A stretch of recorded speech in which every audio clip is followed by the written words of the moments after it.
Alright, let's get this show on the road. Now with aesthetic lighting. I got different colored lights in my room, finally. Instead of it being pitch black. Let's do this thing. I'm prepared for a 4-hour long stream or whatever. Maybe even longer, but we're gonna be finishing the game here today. All at stake. Let's go. Just gonna check one quick thing. Everything's going good? Yeah, let's go.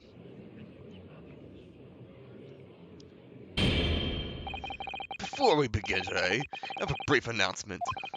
As with the closed trial 10 years ago, some astonishing facts have come to light in these proceedings. The revelation of the well-known Reaper is actually an organization illegally executing its own brand of justice. It discovered that a respected yard inspector was at its heart until he himself perished in an assassination plot. Well, I say to all members of the judiciary here present on this occasion that we will stop at nothing to uncover the whole truth behind these disturbing findings. Counsels, you will undertake this trial with the resolve to pursue the truth to the bitter end. Get it, resolve? Resolve, yes. That's my intention. My lord, from I inquire. The defendant may speak. On what grounds is Cosmo Osagie permitted to continue in his role as prosecutor? He's admitted to colluding with the victim in a plot to assassinate an innocent man. He shouldn't be enjoying the privilege of freedom, let alone be leading the prosecution.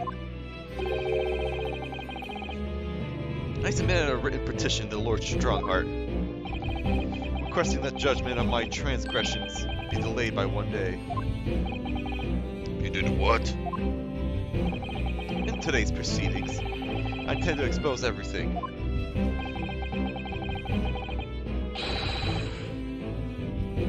My whole life for the last 10 years has all been leading up to this one day. Cosmo. Whatever the outcome of this trial, I give my word that I will accept whatever punishment is deemed appropriate, however severe. And I suggest you prepare yourself for the same, Reaper. Cosmo is bristling with hostility today. I get the distinct impression we're headed into very dangerous territory. Is that really Cosmo's son standing here before us? As an extreme exception to normal practices, I have granted this prosecutor's request. The defense finds this acceptable, I presume.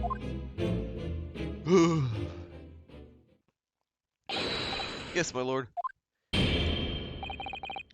In that case, in the name of Her Majesty the Queen, I hereby declare this court to be in session again. We resume the closed hearing of Brockman seeks. Defense is ready, my lord. Prosecution is more than ready. Very well then, this preamble has taken long enough. Prosecutor Asoji, begin. As you wish, my lord. The prosecution calls the first witness to the stand. Bring Seishiro Jigoku into the courtroom. At last then, we've reached the final battle. He's putting literally everything on the line now in order to get to the truth. Smack. Come on, Ryunosuke, it's time for that steamy resolve. This is going to test it to the limit. This music, though. Witness, state your name and occupation for the court. Oh. So it was you who issued this, wasn't it? Your subpoena? I did what was necessary. Well, look what the young man has become. I didn't think I'd see the day when you take that tone with me, I must say. The witness will ensure his responses are pertinent to the questions asked.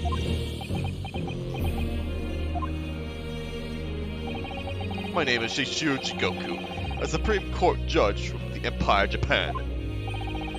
16 years ago, this man came to London as a visiting student. 6 years later, he returned to Japan. As well as presiding over the Supreme Court, he is also currently Japan's Minister of Foreign Affairs. I am, of course, fully aware of Mr. Jigoku and his preeminent roles. I invited him personally to the International Forensic Science Symposium as a representative of his country. I hear he also played a key role in the conclusion of the Anglo-Japanese Treaty of Friendship and Navigation. It was a great honor to be involved in the negotiations. Put all my faith in that treaty. Mr. Jigoku, I must ask.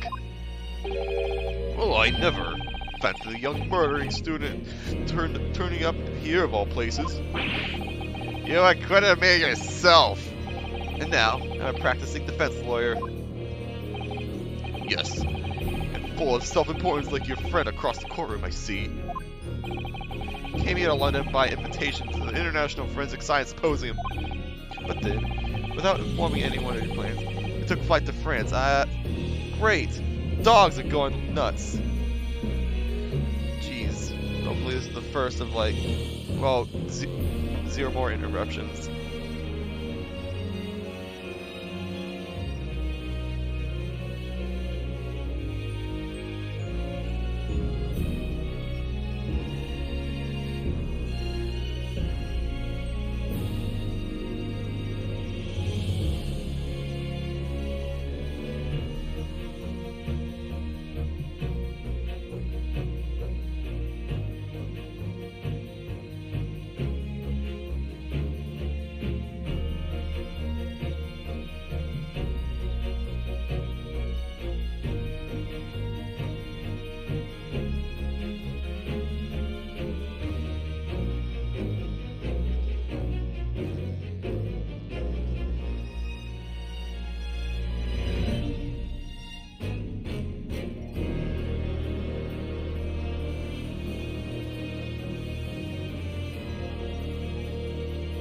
I feel like it's about time we changed the intermission screen. I mean, I like it. I like these GIFs, but they're kind of getting stale. Oh yeah, let's get back on track here. Did I read this line? Yeah. Then without informing anyone, you took a flight to France. I think I might have. Alright, let's continue. Took flight? I'd have to object to that turn of phrase. Then explain yourself. What exactly were the circumstances? Well, I was somewhat expecting this. And I'm sorry to say, I declined to comment. What? Maybe the country prematurely when I was an invited guest, maybe questionable etiquette. Hang on. I'm just double checking the stream. In case it disconnected because I've automatically convert your clips to TikTok. No, thank you. No, I think we're good. I got like a stream buffer and I got scared.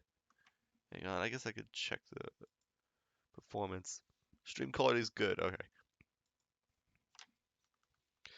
Alright, jeez. I'm paranoid because this is the finale. I don't want anything to get messed up. Yeah, I've heard that. But my decision is unrelated to this case. I can't be bound to testify. Unrelated, you say? I appreciate that a respected police inspector has been killed, for which I offer my condolences. However, being an alien, I'd obviously never met the man, nor do I know the first thing about him. As such, I'm in no position to testify. It's as simple as that.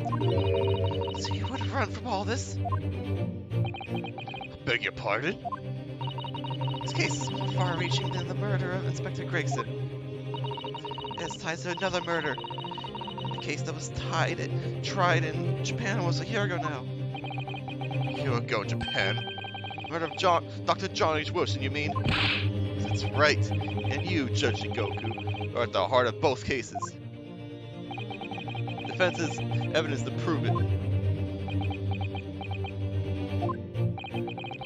Well, Ryunosuke, I see from the look in your eyes that you're resolved to carry this through to the very end, too.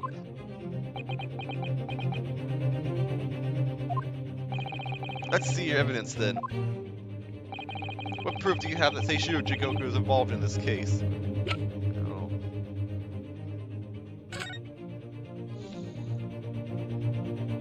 Yeah, it's this, isn't it? Present. I pushed it and didn't do anything. That was weird. This is a telegram detailing a communication sent between Britain and Japan approximately 1 year ago. The communication contained 4 names: K. Asaji, A. Shin, T. Gregson, and J. Wilson. Oh, he's mad. You little... Where did you get that? In Tokyo. From your office, Judge Goku. What? That's not where we got it. What? How on earth did you... What's this all about? Why is my name on that list? This list of 4 names follows a certain pattern. T. Gregson and J. Wilson are the names of victims. K. Asaji and Aishin are the names of assassins. No! A year ago in Tokyo, Dr. John H. Wilson's life was taken by a Western-style restaurant in the capital.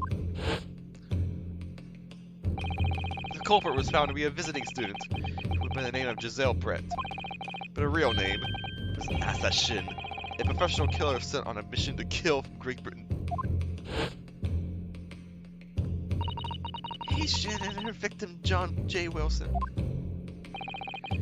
The murder that just took place here in London was the counterpart to that crime. An assassin sent from Japan, also a visiting student, Kazuma Asoji, whose victim was the British police inspector Tobias Gregson. K. Asoji and T. Gregson. One assassin from each country to kill a target residing in the other. What exactly is the defense suggesting? These 2 cases of murder, one that took place in Britain and one in Japan, were masterminded by a pair of individuals from each country as a form of assassin exchange. And the telegram the defense has acquired is proof of this international contract to kill. What?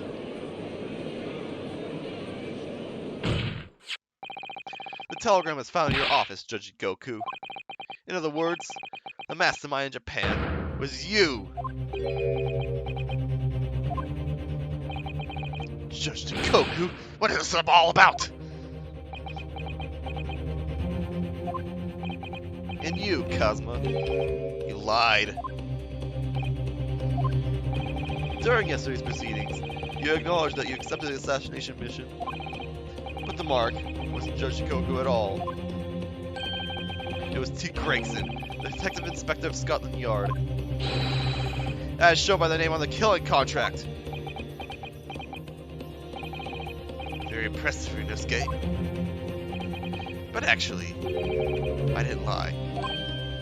The name of the target I was ordered to kill never passed my lips yesterday. The idea that Seishiro Jigoku was the mark came entirely from you. Ah! You deliberately avoided saying a name. He did say it, Mark.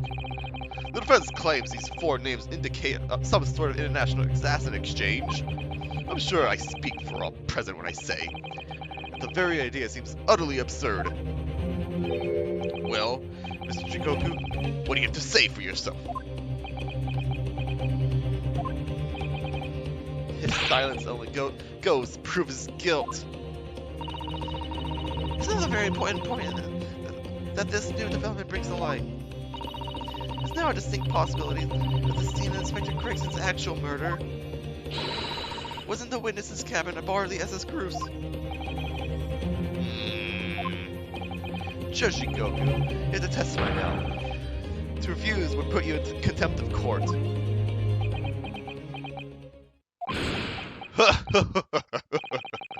There's no need for such a vicious stare, young man. Jeez, man, my PC almost just fell down. That's where I got my chat. That could have been bad. I got scared and dropped my controller.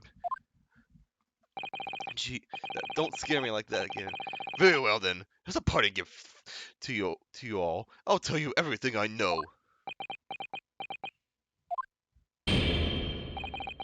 Seems this Japanese gentleman has information that the court must hear about the alleged assassin exchange in the events of the night on October 31st.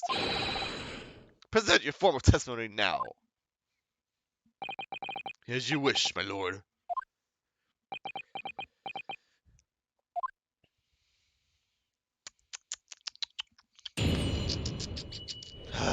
Let's do this. It's true that Kazuma Asaji was assigned the assassination mission 1 year ago now. The target was Inspector T. Gregson. That was a condition of the British study tour. However, in the end, something happened that meant the young man was unable to carry out his mission. On the evening in question, a member of the crew was on duty outside my cabin at all times. If there had been a shot fired, the crewman would have heard it. So clearly I can't be involved. Didn't you pay the man? Well, we can't exactly prove that. So you admit then, as this communication suggests, there really was an assassin exchange arrangement between Britain and Japan. A political endeavor at the highest levels. Not something we could discuss here. To use such a worthy practice as a foreign study to coerce somebody to commit murder. It's the most appalling thing I've ever heard. Appalling? Well, it's easy to judge. Get it? Because he's a judge. Ha ha ha ha ha. Also, what's that smirk on your face? Jeez. Pardon? SG had a reason for taking his sword to that British inspector, you know. What? Which is why he accepted the mission in the first place. Isn't that right, Counsel? Kazuma-sama? Judge Jikoku, if you're the mastermind behind this operation in Japan, then tell the court the identity of your counterpart in Britain. I'm not obliged to divulge that information. As I said yesterday, I killed nobody. I freely admit that I accepted the mission, but on the night the plan was to be executed, I backed out. In short, this assassination exchange of the defense is identified as unrelated to the events of this case. I need to take a drink, sorry. Cut myself off too early.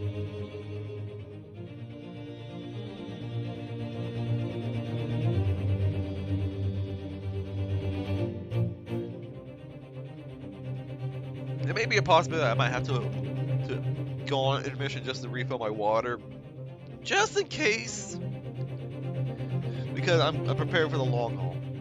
The crucial point is this. Your police inspector can't have perished aboard that steamship in Dunkirk. Because if he had been shot in the cabin, it's inconceivable that a member of the crew would have heard it.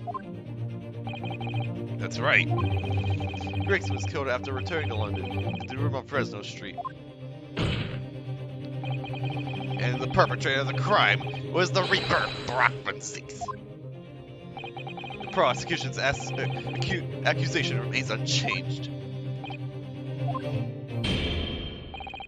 To think that a seemingly innocent foreign exchange program was a facade for the... What the heck?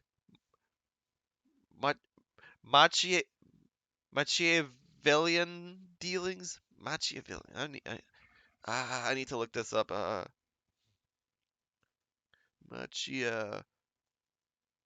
Machiavellianism? Machiavellian.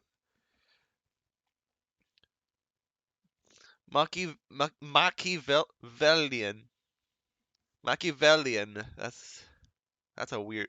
Oh, I guess I see Maki in there, which is like someone from Apollo Justice. Cunning, scheming, and unscrupulous, especially in politics. Okay. Machiavellian. Was a facade for such Machiavellian dealings. Clearly, it's a plot only a government minister and high-ranking judge such as the witness could hope to execute. Well, I seem to recall that it was someone on the British side who controlled everything. Jeez. I'm all hiccupy today.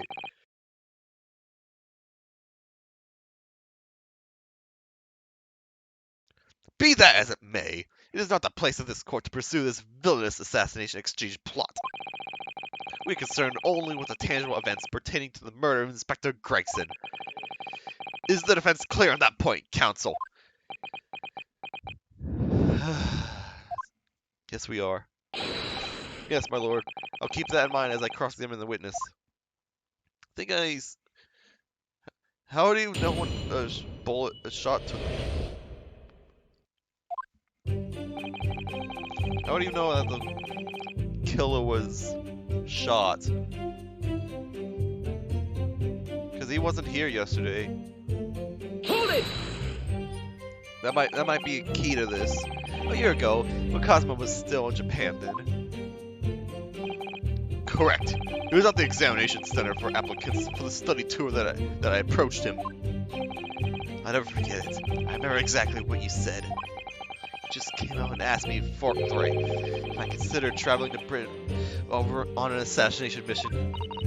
Surely not! I thought it was a joke at first, of course, but then it was made clear to me that if I didn't accept it would be considered for the study tour. So you agreed for it? Just for that? I mean, I know how much you wanted to study in England, but assassination? The Empire of Japan had accepted a proposal from the British Empire at the time. An agreement to send a student from each country to the others to deepen cultural understanding and friendship. But behind the scenes, the chosen students would be given assassination missions. I had no choice but to accept the proposal that originated from my British counterpart. What? Why? What did you expose the plot there? And then...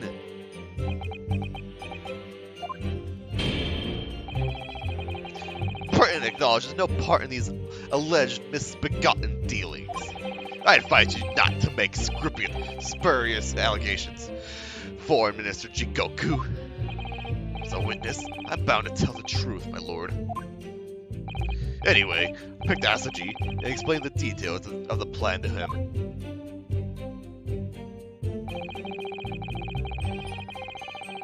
Hold it! Why Kazuma? Why did you pick him as the assassin? He was the most capable of all the applicants, and in addition, I knew his desire to travel to Britain was very strong. In fact, it was almost more than a desire. It was his whole purpose in life. Yes, as his best friend, I can certainly attest to that. When he threw himself into his studies, when he pursued becoming qualified as a lawyer, it was all ultimately for that one single goal of being accepted on a study tour to Britain. And of course, you know the reason behind that. He was determined to find out for himself the truth about his father, Genshin Asuji. There's nothing I wouldn't have done to get here. Be that agreeing to assume the role of an assassin, betraying people's trust. Well, you certainly did a fine job of betraying mine, Asuji.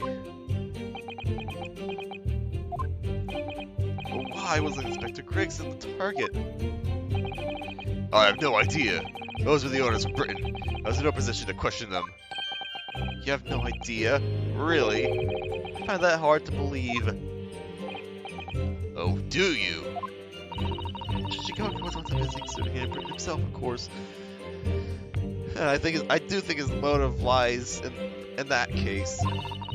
Perhaps he has some connection with Inspector Gregson from that time. The defense really ought to catch it up. With what? With the fact that the assassin exchange has absolutely nothing to do with the case under scrutiny here. Yes, I've already admitted to recruiting SOG.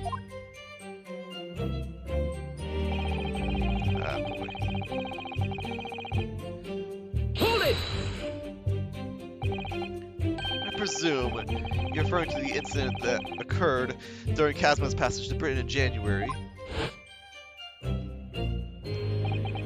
The awful tragedy that took place on the steamship. Word arrived at the ministry some 2 weeks after the ship's departure from our shores. The visiting student had been killed, but his body had somehow gone missing in Hong Kong. The news was wired to me from a detective I placed on the ship to accompany the assassin. Obviously, Kazma didn't actually die at all.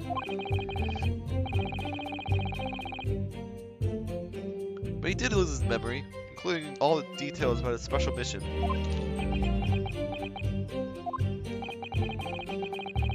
Did you not consider dispatching another assassin at that point? That was impossible, simply because that black-clad young student over there had already put himself forward as Asoji's replacement. And there was no way to stop him from reaching Britain. My hands were completely tied. Mr. Shump's strategy worked perfectly. He predicted everything that would happen. Months later, my memory returned. I never intended to go through with the assassination mission anyway. So were you playing me right from the outset, were you? Is that it? It's to be guilty of that crime, then I've taken someone else's life. I was prepared to do what I had to in order to get myself here to Britain. This line of questioning has gone on long enough. All the court should be concerned about in this testimony given by the witness are details relating to his relationship with Inspector Gregson and the victim's murder. In that case, as I've already made perfectly clear, I had no connection to the man or his death. And you have some means of substantiating this plea.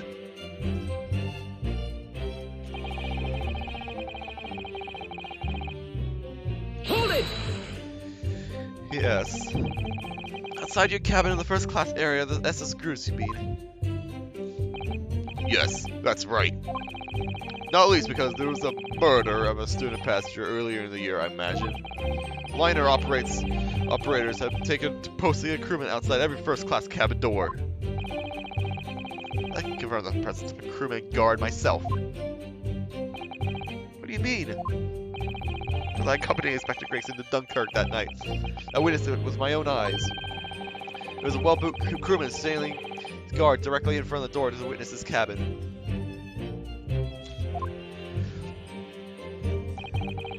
At that particular time, of course, I'd gone to the ship's dining room for dinner.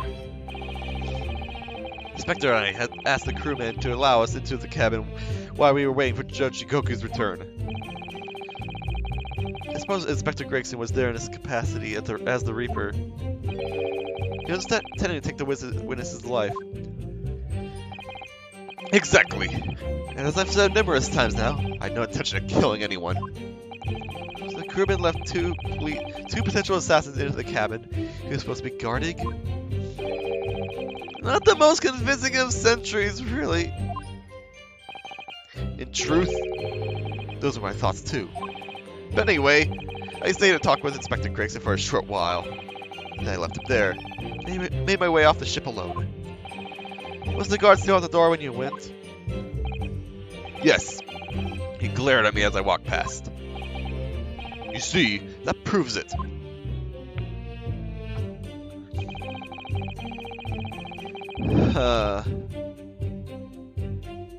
Hold it! He didn't mention it. We haven't mentioned anything to him about a gunshot, I'm pretty sure. But how do I prove that? The crewman who was standing directly outside your cabin door, you mean? That's right. A muscular man with a permanent grim expression on his face. He didn't want to move from that spot. To be honest, I thought he was a miserable fellow. But as it happens, he's a vital witness now. There's no doubt that Gregson was killed by a gunshot. And it's inconceivable that a crewman standing just outside the cabin door wouldn't have heard it. But wait! What about the ship's enormous steam engines? The noise of them could have drowned out the sound of the guns being fired. What? Sadly, on judicial decision, that won't wash. Oh? You will recall that my cabin was in the first-class area of the ship, which is also, of course, the quietest. Don't imagine for a moment that it's anything like steerage where the judicial assistants go. I didn't mean. But a hole like that can be made by. But a hole like that made by a bullet was found in your cabin, Judge Jigoku. That's compelling evidence that a gun was fired in there. What's that? A bullet hole? Oh yes. You're talking about what the detective uncovered in the wall yesterday, I presume. That was obviously a rotten panel eaten out by a woodworm. No doubt he didn't find an actual bullet. That's the hole in this argument. Sadly, I was unable to arrange for the crewman to be brought back to Britain with me. Obviously, if a gun had been fired in my cabin on the night in question, as the defense implies, I would have been arrested on the spot. We never made to Britain in the first place. I need a drink.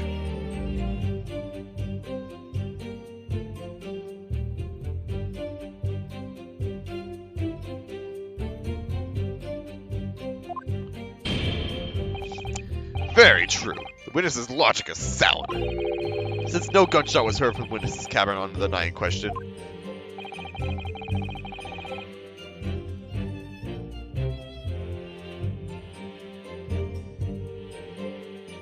Jeez, man. You must assume that the witness is telling the truth. I'm glad you have some sense, my lord. He's laughing maniacally.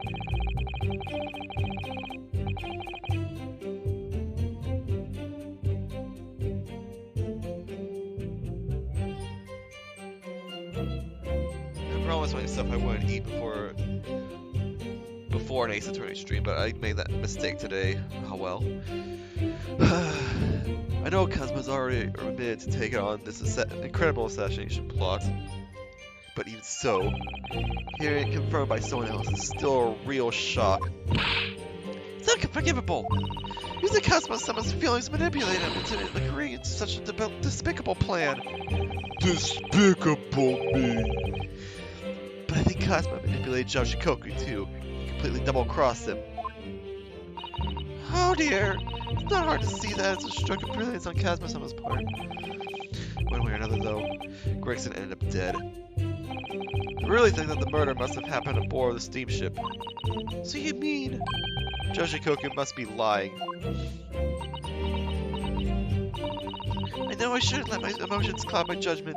But I must destroy him, Mr. Naruto. Okay. Let's go back to this last statement. Because I'm sus.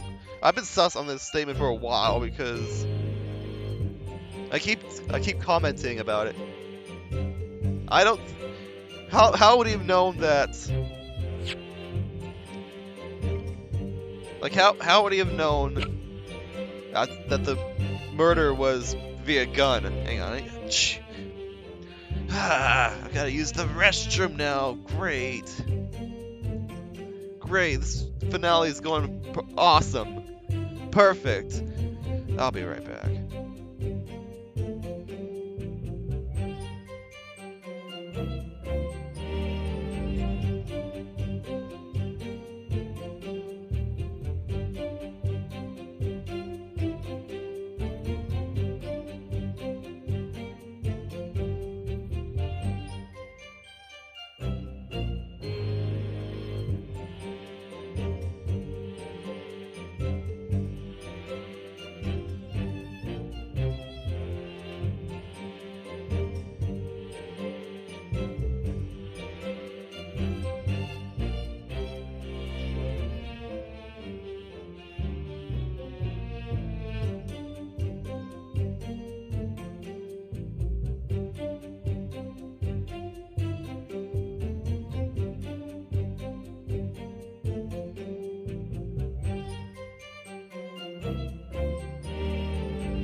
I may or may not cut out all these intermissions, just to keep the stream VOD shorter.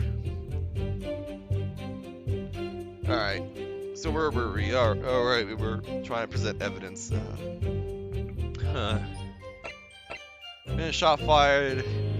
Crewman would have heard it, but how would you know there was a shot fired?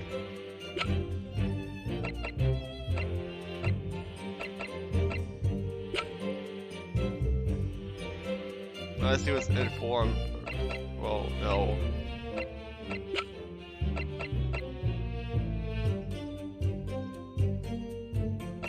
Where's the autopsy? Hang on.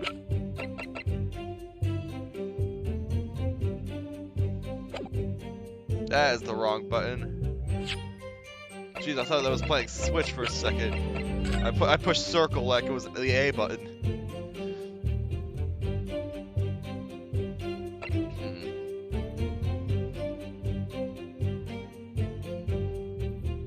Sean.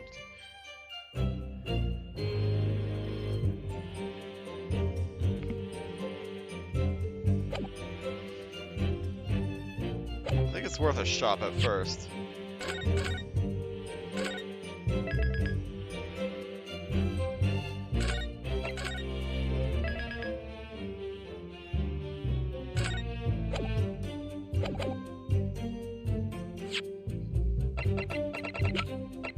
Objection!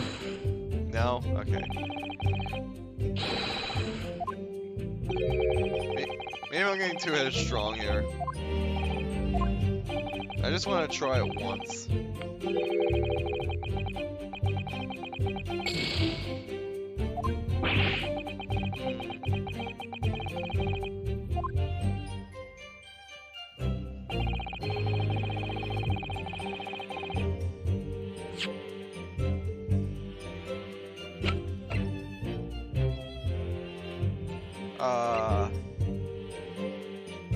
Wait a minute, hang on. All crew members are required to assemble. Oh, okay, well, there you go. Okay, I was just overthinking it. Yes, as the court has heard, there was a crewman posted outside Judge Ikoku's cabin. However, we can be sure that, contrary to the witness's claim, the guard wasn't there at all times. What? I have here a notice of a particular event that was scheduled to take place aboard the steamship on the 31st. What? Where did you get that?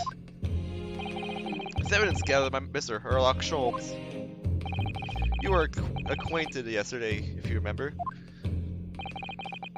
Herlock Sholmes again.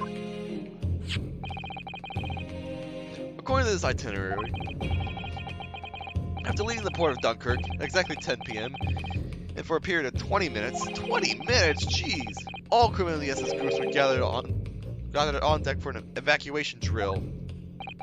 All crewmen were away from their posts. And during that 20-minute interval, of course, any gunshots emanating from your cabin would have been heard by no one.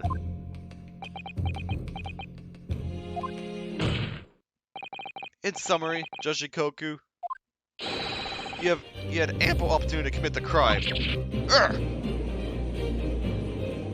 Objection! A 20-minute window of opportunity. It's an excellent find, Ryunosuke. But it amounts to nothing! Why?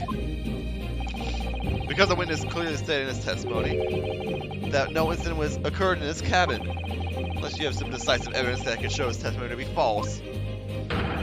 Your accusation is nothing more than conjecture. Very true. Well, counsel. Inspector Gregson was killed in Judge Shikoku's cabin that night.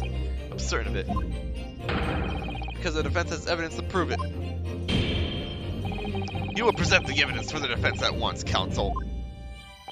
What proof do you have that the victim's life was taken in Judge Shikoku's cabin on October 31st? Okay,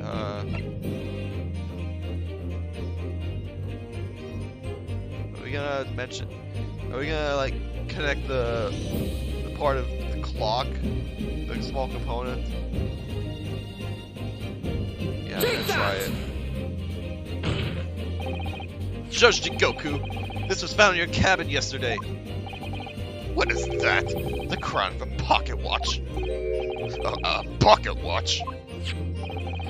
And you observe the victim's pocket watch, which we know he treasured, is missing precisely that part. It can't be. Moreover, this crown is a perfect fit on the spindle protruding from the victim's watch. Now, the fact that this was retrieved in Judge Shikoku's cabin tells us the victim's watch almost certainly broke there. In other words, the victim was killed on the 31st during the 20-minute evacuation drill in the cabin occupied by you, Judge Shikoku. Well, you're razor sharp, aren't you, you young murderer? I'm not a murderer, though. Objection! Expertly maneuvered, Ryunosuke.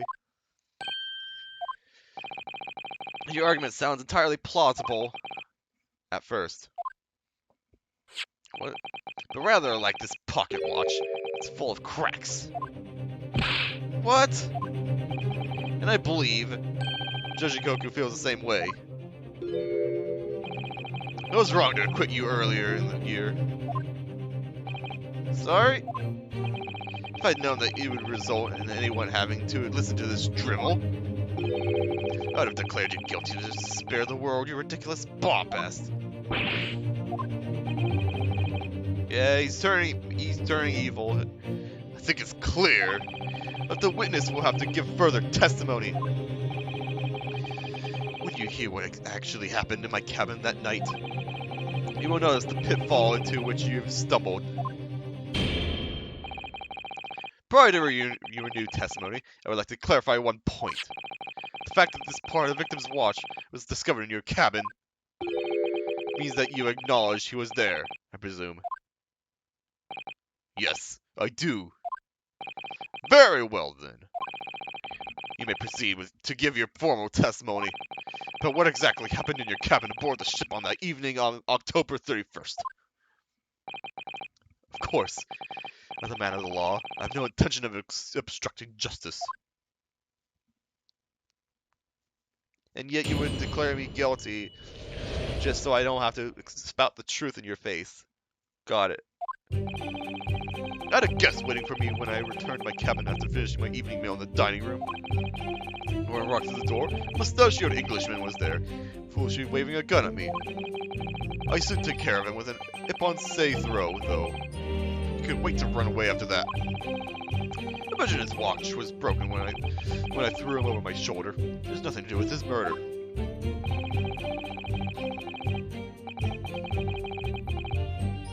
The inspector was clearly killed having to return to Britain because his body was found in London.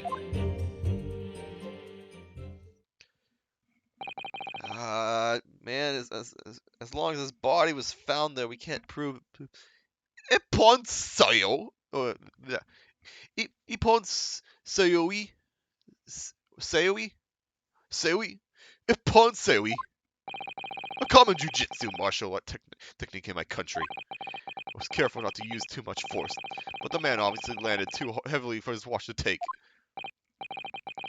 So, Ryunosuke Naruhodo, I imagine you can see the flaw in your logic now, can't you? What? The fact that the pocket watch is broken in the witness's cabin in no way proves that the victim's murder took place there. Ah!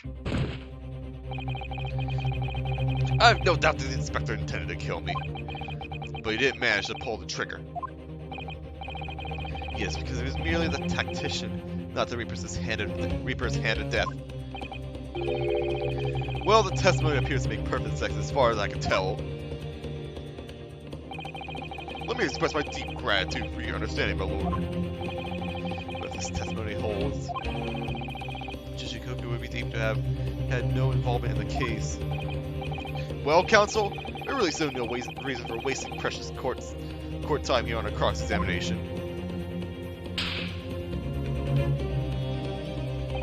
Sorry, my lord. The defense has the right to cross-examine. I don't intend to squander that. You're an embarrassment to your countrymen, not knowing when you're beaten. In that case, proceed, Mr. Naruhodo.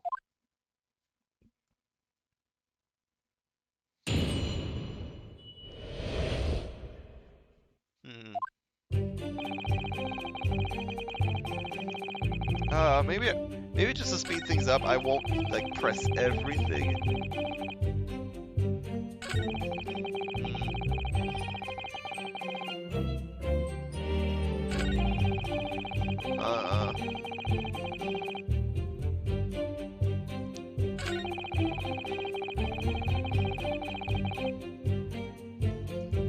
I wonder.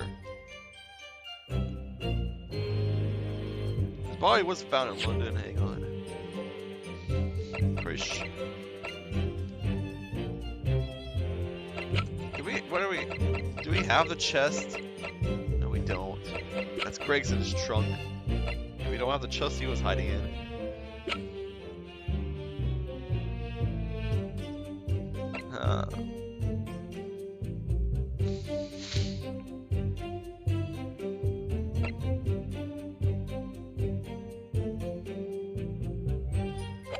Hang on.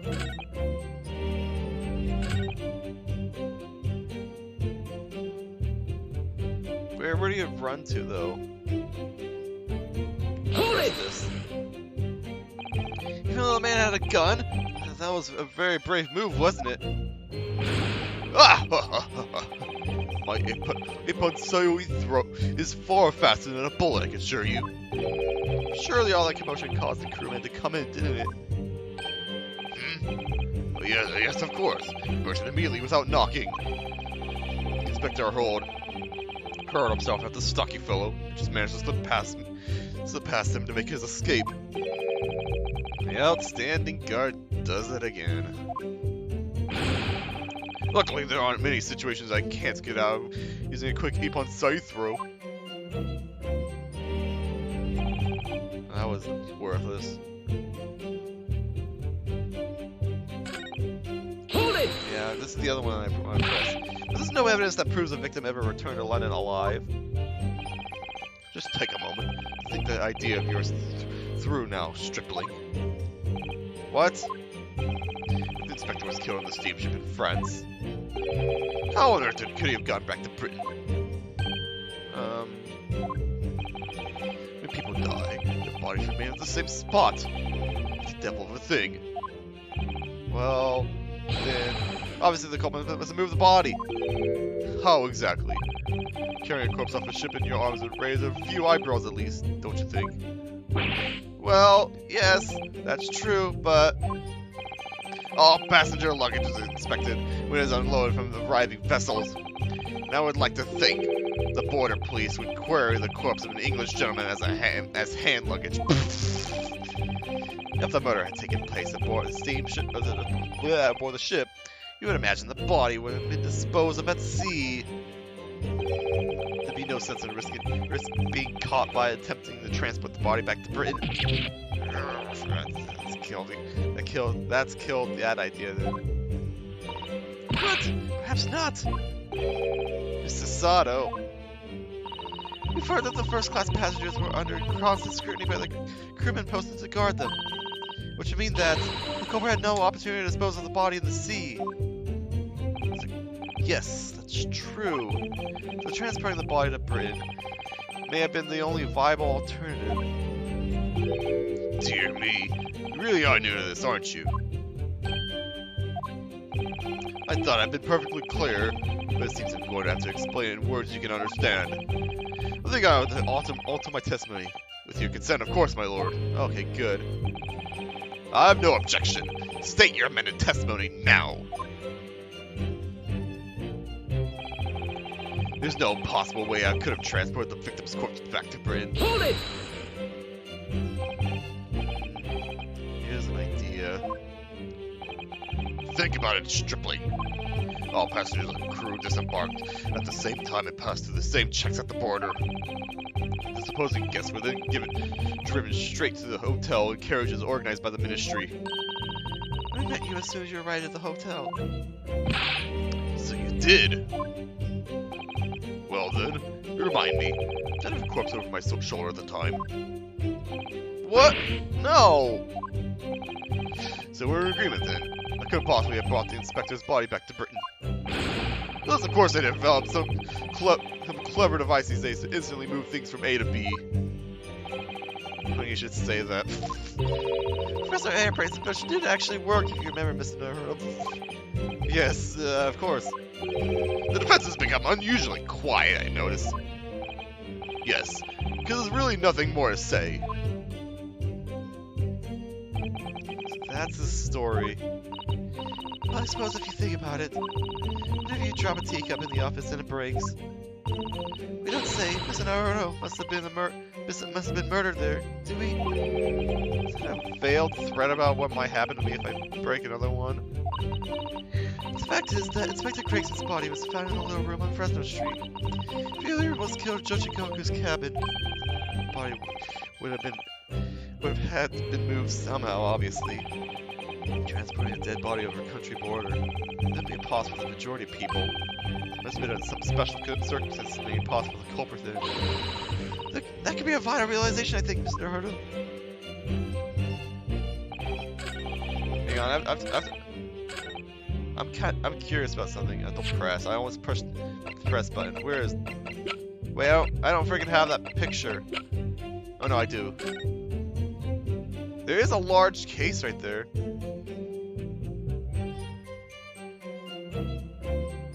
Is that the same trunk?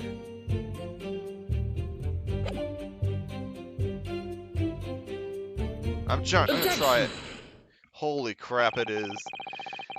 There's no possible way he could have moved Inspector Gregson's body, you say? I would say the opposite is true. And what's that supposed to mean? Far from being impossible for you to do. Transporting Inspector Gregson's body back to Britain is something only you can do. What are you talking about, Ryunosuke? As well as being a judge, Mr. Jikoku is also Japan's Minister of Foreign Affairs, which means he's exempt from having his luggage searched when he enters the country. Damn! Wow. We learned that when we first met you upon your arrival in London.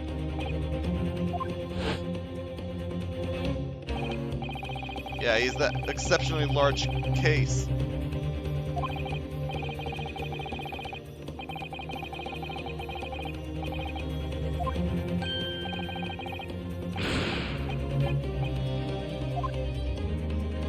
Jeez, man.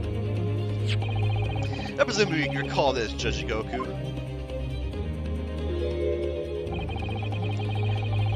Look at this graph!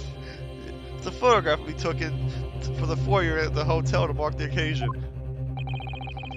As the Corbo note, you have with you your large travel trunk. Large enough, in fact, to have a corpse inside. Mr. Naruhodo! Surely you're not suggesting? I'm afraid I am, yes. 3 days ago, when we were chatting innocently with the new arrivals from Japan in the hotel, the body of Inspector Gregson was just meters away from us, inside Judge Goku's trunk.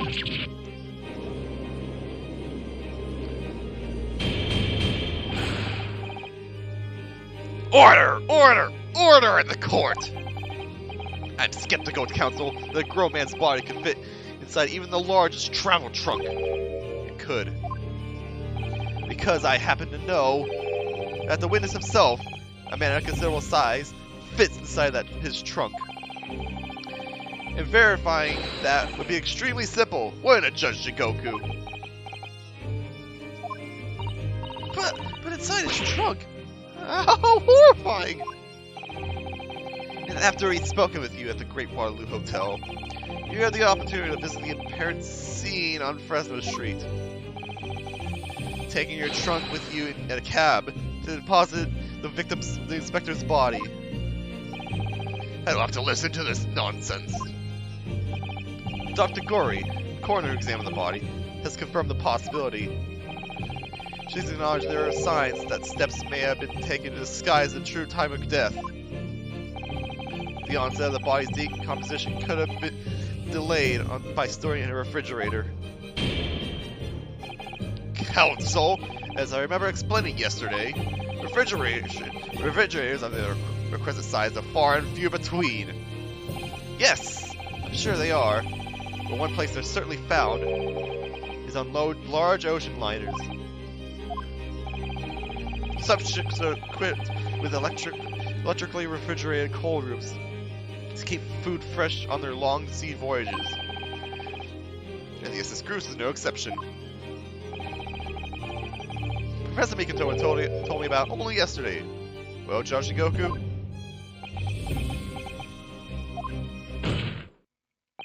However much you prolong this debate, you can't eliminate the truth. All the evidence points to you being the killer.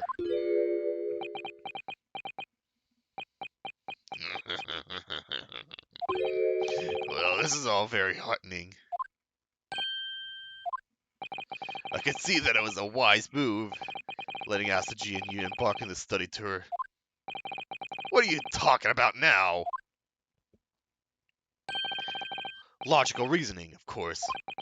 All court proceedings will be built on logical reasoning in the new century. And I could see you both laid firm foundations for that already. Judge Shigoku, please, stop diverting attention from the issue at hand. The defense has made an accusation against you. How do you respond? Respond? There's really no need for me to respond, is there? Why have you not? Because before you can even begin to answer the question of when the victim was killed, you must first establish one key fact. Where was the victim killed? It's quite logical. The actual scene of the crime. The prosecution stance is unaltered. The killing took place on Fresno Street when the gunshot was heard. And the accused, Barack Wazik, shot the victim at point-blank range.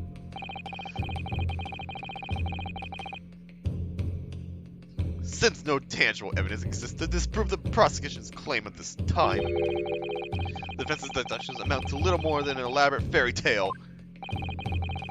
I'm afraid that's how the logical reasoning of the British are known for really works, young stripling. The victim was shot in that little room on Fresno Street and died instantly. I'm afraid it's the prosecution's claim. That's the only fairy tale here. How can you say that? Quite simply, because the claim directly contradicts a certain piece of evidence in our possession. Very tantalizing, counsel. I think you had better explain yourself to the court, don't you? The prosecution claims that Inspector Gregson died instantly when he was shot at the scene on Fresno Street. This evidence clearly contradicts that claim. Let's look at the history real quick, just so I can review what we're trying to contradict.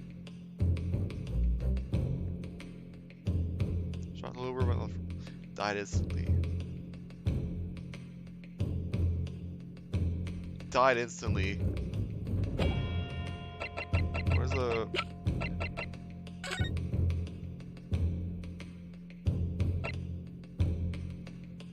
So, okay, it says instant death. Scorch marks at port of entry.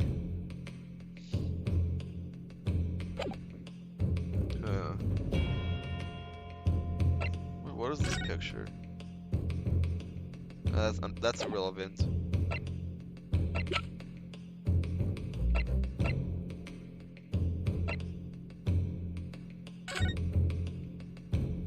I'm just gonna review this. It says scorch marks to the point of it. Well, it's point blank, so.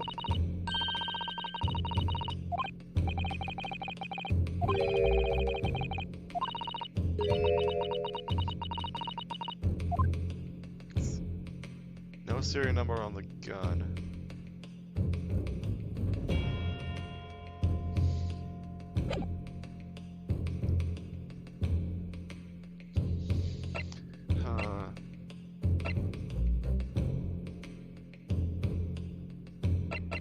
We're trying to...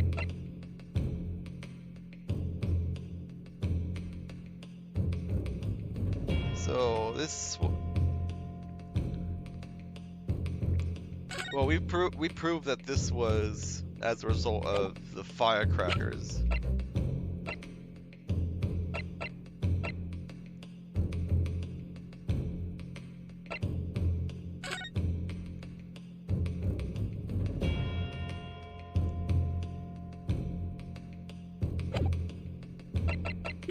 Hang on. Well, there's this, which has a slash in the... Yeah, this trunk was not found at the scene. It was... Well, actually, no, it was at the scene, but it was taken from the scene. And the slash on the slash here. It was on the sword.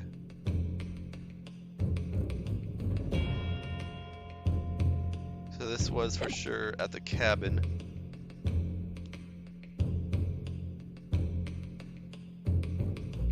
But this was at the scene, so it doesn't prove anything.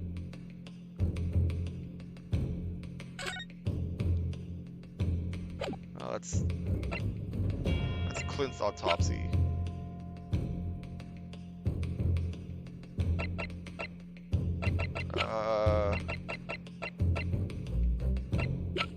I have to try something here. Wait a minute.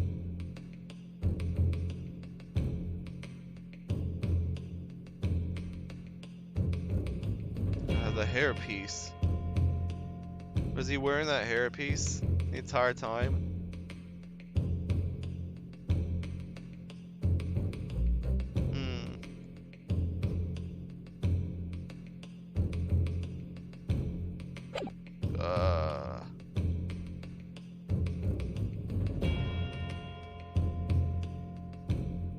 Probably appears to be tightly curled up, and there's a red hairpiece on his head. Tightly curled up. If you're hang on.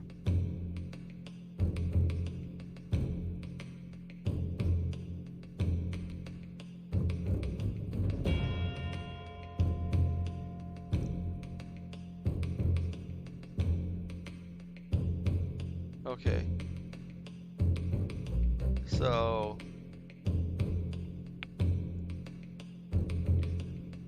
If he was shot...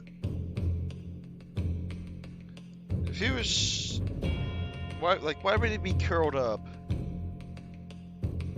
If you're shot in the heart and die instantly, presumably you'd land on your back. Or you'd hit the wall and land and faceplant on the floor. But he's curled up, so I'm inclined to believe that that's a part of it. Take that!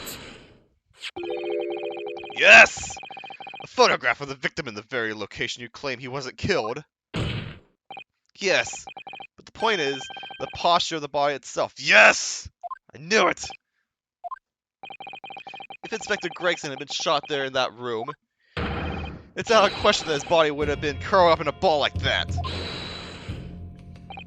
I'm sorry to disappoint you, but your logic is flawed. He could have easily adopted that fetal position due to the pain of the shot, which subsequently proved fatal. Objection! I'm sorry to disappoint you, Judge Ikoku, but it's your logic that's flawed. What? According to this autopsy report, the victim died instantly. He would have felt no pain, much less have been able to draw himself into that position. Ugh! Which begs the question of why the victim's body is curled up that way. Though the answer should be abundantly clear by now. You're suggesting... The inspector's body took on that posture ahead of its arrival on Fresno Street, before it was coldly turned out onto the floor from the inside of a large travel trunk. No!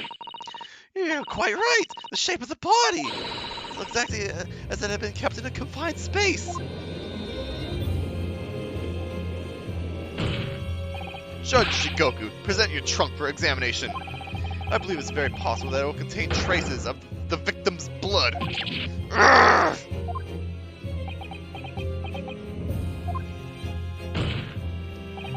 Present my trunk? I refuse! What? On what grounds? I'm the Minister of Foreign Affairs of the Empire of Japan! I shouldn't have to put up with this treatment just because of some stripling's baseless accusations! In other words, Judge Goku, there is blood in your trunk. I decline to answer that! As the Minister of Foreign Affairs, my privileges are...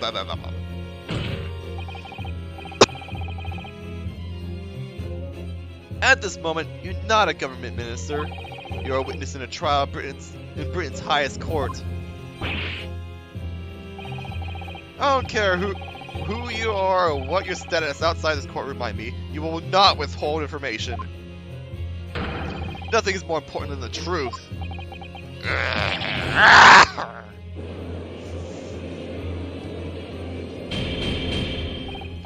Order in court! Well, Mr. Jigoku, what's it to be? You can't be serious! You did it!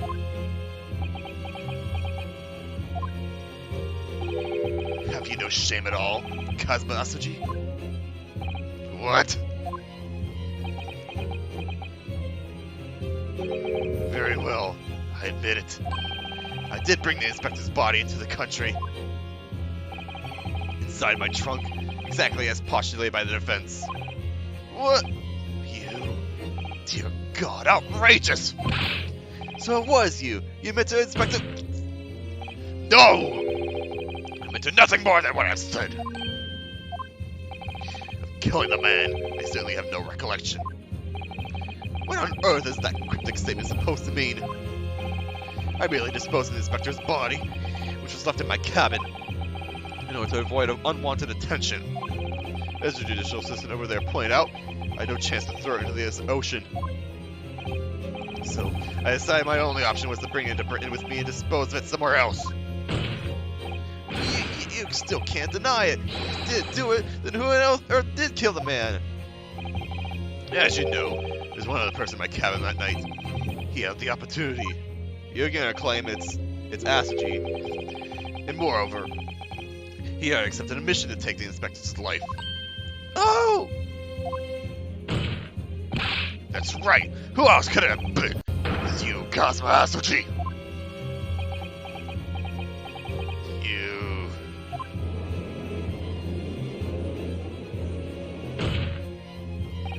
I never thought you'd stoop to this, Shirojin Goku. Taking the words straight out of my mouth. Prosecutor Cosmo Asuchi.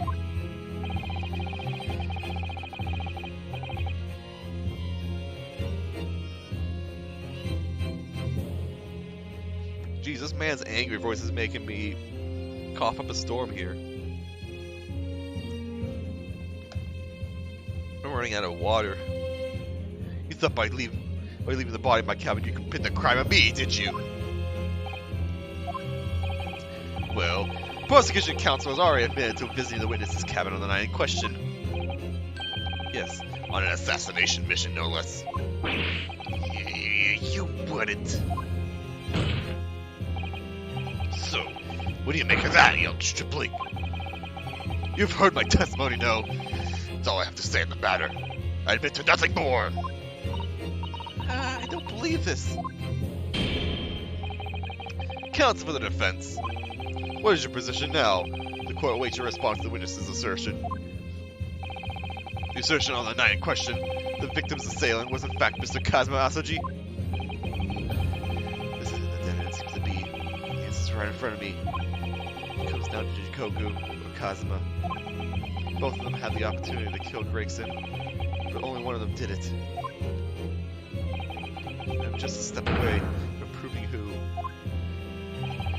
Very well. The defense is ready to respond to the assertion put forth to Judge Jikoku. Let me save first.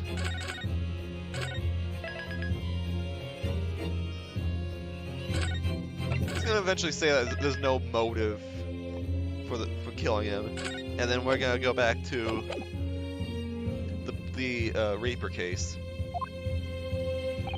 The idea that the victim's murder could have been committed by the prosecutor Asuji is victim's murder. Why do we have to make this decision though?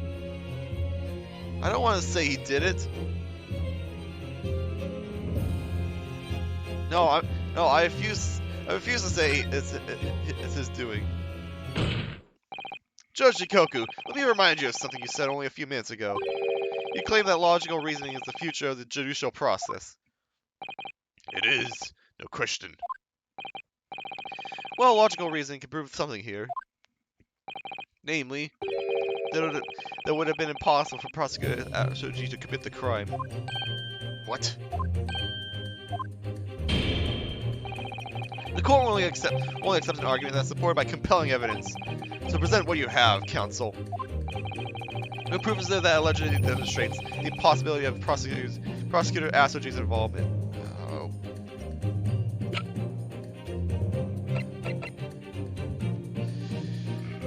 So what's tip is missing?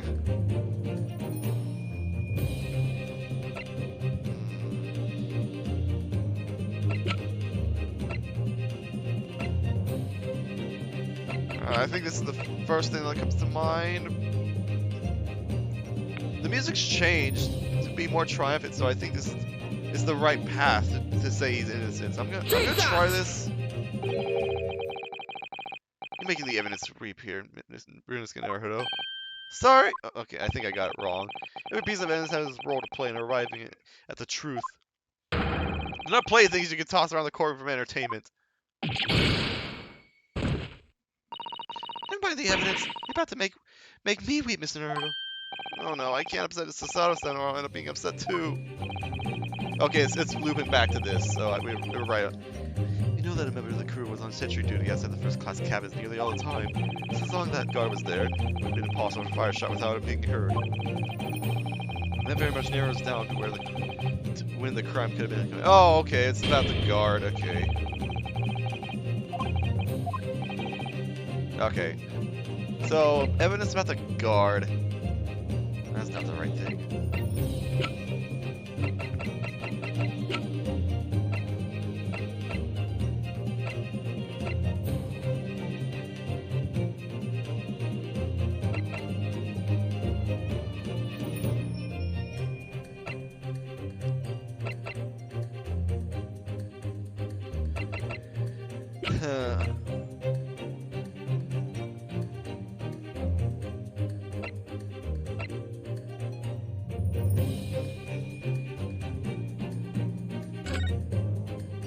Oh, that's right. It's Hokusanaga that stole this from his office. Okay. So we didn't steal it from his office. Hokusanaga did.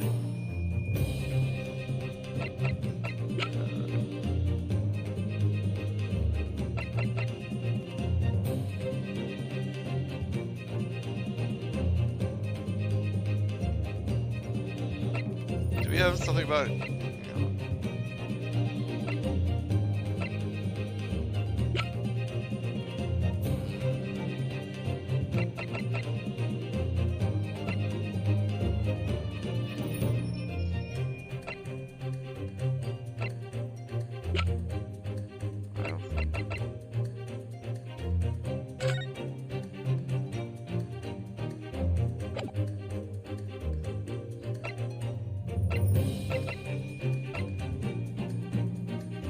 That's not that.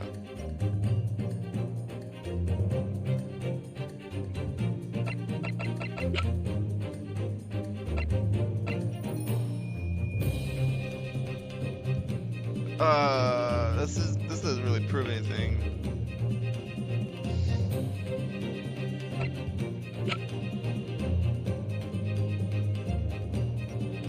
Crap.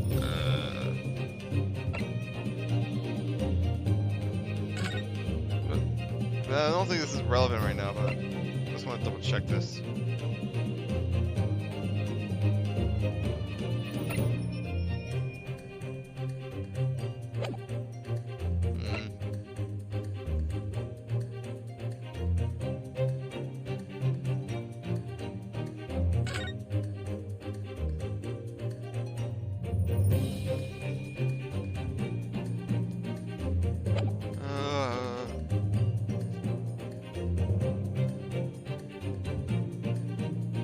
Possibility of his involvement.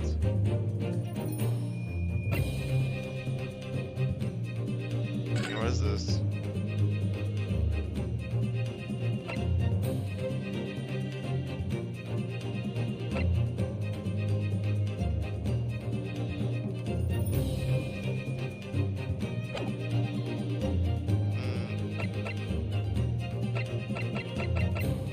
I feel like I'm gonna try the trunk just because the sword tip is found in there, but I'm not Take that! sure. Yeah, okay. Blah blah blah blah. Okay.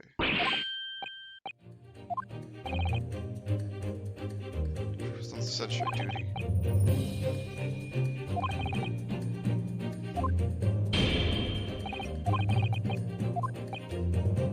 So are we gonna once again present this?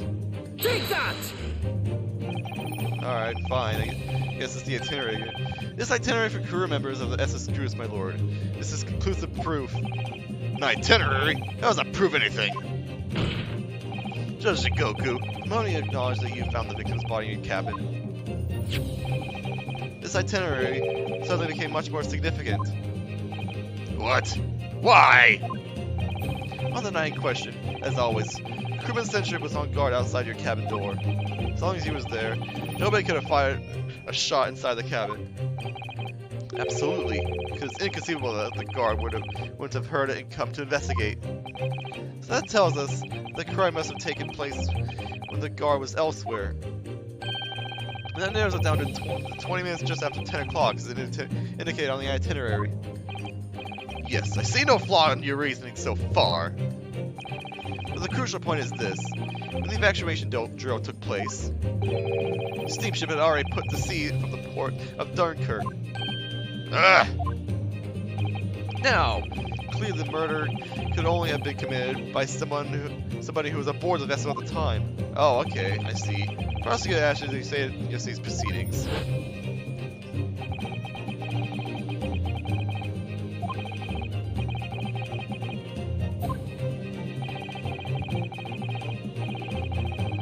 Right, okay.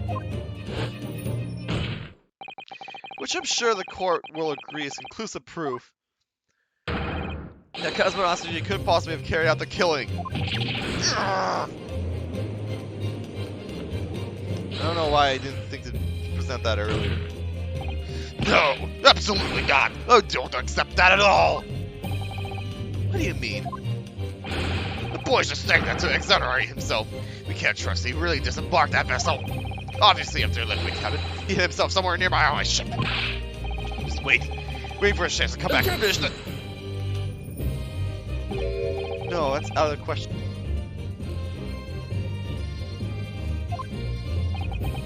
Isn't it, Cosmo? As the defense rightly recalls, I disembarked the vessel and spent the night in a boarding house in Dunkirk. As I said yesterday, I signed my name on the accommodations register book.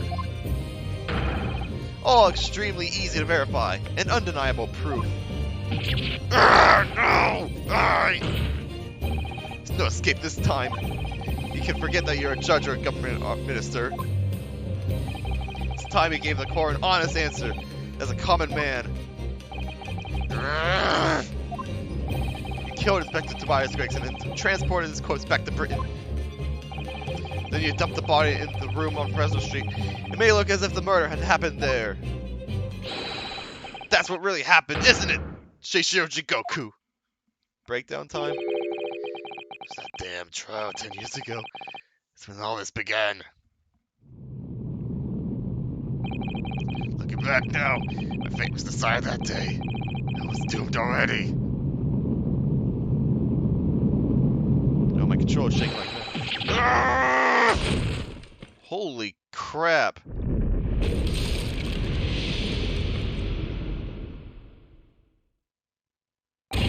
It's over! My life is over!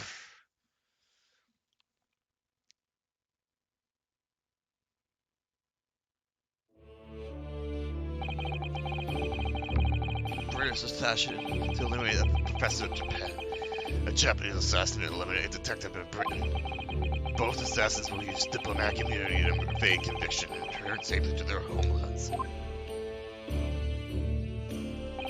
The assassin exchange request arrived from Britain about 1 year ago. Though it was hardly a request. It was a demand. And for that, he decided to recruit Mr. Asoji. But things didn't go according to plan. You chose an assassin. Oh no, the things didn't go according to plan. You chose an assassin never made it to Britain. You found yourself unable to dispatch a replacement. Because I was already on my way to Britain at the time, in Cosmo's place. That left me with only one option for carrying out my obligation. To eliminate the mark myself, personally. Of course, there's but a single opportunity for me to do that. The International Forensic Science Symposium, I presume. That's right. I decided it would be safest to carry out the plan before my arrival in Britain. So I enlisted the help of my British counterpart and made arrangements for a pretext that would take the inspector to Dunkirk. To lure the man in, he was given a sham mission by the Reaper. What? The Reaper. But there's only one person who could have done that. Masterminding the entire operation. The Reaper himself. So that means that the assassin exchange was all planned by the Reaper. I'm not at liberty to say anything but my British counterpart. Anyway, the Inspector accepted the Reaper's mission and dutifully infiltrated my cabin on the steamship. It was all a trap designed to lead him to France and his own death.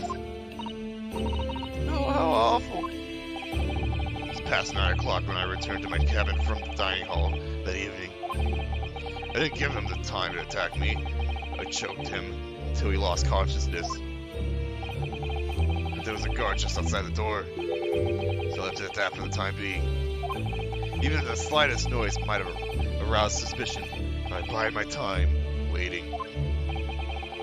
At 20 minutes after 10 o'clock, I intended to finish my strangulation moments before I had the chance. So when I came around, it It went for me in a reckless move.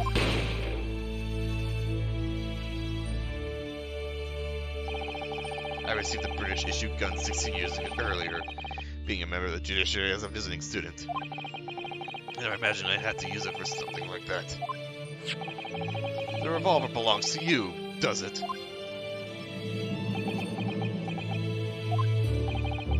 And the victim was killed inside your cabin on the SS Cruise. Hey, son. Hey, Niall. We're getting into we're either getting into the nitty gritty of the trial, or we just basically just finished the trial. Which begs the question: why arrange for his body to be discovered in the room on Fresno Street? The young judicial assistant over there has already answered that question. There's no way I could take the body up on deck to throw it over the side. And I say that he's already admitted to the crime, but I say we might be getting to the nitty gritty because we might have to talk about the professor case again. Maybe, I don't know. I'm not leaving it up to chance. That's precisely when all the crewmen would gather for the evacuation drill. So before the first class cabin sentries arrived, I took the corpse to the refrigeration room. You watched the game Monday? Actually, I was streaming, but I know what happened. I don't want to talk about it. Not on stream. So make no mention of what happened, but pray for their safety. Okay. Then on arriving in Dover, you conceal the body in your trunk in order to smuggle it past the border police. I knew I needed to take the steps. If the police were to be convinced when the body was found in London. In that case, you must have known.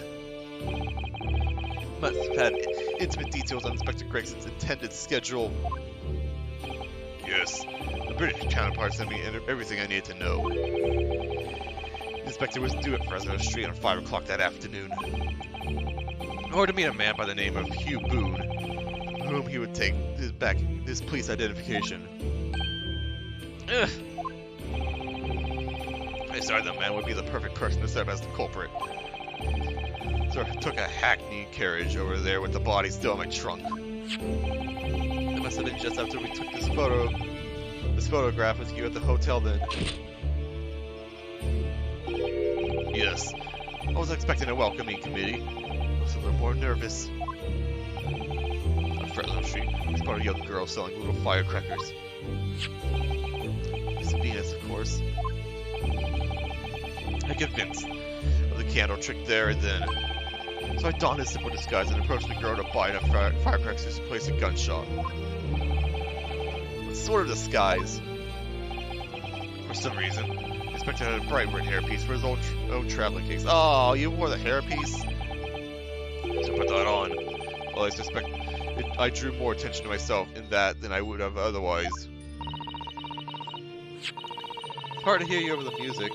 Is it? Hang on. I could fix that. I can try this first of all. Yeah, hang on. Let's turn that down a little bit. Is that better? It doesn't help that I'm doing deep voices. Is that better? Yes. Okay. Thank you. The hairpiece we found at the scene. Inspector had it ready for the Redhead League investigation. I only arrived in the room at around 4:45. So I quickly placed the body on the floor, moved the notice board, and set my little candle trick. Thanks, you're welcome. I arranged it so the firecrackers would go off with a bang at around 15 minutes later. So that Mr. Boone, who was due to arrive at 5, would walk straight into a trap. Except, at the last moment, made a careless blunder. What was that? I imagine it was the bag of fish and chips. Ah! I didn't notice that it had fallen out of his overcoat pocket when I moved the body to the refrigeration room. I put it back in his pocket the following morning, but... well, Seems as though the warmth of the heated cabin had accelerated the decay of the fish. Anyway, that's everything. All the sordid pieces of what I did.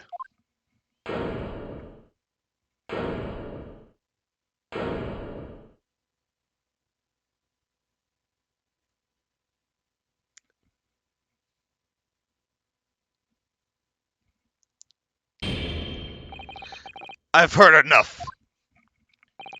We've arrived at the truth about the murder of one of the country's most capable and respected police inspectors. The witness will be tried in the coming days.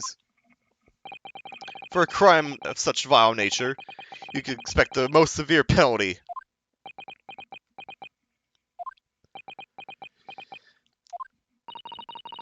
An exchange of assassins. What a foolhardy idea. Mr. Jikoku, one last detail. Who was your counterpart in Britain? Who was the mastermind behind the assassin exchange? Nothing you can say now can make matters any worse for you. Just tell us! Enough! I've already told you that I cannot say. Even though, as things stand, you may very well never set foot in your homeland again.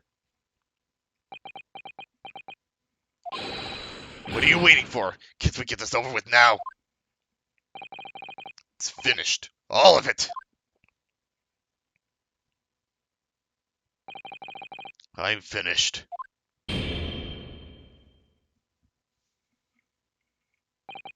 Then, in the name of Her Majesty the Queen, I now pronounce the findings of this court. This man before us has admitted to the willful murder of Tobias Gregson. Okay, fine. I guess guilty's good here? Seishiro Jigoku, it is the opinion of this court that you shall be found guilty. Game over, pal. May I remind all those present of the strict confidentiality demanded by this closed court.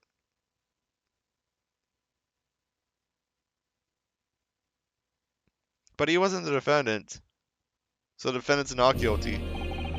Moments ago, Mr. Jikoku signed a witness confession, admitting to the murder of Inspector Gregson and the subsequent conveyance of the body.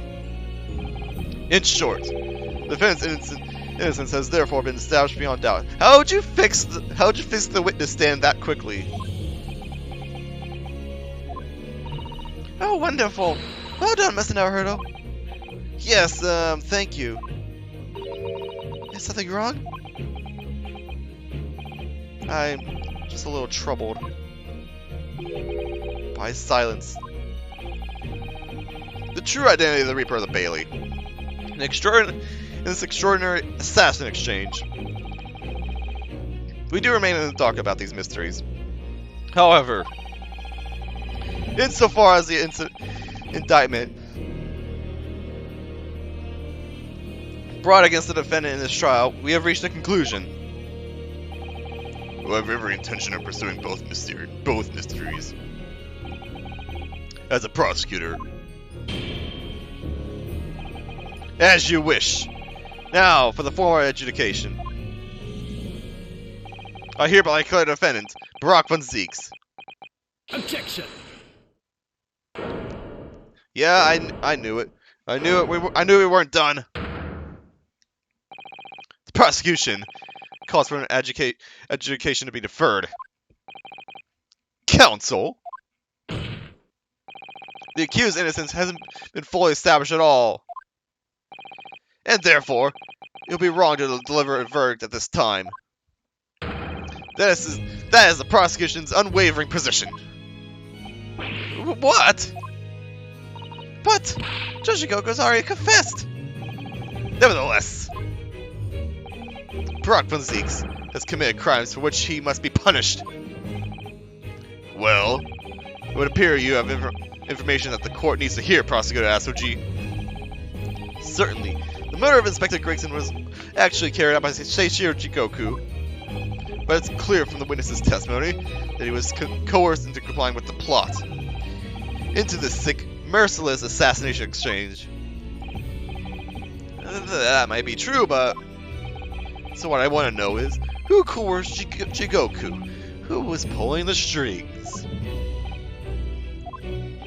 The victim went to France, having been ordered on a mission for the Reaper, only to be murdered. In other words, the mastermind behind the assassin exchange is someone in a position to give such an order.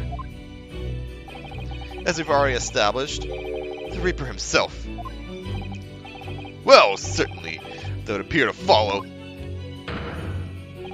The prosecution hereby formally accuses the man in the dock, Brock von Zieks, of being the Reaper of the Bailey, and furthermore, I'm gonna prove his guilt beyond all reasonable doubt.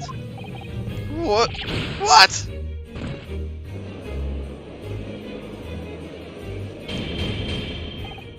Order, order, order!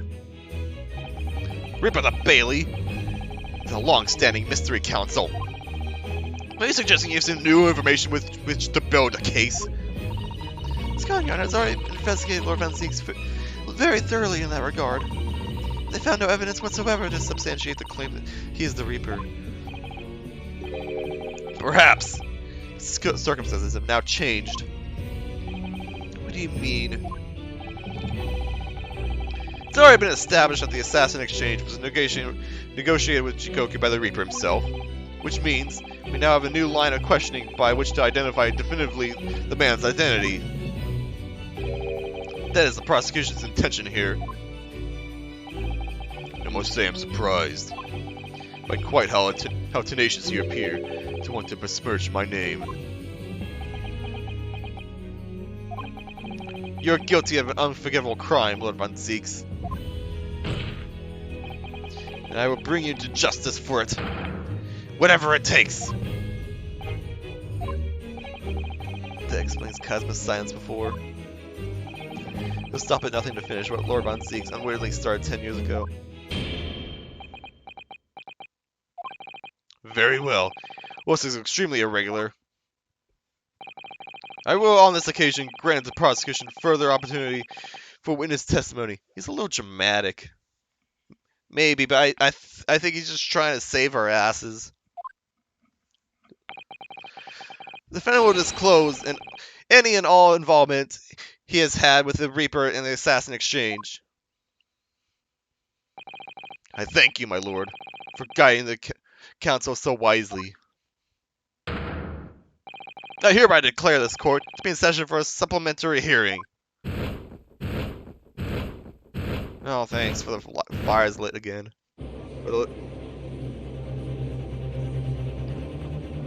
Foot! Pray turn a blind eye to this courtesy, as I verify through this file an unremitting accusation. As so are the contents of my hallowed chalice. Lord von Zieks! I first had to suffer the pseudonym of the Reaper 10 years ago now. And ever since that time, I've endured the weight of implied guilt that's gone with it. Does the judge have magical powers? Is he actually a judge? I don't know that. And as for lighting the torches, yeah, I don't know. Unless there's a button on the dock. So I welcome the chance to testify now and crush those allegations once and for all. Good. Burn the witch! No, that's Ace Attorney plus that's Ace Attorney versus Professor Layton. That's the wrong game. Let justice aside, Lord von Zieks. The prosecution seeks to begin building its case by calling the accused to the stand as the primary witness, in order that he may answer the accusation brought by the prosecution that he is the Reaper of the Bailey. And what says the defense? Putting the defendant in the witness stand can be extremely dangerous. And Kazma's so emotional at the moment, he's not thinking logically. You're right that he's not himself, but I knew it would be like this. I came here today determined to face him through whatever might arise. As a lawyer and as his friend. Then that's what we must do. The defense has no objection, my lord. Very well. Defendant, you will take the witness stand and give formal testimony on the subject of your involvement with the Reaper in the assassin exchange.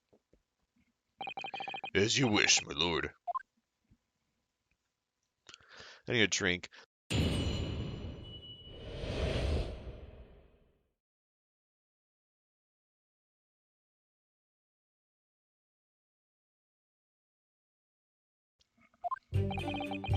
I never have taken the life of another, nor have I instructed another to kill. I've been investigating the truth behind the Reaper for years, as a way of Gregson's involvement. That's the reason why I went to Fresno Street that day, and I came to discover the body. Point is, no common threat exists between myself, Gregson, and Dr. Wilson. Clearly, therefore, there's no reason to suspect me being behind the assassin exchange. So you deny all accusations by the prosecution, both that you are the Reaper of the Bailey, and that you mastermind the assassin exchange. I acknowledge that the public at large believe me to be the Reaper. However, it's a falsity, which I alone am in a position to forswear. Naturally, the prosecution believes the testimony just given by the accused to be untrue. Witness Naruhodo. Yes? Let me ask you, why are you here? What really brings you to this courtroom? I decided to uncover the truth. Even if the truth proves your client to be guilty. From all my experiences in this courtroom, I've come to realize something. The truth can't be hidden. Sooner or later, it will come out. So it's always my intention to work with my client in the pursuit of the truth. I want you to remember what you just said. Enough dilatory chatter. Counsel defense, proceed to cross-examine the witness. Yes, my lord. I know exactly what you're thinking, Kazuma. I know you're just waiting to point it out. The contradiction you're convinced lies somewhere within this man's testimony.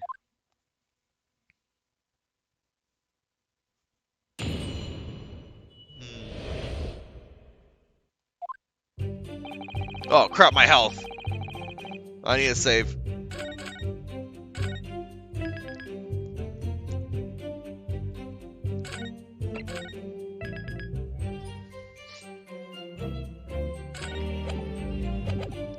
Alright,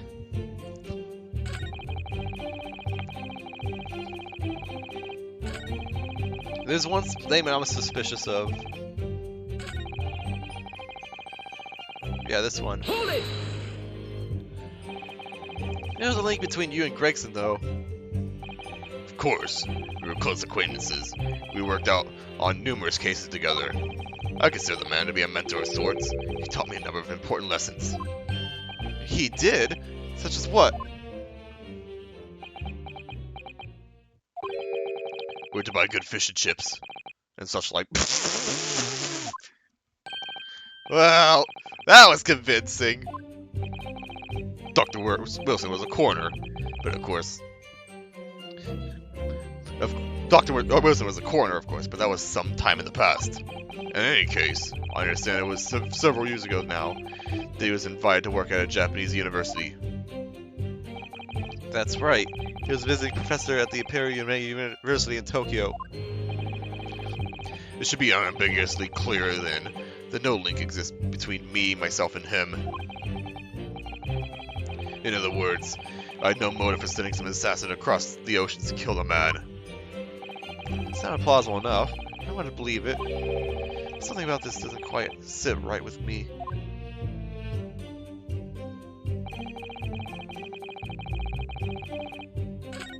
I really don't think it's you. I really don't think you're the actual Reaper. Okay. But I have something here. Gardner Wilson.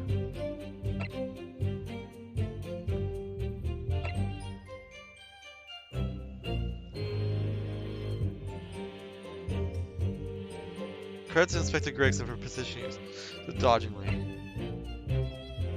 And this is about his brother's death. This autopsy. Objection! Sorry, boy. What is that? An autopsy report?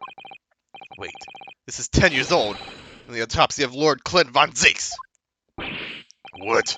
My brother's autopsy report? I'm pleased to see the defense doesn't intend to run from the undeniable truth.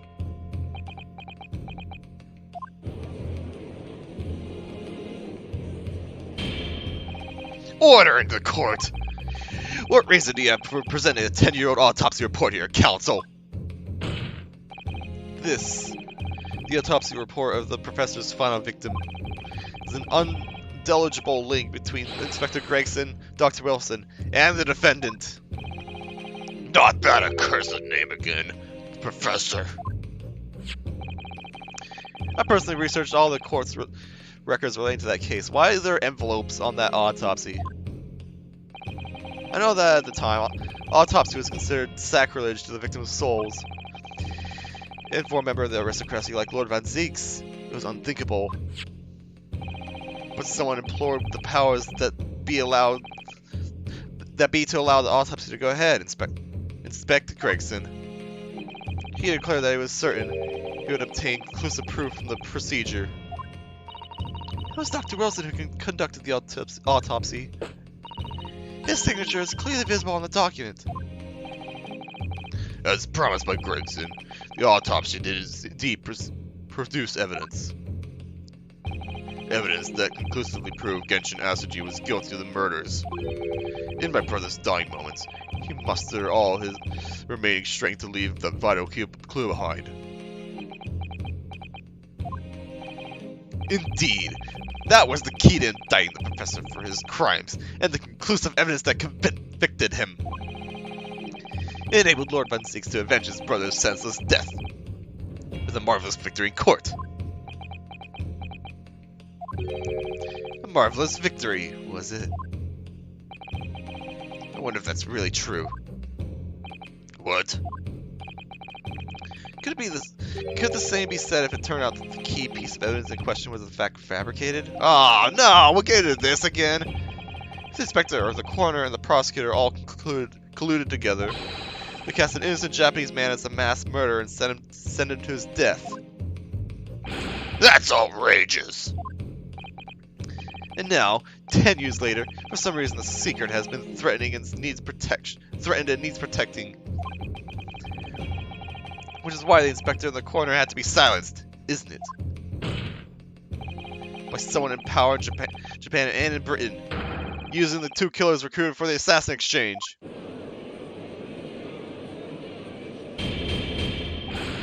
Order at once! 10 years ago, my father was convicted in this very courtroom as a mass murderer, to be sentenced to death. But it was all a sham, and I swore to myself that I'd prove it. Which is why I had to come to Britain. Whatever the cost!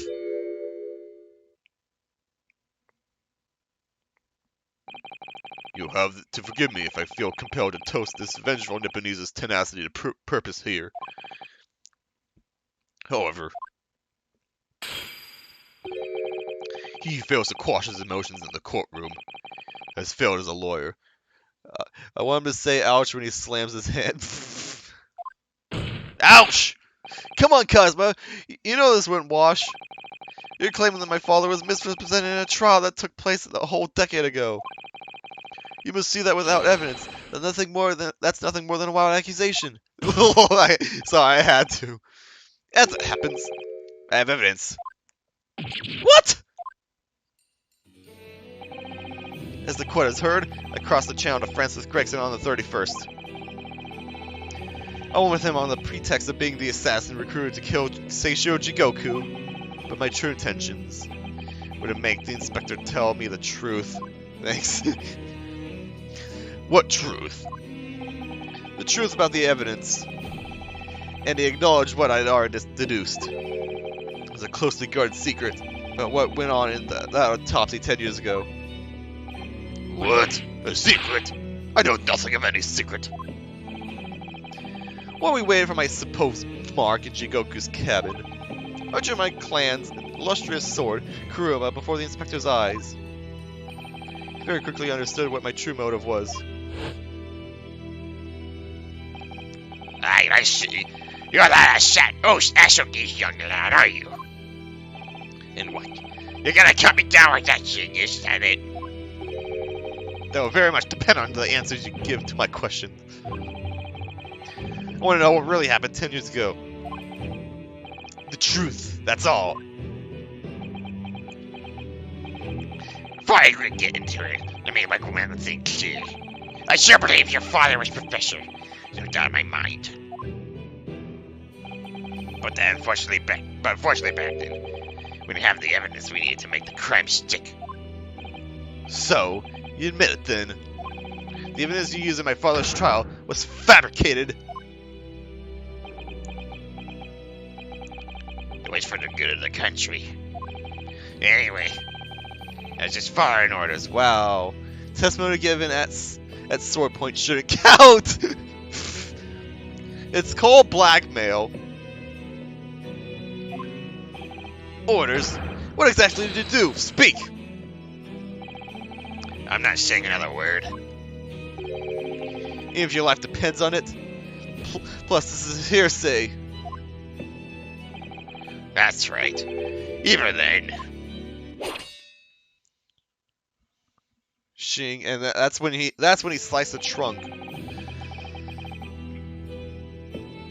So that's when the tip of the sword broke. Oh, Kazuma-sama! As the results of Cliff Von Zeke's autopsy was fabricated. The investigating officer, Gregson, and the lead coroner, Wilson, must have known about it. They can only have been ordered to pervert the course of justice, in that way by one man. Excuse me. The man leading the case for the prosecution, Barack Von Zeeks. In other words, the defendant did have cause to organize this exchange of assassins. Exactly. And as was established earlier, it has to have been the Reaper himself who liaised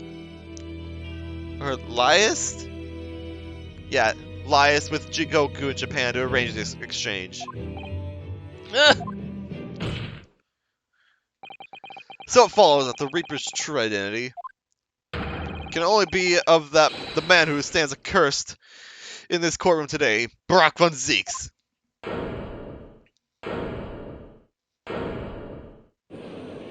This is bad. Objection! Of course he objects to that. Cosmology! What? We've just told the court. Are you absolutely certain of your facts? Did Gregson really fabricate evidence for the trial that 10 years ago? I heard it with my own ears. His shameful admission.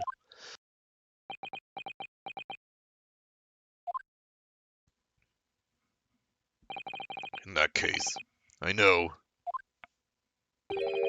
the name of the Reaper. What? Lord Von Zeeks? List. I gave no such orders. I know that for certain. Which narrows down the remaining possibilities to one. Oh, Lord Von Zeeks isn't the one behind all this. Then yes, there's only one other person who could have done something like that. I believe I know who it is too. You! I just had a feeling this name was going to come up. I really don't want to say his name because I really like him. The true identity of the infamous Reaper the Bailey is you! The only person who could have arranged the assassin exchange and manipulated the autopsy results. That's the wrong button. It is the Lord Chief Justice himself, Lord Mayor Strongheart. Lord Strongheart? Yes, it's true that 10 years ago, the defendant handled the prosecution of the professor in court, but he only took over the case after his brother, Lord Clint Van Zeeks, had been killed. I love that emote. Hina! I can only assume that this is the most inappropriate joke in British judicial history. Well, Lord Van Zeeks, 10 years ago, I was very new to my profession, but I had a burning desire to avenge my brother's death, so I pleaded for the control of the case. The investigation to that point, the supplication of the lords to allow my brother's corpse to be examined, all the evidence I was given, the autopsy reports, it all came from you. I spent my life since then believing I was in your debt for the way you stood aside and let me handle the trial. But I see now, I was very much mistaken. it was a hugely influential force that caused the inspector and the coroner to break the law 10 years ago. That same force was still felt a decade later on the other side of the world by Seishiro Goku. Lord Strongheart, everything falls into place when we recognize that you are the Reaper of the Bailey.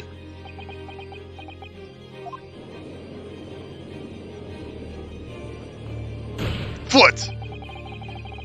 The court awaits your response, my lord. This may very well go down in British judicial history, but I assure you, it is no joke. Consider this a formal accusal on the defense. Doesn't warrant a response. A formal accusal? Don't be absurd.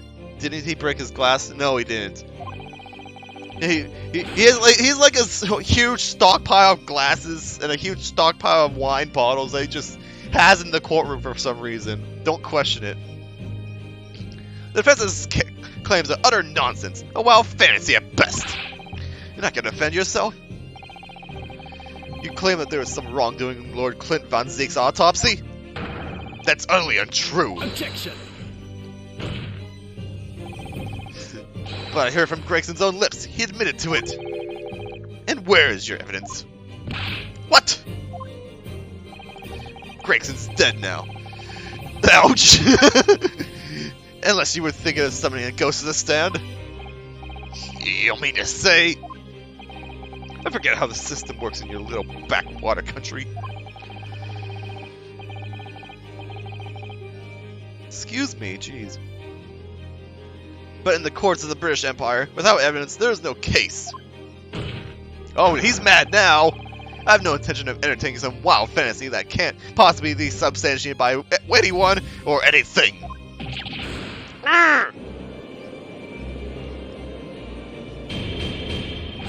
Order in court! Following Inspector Gregson's murder and in the light of Dr. Wilson's death as well, there's really no one left who could testify about the events of 10 years ago, is there? So that was the real purpose of the assassin exchange. The court has no business raking over the coals of a case that was concluded a decade ago. The accusal brought by the prosecution and the defense is categorically denied. I take it that there are no objections. Kazuma. He's more or less waited his whole life for this moment. Is there really nothing else we can do now? Is there no other avenue we can go down and pursue the truth about what happened all those years ago? If only there was someone who could testify about Clint Van Zeek's autopsy.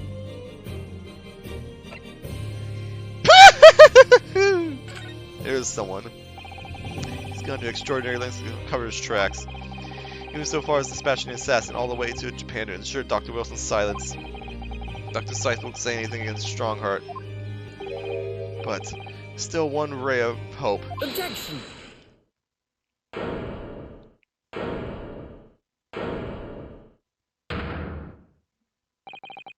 Actually, there's one person who can still testify about that autopsy.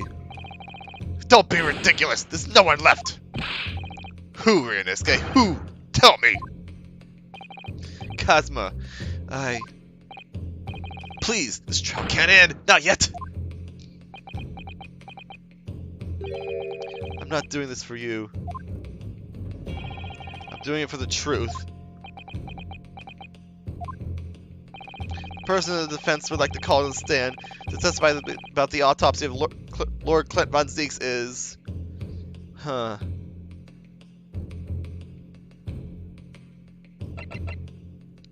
Yeah, you're the one who actually did the autopsy, I'm pretty sure. And then... Yeah, you're the one who did the autopsy, and Dr. Wilson just signed it. I think we're gonna call Mikotoba. It's either you or Sholmes, but I'm leaning towards Mikotoba first. Take that! Heaven help us. Another Japanese. An expert in forensic medicine, my lord, Professor Eugene Mikotoba. 16 years ago, he came to London with Seishio Jigoku and Genshin Asuji as a visiting student. What could his testimony possibly tell us? Professor Mikotoba was the primary assistant during the autopsy in question.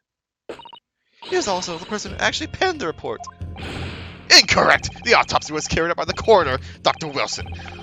The report carries his signature. As the primary assistant's duty to keep a written record of the coroner's work during the procedure. In actual fact, the coroner merely read over the report at the end and signed it. In other words, Professor Mikotoba witnessed the entire autopsy from start to finish. The defense demands that Professor Mikotoba be summoned as a witness as a matter of urgency. Whatever really happened in the autopsy laboratory 10 years ago is something only he can tell us. Got him. The defense's demand is denied. What? Professor Mikotoba is in London at this very moment. We can summon him to the stand in minutes. No, of course he's not going to agree to it. Shanghai has no intention of summoning anyone who knows. He's too concerned about protecting himself. Prosecutor Asuji, let me refresh your memory as you seem to have forgotten the prosecution's stance. Only minutes ago, you accused the defendant of being the Reaper and of masterminding the assassin exchange. I did, yes. So present your evidence for those claims and make your case complete. At this time, I don't have the requisite evidence. That's exactly why we need witness testimony. The prosecutor case is closed. There are no clues in the distant past that will bolster your argument today.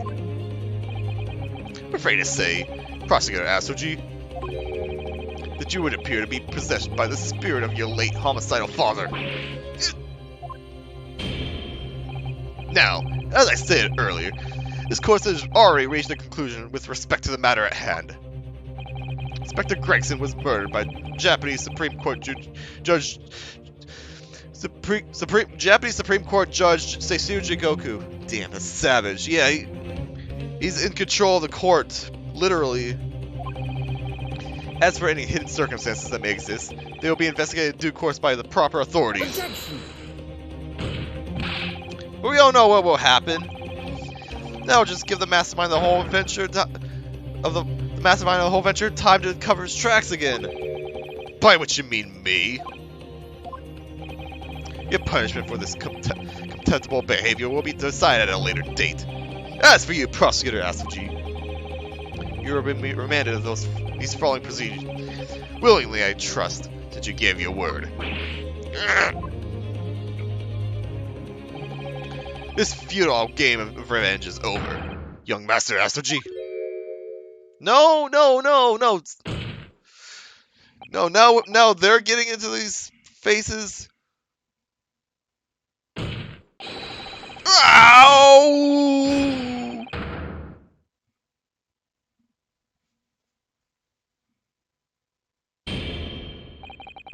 That'll be all. I hereby declare this trial to be over. Court is...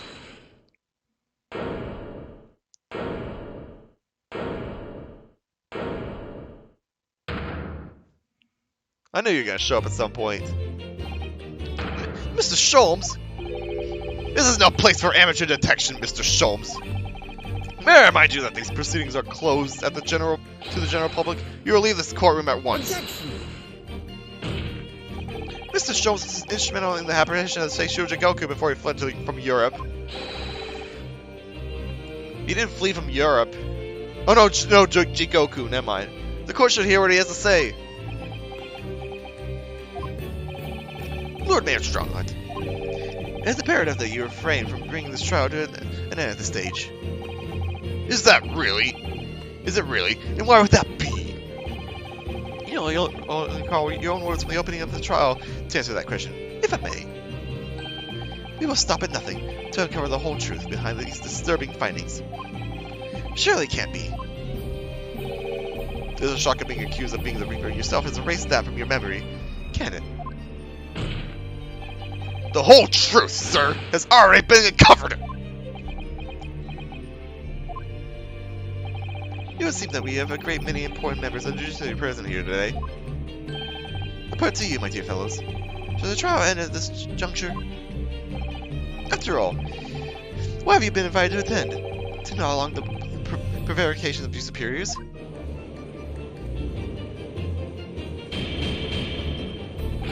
Order! Order in court! It seems to me that we stand before a door that leads to a new era of legal practices. A door that is ajar. Let us emerge from the shadows of the Reaper's decade-long ascendancy. For you and you alone, my dear fellows, have the power to push the door open now. The auditors of the gallery have no rights to express an opinion on the court's proceedings. Silence!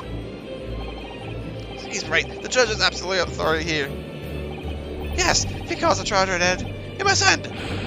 What would that really do? He says the darkest things occurring behind the scenes. Darkening the day. There's not a single person who can also say the same. What's... Charge should go on! Some of the witness! That's right! We have a guy in custody! Aww, that's a cute face. My lord, you must assure those present, that you should uncover the whole truth here. Vindicate yourself with okay, I'm going crazy here. I can't keep track of all this. A toast to my dependable colleagues in the gallery. Oh,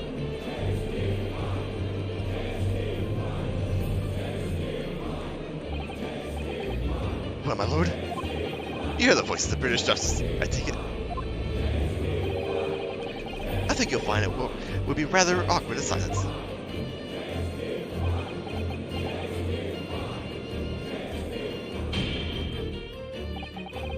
The court will recess briefly. I have no intention of shrinking from these allegations. Bailiff! Arrange for the subpoena of the witness at once. As soon as the gentleman arrives at the courthouse, we shall reconvene. Recess will be necessary, my lord. Pardon? Mikitoba is a close friend of mine. He accompanied me today and is waiting in the antechamber as we speak. I do believe he's enjoying a little trip down memory lane, in fact. What? Professor Mikitoba is here in the courthouse?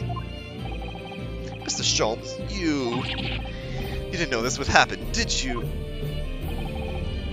My dear fellow, no one is in a better position to answer that question than you, surely.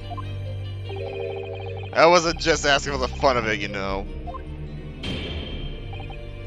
Well, I must thank you for your assistance in this matter, Mr. Sholmes. However, you have no further use here. Currently need to leave the courtroom at once. But of course, in truth, I find myself rather busy now as a result of these developments. Mr. Naruhodo. Yes? I trust you have Iris' little lucky charm with you?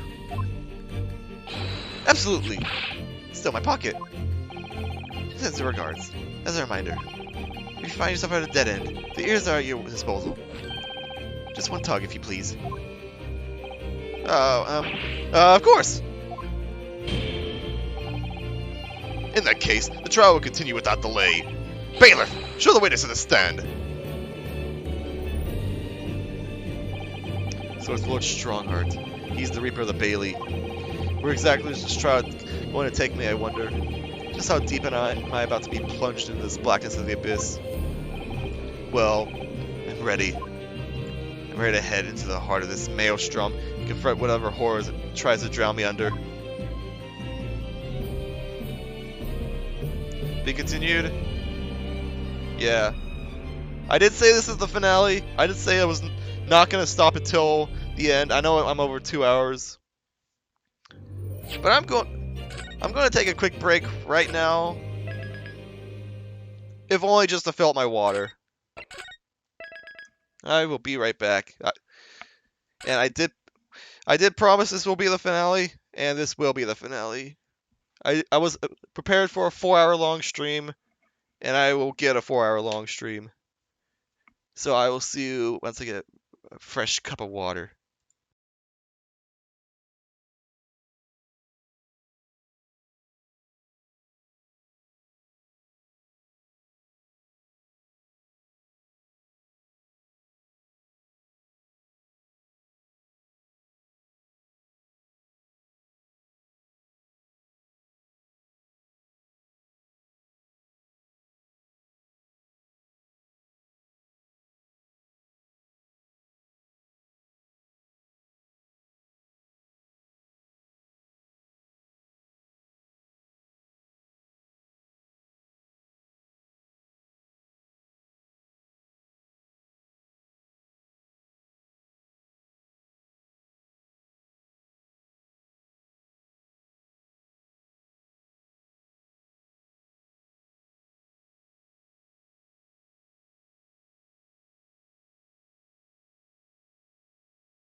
Alright, I'm back.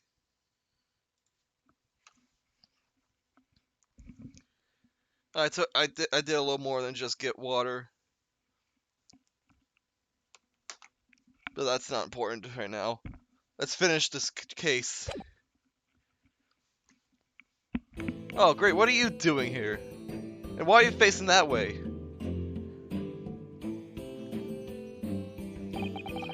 So, witness, please state your name and occupation for the court. Yujin Mikotoba, lecturer in forensic medicine at the Imperial University in Tokyo, Japan. And Professor Mikotoba, the young lady beside you is...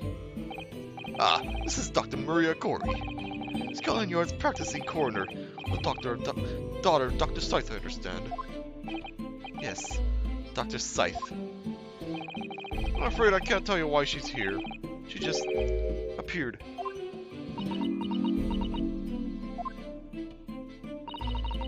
Summon this strange Japanese man as a witness to the autopsy. But you don't summon him. That makes no sense.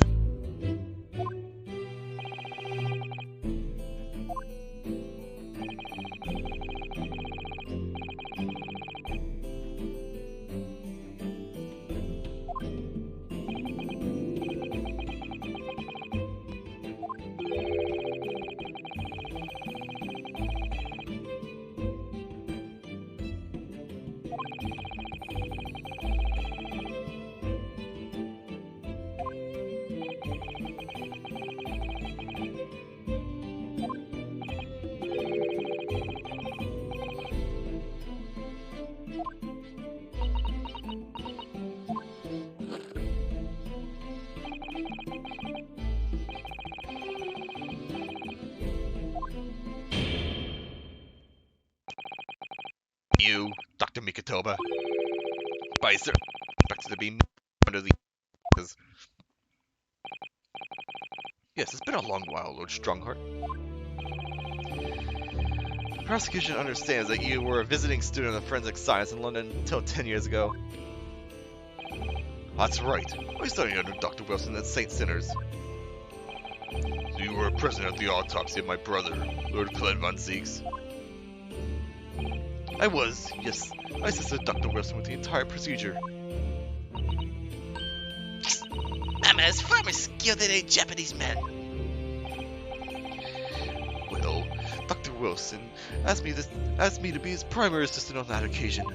And this autopsy report was... Yes. I noted all the doctor's findings, and when we were done, he read through my document and signed it. Oh, Mama, as a secondary assistant, she would have had such a good view of all the innards. So, Professor, do you remember Inspector Gregson? Yes, of course. If it wasn't for his insistence, Lord von Zeek's autopsy would never have happened. But he was absolutely convinced that it would reveal decisive evidence against you, you see. So Lord Strong had to entreat the nobility to allow it to take place. Don't correct me if I'm wrong, my lord. As a result of that autopsy, a mass murderer was apprehended and justice was done. You gotta sleep. See you later. Okay. Thanks, Niall, for tuning in. Nice talking with you. Enjoy your sleep. But Gregson admitted that it was before he was killed. He admitted that the results of the autopsy were fabricated. You were there at the time, so you must testify. You have an obligation to tell the truth about what really went on. Absolutely. That's precisely why I'm here. And that's why I'm here too. Very well then. You'll give your formal testimony now, witness. But before you begin, a word of warning. Oh? You will state truthfully and accurately what you saw and what you heard at the time. I wouldn't dream of doing otherwise, my lord. The moment your testimony verges on self-position, I will expel you from my courtroom. Remember that.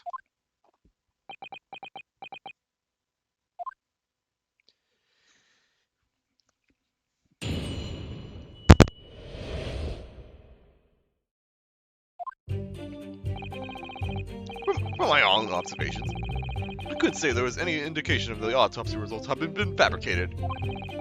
Death resulted from a wound made by a Western-style sword transfixing the heart. That I found a little strange. There were no other signs of internal injury. Nothing questionable at all. It was just a beautiful but dangerous piece of evidence removed from the man's stomach. Presumed to have been swallowed by the victim, with a way of humorously identifying his assailant. A deck? I thought he was shot. No indication, nothing to suggest fabrication. Professor Mikatoba, are you certain about that? Well, nothing that I could positively identify as such, much less swear it to the testimony.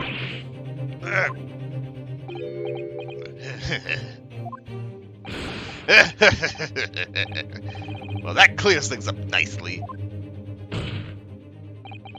The only fabrication here, SOG, has come from you. Jeez, man. I'm so used to the judge's normal postures that I'm not used to seeing, like, them react in different ways. That laughing is freaky. What? He claimed that the inspector confessed just before his death. But that is the fabrication.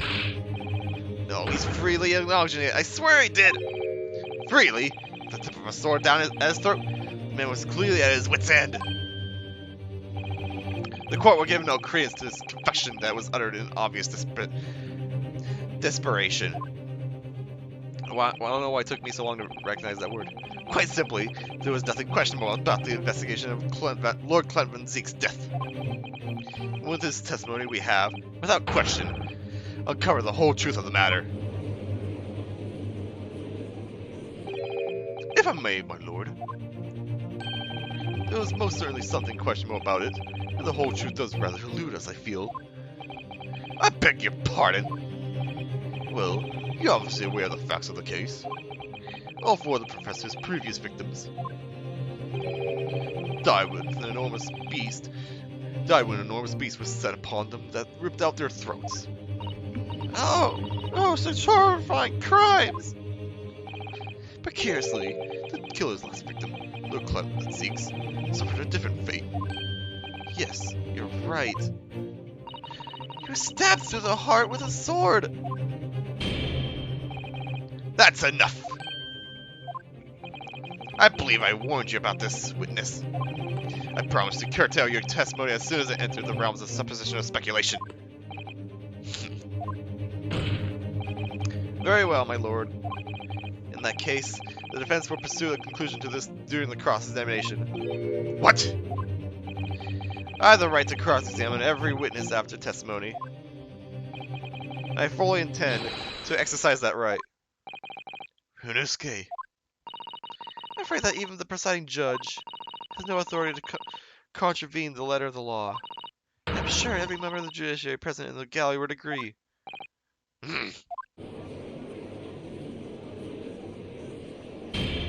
Stop staring at Mikatoba, please. Very well, you may begin counsel.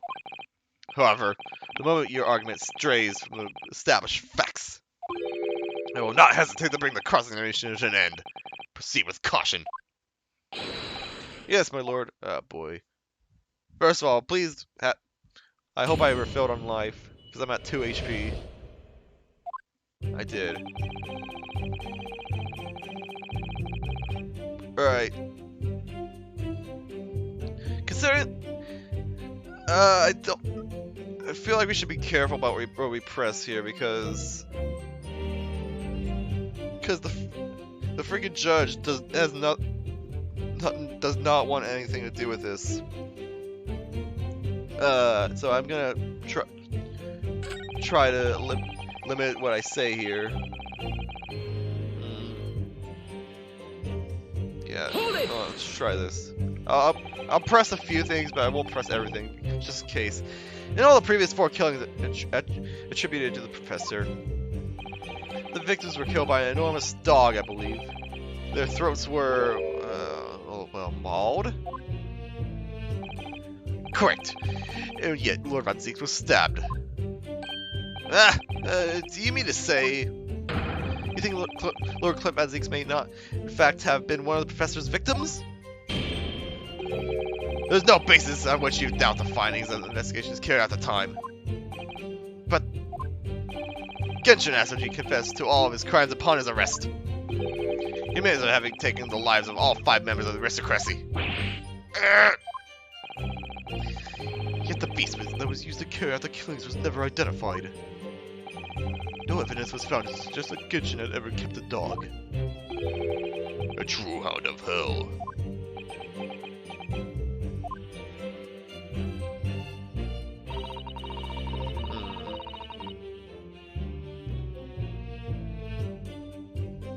Internal injury.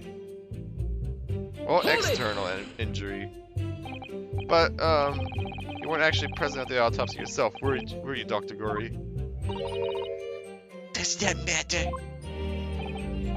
Well, I just wonder how useful your testimony could be in that case, really. I mean, it would be different if your mother, Dr. Scythe, were in the stand, but... I mean, I was paperwork to bring up the case, and Mom has told me to start countless times. The statement I just made is exactly what's written in the autopsy report. I did confirm that myself at the time, it's true. Besides the stab wound, there were no other signs of internal trauma. I see. I see! Mommy told me all about it.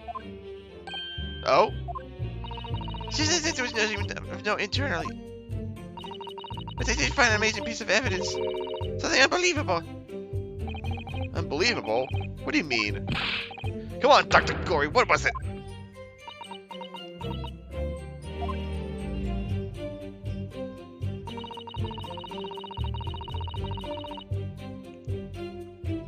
Oh, wait. I don't think that's new. Hold it! What exactly was it, though? What does this beautiful but dangerous mean? What does beautiful but dangerous mean?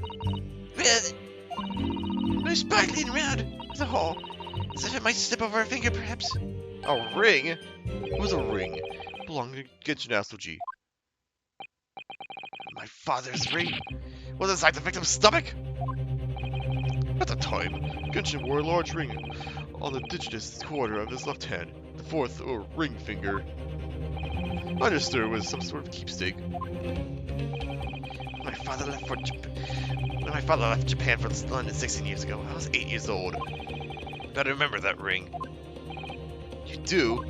Why did he eat the ring? My father's possession was sent to our family home in Japan after his death, but the ring wasn't among them.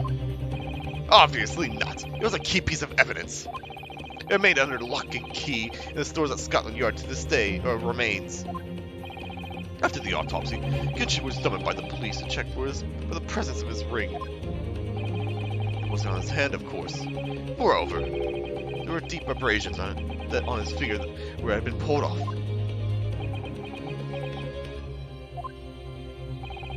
They arrested the man there and then, right before my eyes. How could they? I brought the ring along with me today. What? Here it is. Bit red dusty from years in the stores. Good gracious! Yes, that's it! I haven't seen that in 10 long years. The heck is that ring? And that was found inside the victim's stomach? Yes, I'm afraid so. You hesitated there, Professor Mikotoba. Should we read something into that? Ah, well, it's just that thing in the back now. I did actually witness the moment it was extracted from the victim's body. Oh my! Really? That precise moment, Dr. Wilson asked me to fetch him a new scalpel, you see. Dr. Gory, the removal of historic evidence from the stores requires my consent, does it not?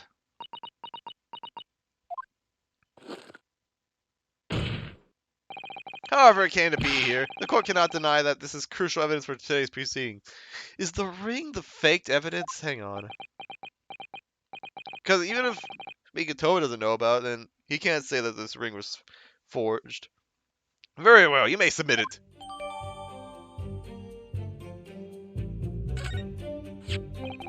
not the sort of ring normally seen in Japan. It looks like claws protecting the jewel. We must examine it very carefully, Mr. Naruto. Very carefully indeed.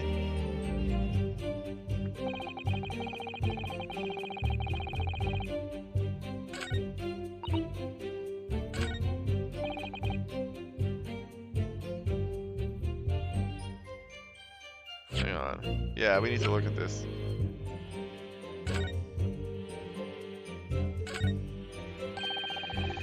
These fat claws are doing a good job of protecting the equally fat gemstone in the middle of the ring.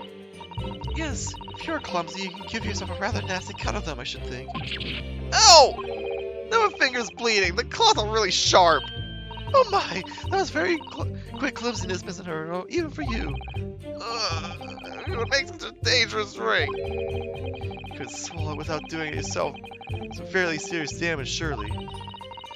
A sticky mochi bun about the side would go down much better, with some red beet paste in the middle.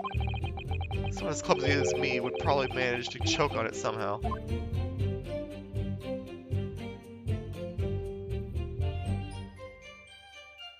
So sharp. Is that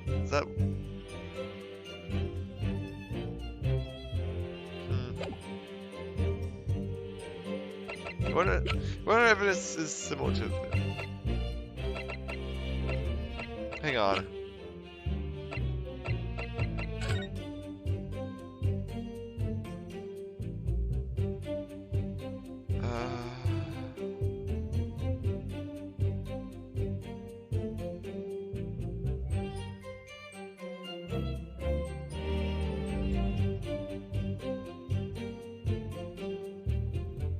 I don't see a ring. Or you're not gonna have the ring. You're not gonna have the ring, and you're not even. Both of you aren't even showing your hands in those pictures. You're not gonna have the ring. That's irrelevant. Yeah, no. I'm just looking at these pictures for the ring.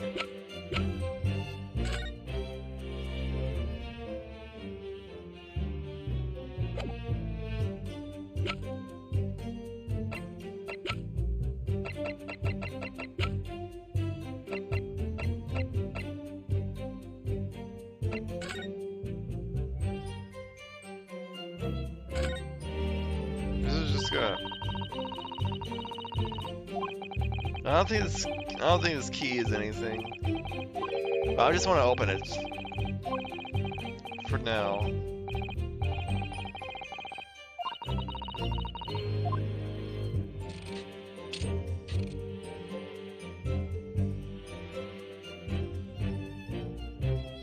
Yes, you.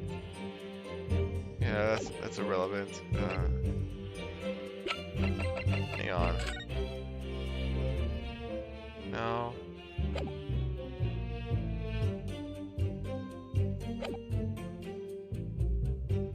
Hold it! And that was a decisive piece of evidence that led to SOG's arrest. Correct. After further investigation by Scotland Yard, the man admitted to his crimes. That's a lie. My father was no killer. Barack von Six, it was you! You twisted the truth to suit your purposes! Your hatred of me doesn't change the facts that were established 10 years ago. My brother Clint had closed in on the professor. In the end, he exposed the man and put a stop to his lethal rampage. In a way, only a man of my brother's caliber could.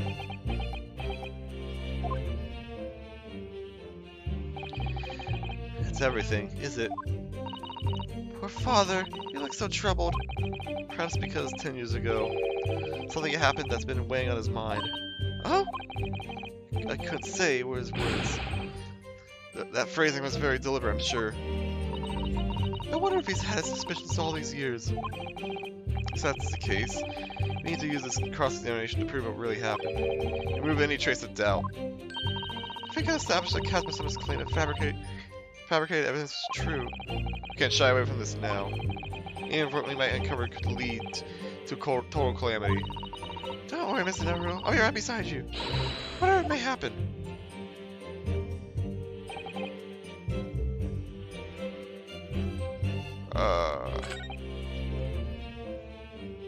So the ring is sharp.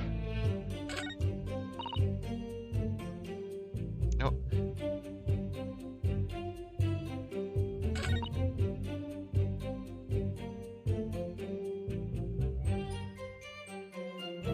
Yeah. It would clearly scratch the throat.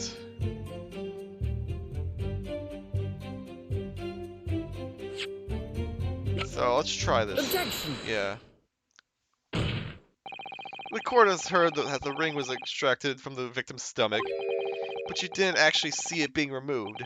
Did you, Professor Mikotoba? That's right. As I said in my testimony before, at that moment, I was fetching a replacement scalpel that Dr. Wilson has requested. In other words, you can neither confirm nor deny whether this ring, in fact, really came from the victim's stomach or not. What are you suggesting, counsel? That the ring was never in the victim's stomach to begin with.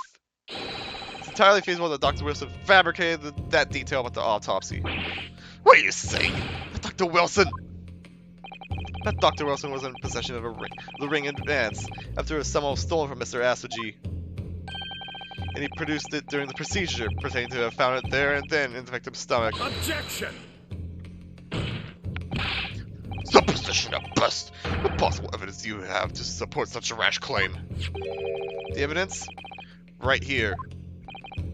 That's the autopsy report. It's explicit in that report, counsel. Other than the ring, nothing unusual was known internally. I'm not sure how you intend to prove your point. You've already done it for me, my lord. The lack of internal injury says it all. What?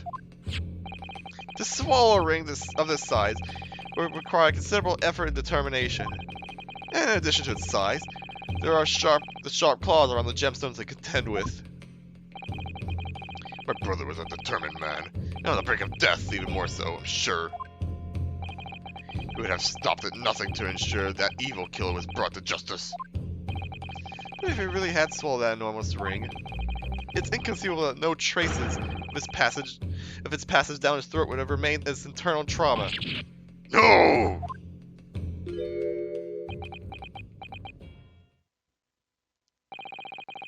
And there you arrive at the sticking point. That's precisely why I had my doubts about the findings myself 10 years ago. Then why did you say something at the time? I need to drink.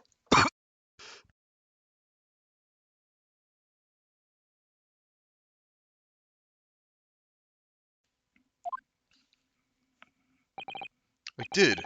I still remember the conversation I had with Dr. Wilson in the laboratory that day.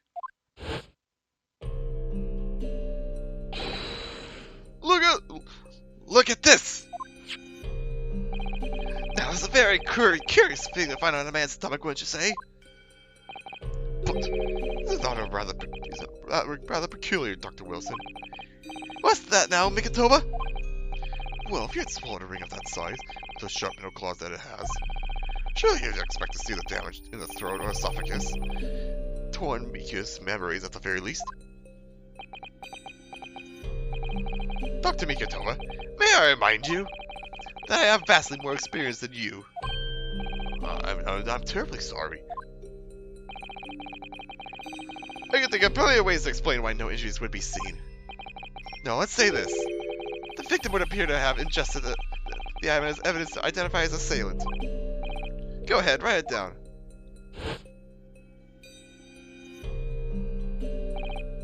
So I was right. Dr. Wilson deliberately fabricated the results of the autopsy to implicate my father. I'm disappointed, counsel. That argument is nothing more than speculation.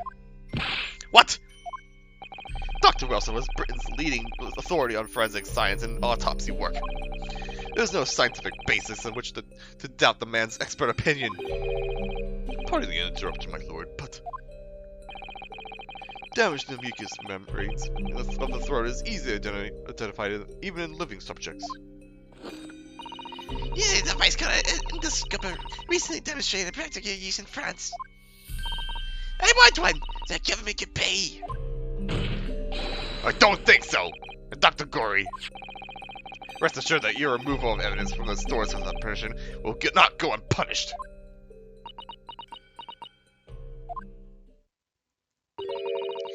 We open up the dead to find the truth. I beg your pardon. But Mama, she told us that your corpse does up without a secrets inside. That's wrong. Dr. Gory, it's looking as though she's chosen to walk a different path to her mama.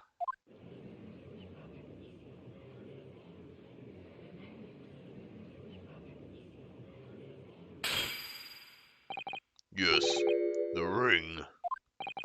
The ring of power. What about the ring? I've just remembered something. An earlier incident. What incident? The one I recounted to you before.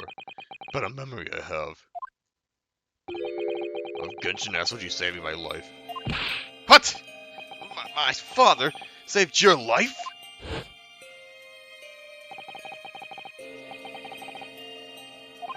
Right.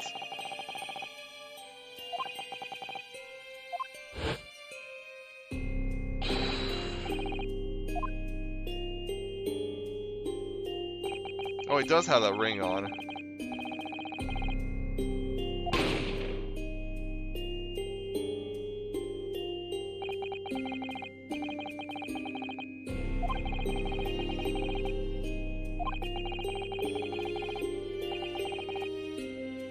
From his left hand. Oh, don't. Oh, no. It was on the ring finger of his left hand that he used to wear that ring. Ah! Are you saying?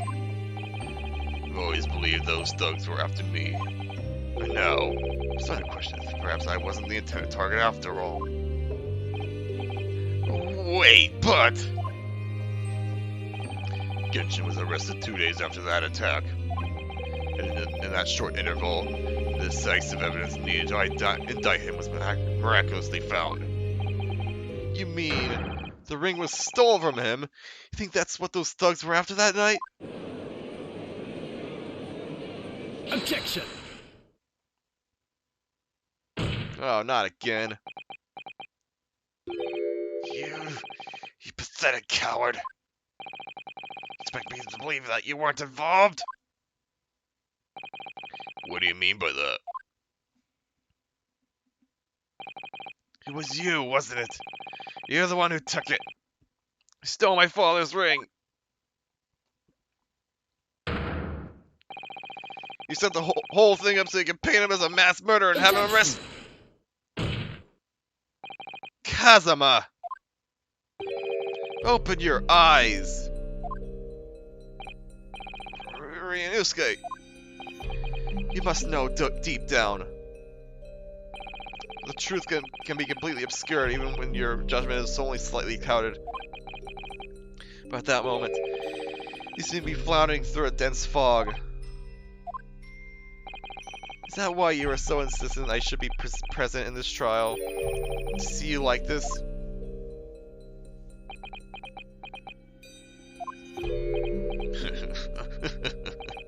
Well, this is an amusing spectacle. What a grandiose expression on your face. As if you were Lady Justice herself. Seems you've thoroughly convinced yourself of this alleged fabrication of the autopsy results. So much that you're apparently blind to the blatant contradiction that would be born out of it. What? Though it's extremely hard to believe, let us imagine that there was some sort of misconduct during the autopsy. If that were the case, why would Asuji not have disputed the findings in his trial? Oh.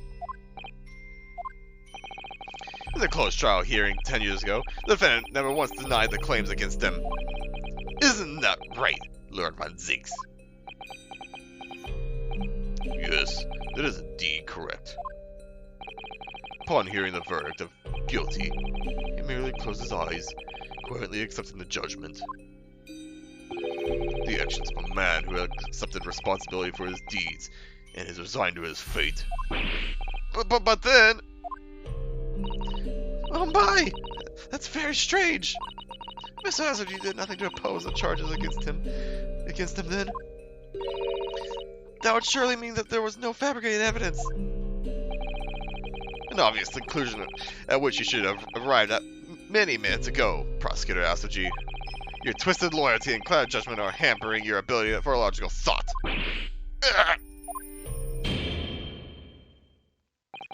Genshin Asoji's silence at his hearing can mean only one thing. There was no fabrication of evidence during the autopsy of his final victim 10 years ago.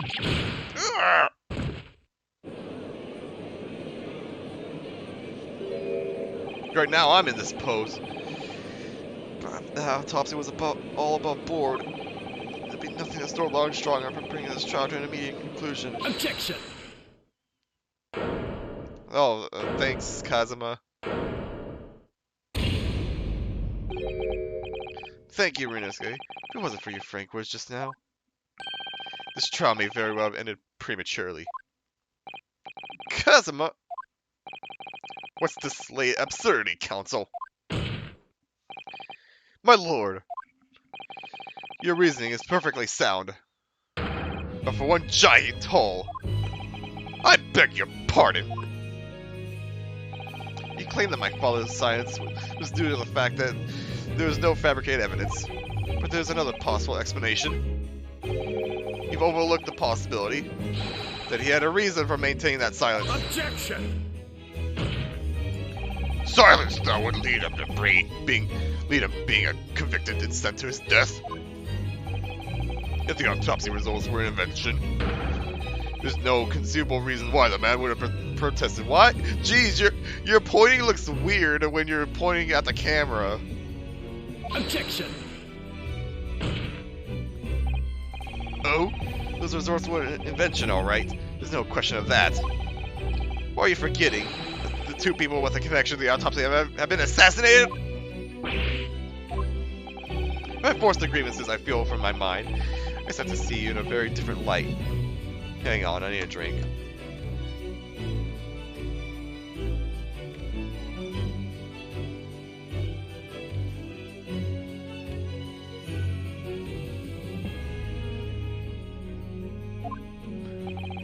I think perhaps it's you who's been living in delusion these 10 years.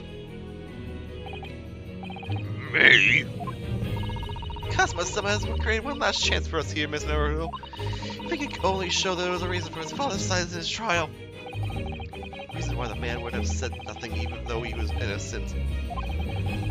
Could have been part of some negotiation, perhaps. Enough rhetoric! The court must be shown evidence. What proof do you have that could possibly explain Asoji's silence in court?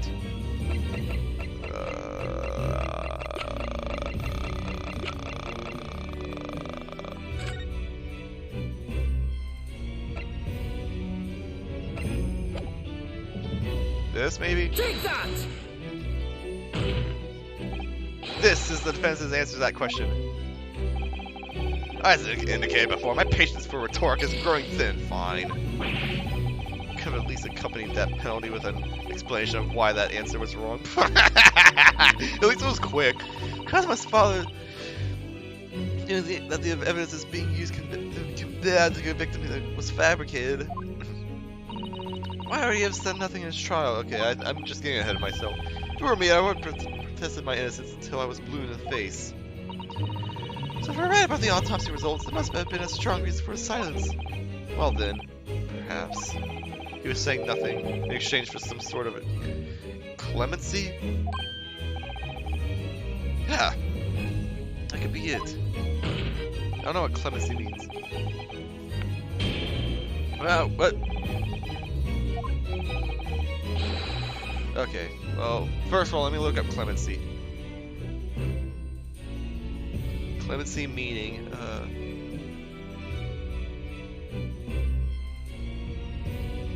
clemency is the process by which a governor, president, or administrative board may reduce the defendant's sentence or grant a pardon. Oops, I bumped my mic there, my bad. I was stroking my chin. I just happened to bump it. process by which a governor or president may reduce his defendant's sentence.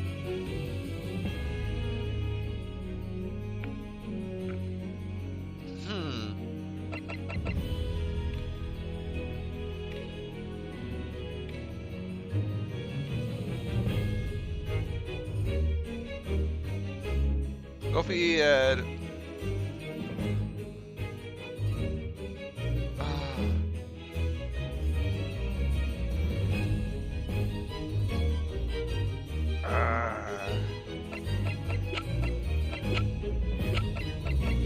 What evidence do we have here?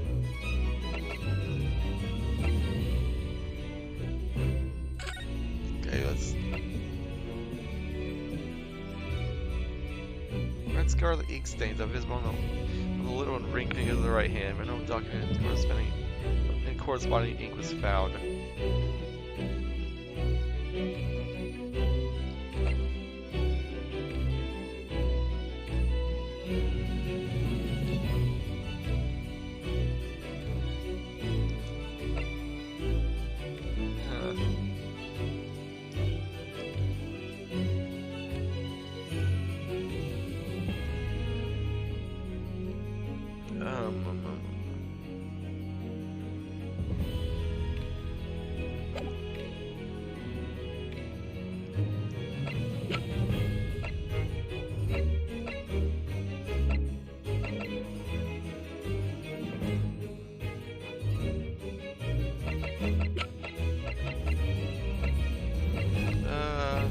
There's really not much evidence we have, just in general, about this. Hang on.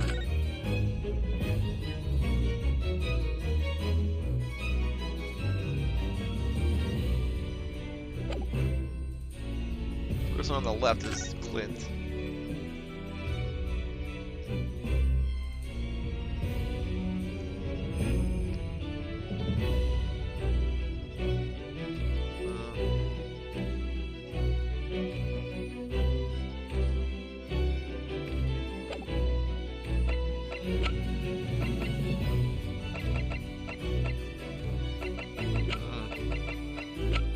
Let me just try the autopsy report. Yeah, I'm just gonna try it. If it doesn't work, I can just. Yeah, okay. I'll save now. I'll save at the question, I mean.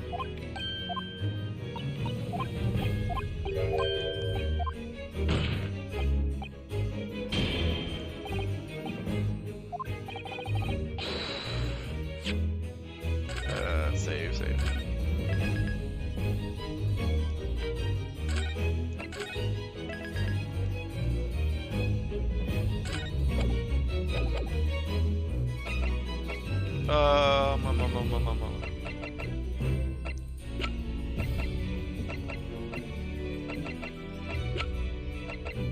What other evidence do we have?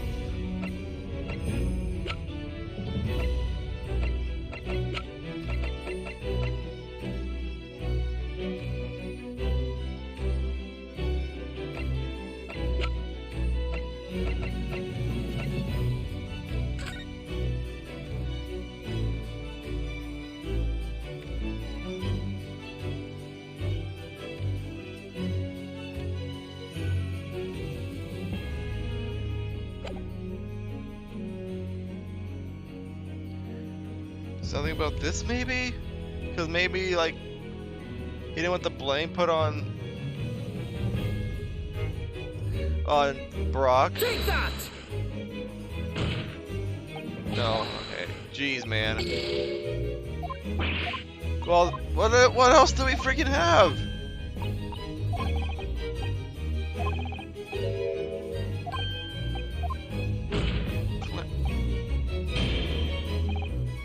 Well, what would reduce his sentence, though? Yeah, I mean, he was sentenced to death.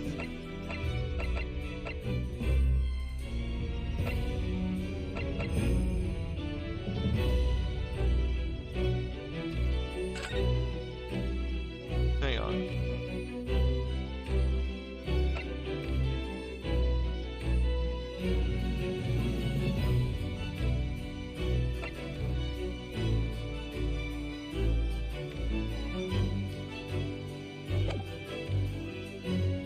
This? Take that! Oh, here we go, okay. It's true that Genshin SOG silenced during his trial resulted in his conviction. But that didn't actually lead to his execution. On the contrary, it led to his escape. An escape that was only possible because he'd been sentenced to death. Although I find it hard to believe my father would have negotiated in that way, the defense is correct. Fake execution, falsifying of a death certificate, and a jailbreak inside a coffin. Clearly such an elaborate plan couldn't have been carried out by my father alone. Must have had the help of a collaborator from the judiciary. I have here the dismissal notice of the chief warder who was working in the prison at the time. The note reads, there are indications that the jailbreak was in planning prior to the inmate's incarceration. Oh, okay. I get it. In other words, the suggestions of some sort of negotiation between Mr. Asoji and the British government. In exchange for a silence in court, he's given assurance that he would be broken out of prison. Yes. With that sort of clandestine arrangement in place, I can imagine he would have kept very quiet. I would go further than that, in fact. I would say that the elaborate jailbreak of Mr. Asoji can be explained no other way. Order! Order! First fabricated evidence and now a jailbreak conspiracy! Of course. It is all intimately linked.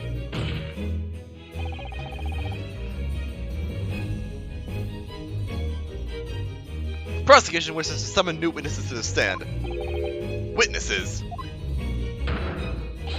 People who can testify about the jailbreak that took place 10 years ago.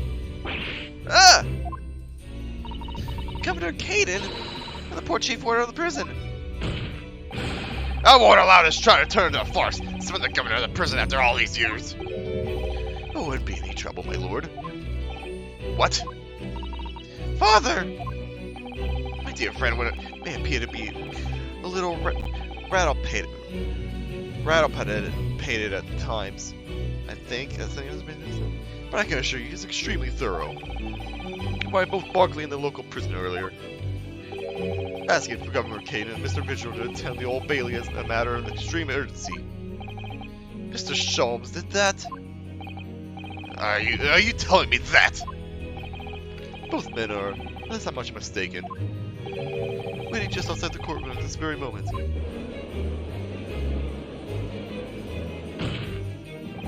My lord, you must permit this trial proceed as you declared at its outset. You promised that we would stop at nothing to uncover the whole truth behind these disturbing findings. Very well. Bring in the witnesses. Make no mistake.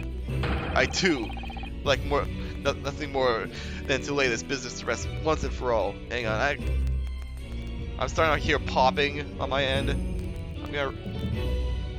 I'm gonna quickly reset the Elgato. Give me a sec. The music's gonna cut out for a quick minute here. Yeah. Reset that. Things going on. Yeah, okay. Now no more popping. Let's keep going.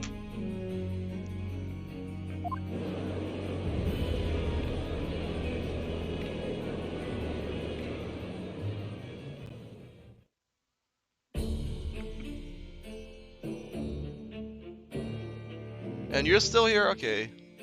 Would the new witnesses state their names and occupations for the court, please? I, Barry Caden, governor of Barkley Prison. Everyone calls me Gossip. Oh, and then kind of Gossip. Oh, your other persona, if you don't mind. Oh, I do beg your pardon. Of course.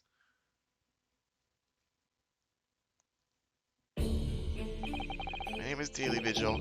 I used to be the chief warder at Barkley Prison. The reason you've been summoned here to court today is to testify about the jailbreak of the so-called professor 10 years ago. Gosh, the professor. If I had been through all this before, the decade ago.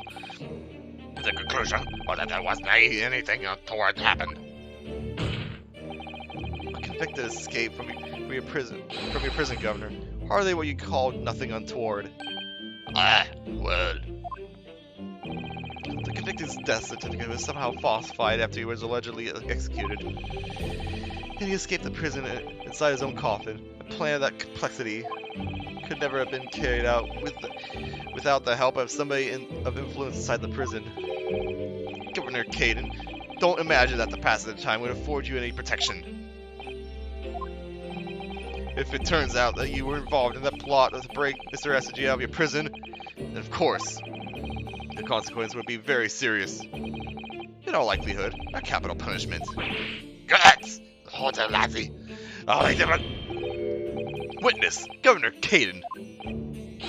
Yes, sir. You have a critical role to play in the public safety of our country. A great responsibility to shoulder. The significance of your testimony in court cannot be understated. Therefore, think carefully before you speak. Professor Asoji, if you threaten a witness again, you'll be held in contempt of court.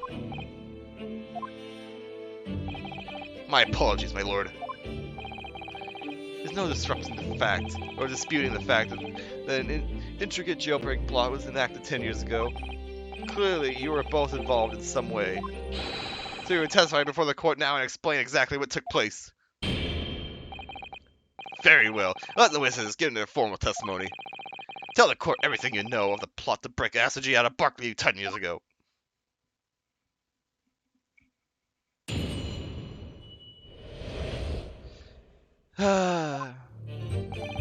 It was a day the Japanese Jack with Langetti, the director of the prosecutor's office.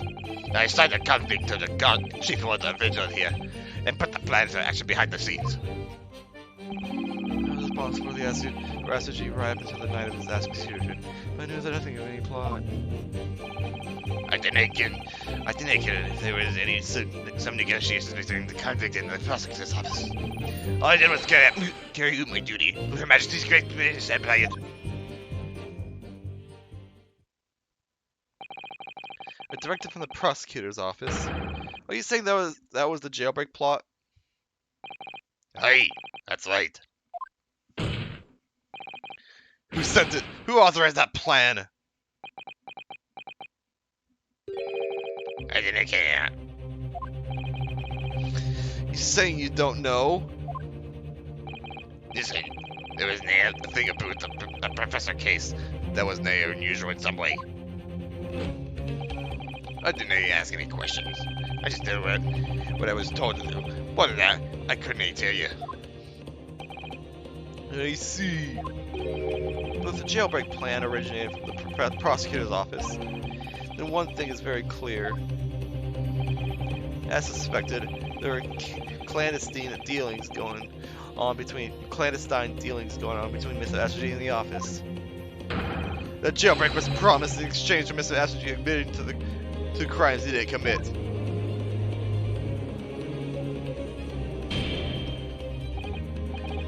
That, counsel, is nothing more than speculation on your part. So, let me ask the defense. Oh, my lord? I fail to see how these witnesses have any more pertinent information here. Do you intend to assert your right to a cross-examination? Absolutely. I have no intention of squandering a single opportunity, my lord. Seems all you Japanese are fiercely tenacious. Very well. Proceed, counsel.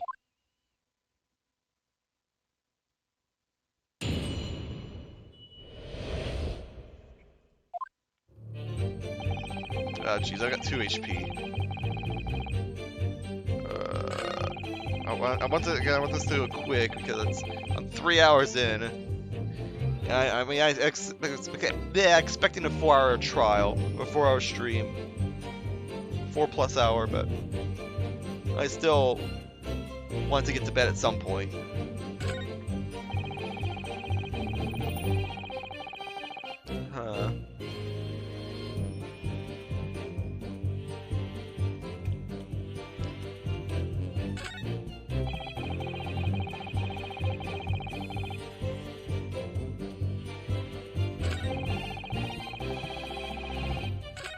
Huh.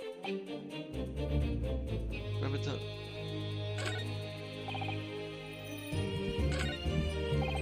Wait a minute, hang on. Did you not notice anything unusual happening in the lead up to that night? Oh, everything was unusual. Exception after exception. After all, I was a professor. A man had terrorized the country as never before with his crimes. In order to hide his identity, he was forced to wear an iron mask over his head. Hideous treatment. The fellow was surprisingly docile for someone who'd taken the lives of 5 of the country nobles. He, the chief warder, was the only person permitted to approach his cell. I can still hardly believe that I was duped by my own country. I believe you jumped from the window of the governor's office when the jailbreak was blamed on you, didn't you? Nice, Mitchell. Can I apologize enough? No, Governor, I don't believe you can. It won't change what's happened. What else could you tell us about the situation, Governor Caden?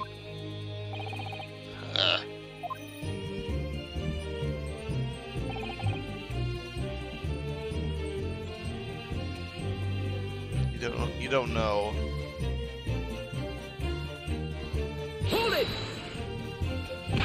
But you're already acknowledged. You've already acknowledged that orders came from the prosecutor's office to arrange for the man's escape. It must have been some sort of negotiation. It's the only explanation. Be honest with me. I didn't know about that. Witness stand is no place for telling when you don't know for sure. I didn't know that much too. I know that much too. But then presume you know about this. Not telling what you do know is a criminal offense. So you were just following orders. Is that it? I'm afraid that won't absolve you of guilt here. Man was still killed illegally, even if he was a condemned criminal. He may very well be found complicit in murder, Governor. So that's what it's to be, is it? Even with the threat of conviction, it won't break your silence.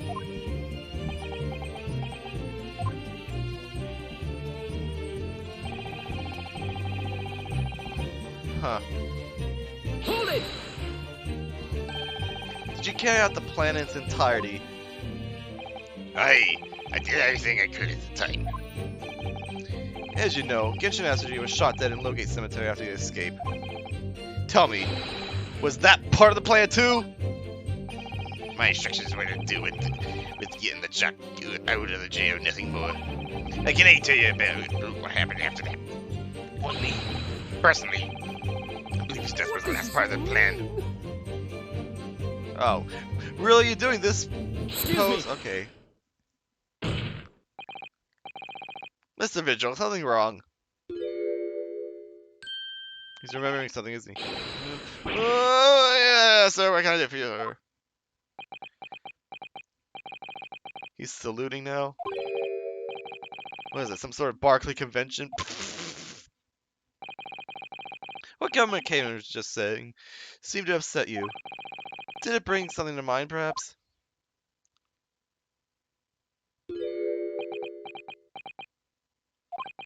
For the last 10 years, I've completely blotted out the memories of that time from my mind. I was betrayed by my superiors in the name of my country. Just as my father was betrayed, it seems. But you see, thinking back now, I really can't imagine that the shooting of Mr. Aspergy in the cemetery was ever part of the plan. What makes you think that? Well, it just doesn't make sense, does it? To make the man admit to his crimes he did commit, with the promise of a jail bag, only to kill him in the end. His treachery is the worst kind. But the point is, the intention was always to betray him.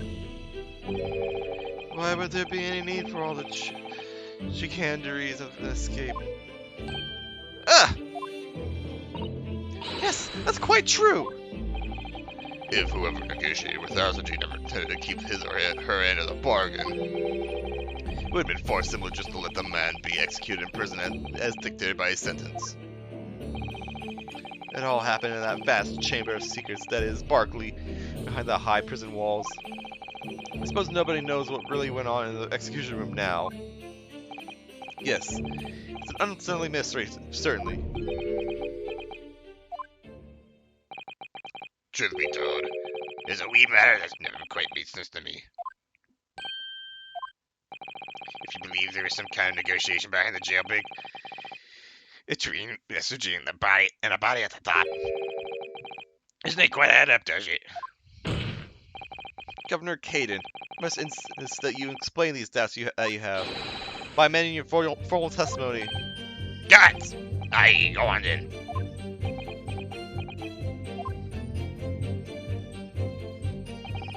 It seems to me that the Japanese fellow today had nothing to bargain with. There's nothing to bargain with. Hold it! Many of the crimes. That's what he had to bargain with, surely. I can actually see that myself. After all, did the prosecution have no conclusive areas against the Kali Day? This, you mean, discovered during the final victim's autopsy. Very possible that this conclusive evidence was fabricated by Scotland Yard and the prosecutor's office. Objection! Possibilities are all very well. Nothing has been proven. You can holler about misconduct in the trial 10 years ago all you like. But if you can't establish that it had happened with hard evidence, no one's gonna listen. Yeah, that's right. So what I'm saying is, the convict had nothing he could use for any kind of bargaining it out. The witness makes an astute point. Logically, it would seem no negotiation could have taken place.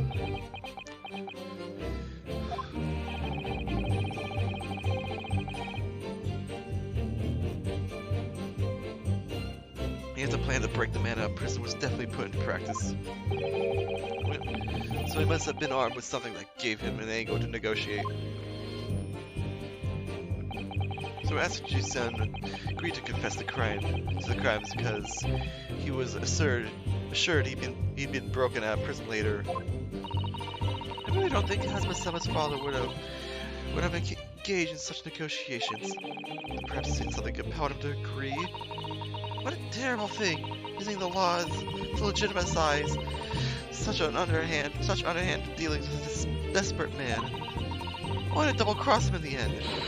It's quite the opposite of justice. I can't help feeling there's something about this apparent negotiation that doesn't quite add up. Something doesn't quite add up. Just never heard of? No, it doesn't. I can't quite put my finger on what yet. Well, in that case, I must keep digging until we identify the problem.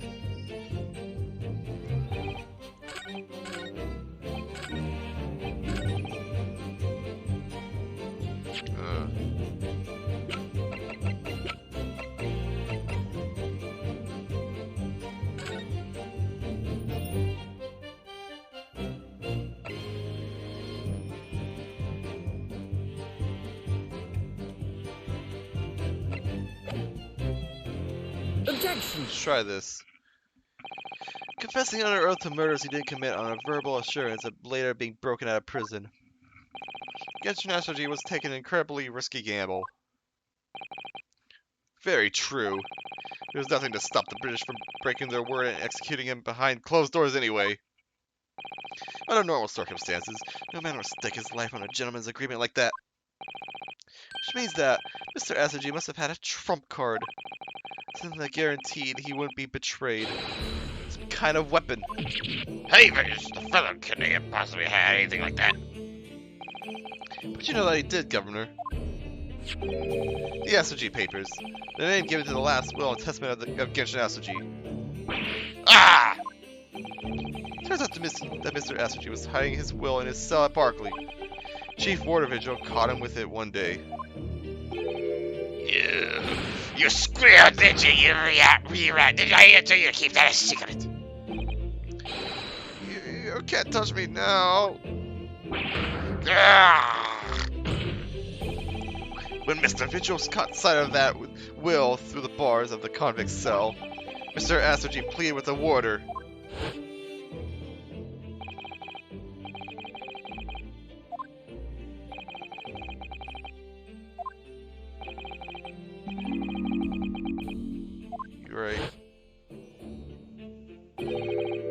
weapon.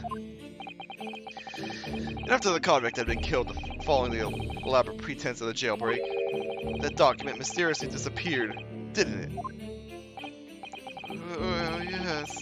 All the prison warders searched through the belongings in his cell, but that will was just nowhere to be found. As I understand it, it's an exhaustive search. An exhaustive search was made for the document, which became known as the Aspergy Papers. Governor Caden, I believe you ordered your prison staff to find it at all costs, didn't you? Eh? Would I be right in saying that you knew? You knew that the so-called Aspergy Papers had the potential to make great waves somehow. Gee, what a place you blathered about. The well was found and right in proper. If it was the way I said it would be. How can that be? Where in his cell? You searched the place from top to bottom. Oh, you did a dirty papa, Johnny. You really rally galoot. You can't criticize me now. I said it to you before, did I know, young lawyer? Yes, you did. I have the document here. It's written in Japanese and reads, "The last will and testament of Genshin Asoji." Which means everything is as it should be. Not quite, my lord. You see, there's an undeniable inconsistency here. What? What inconsistency?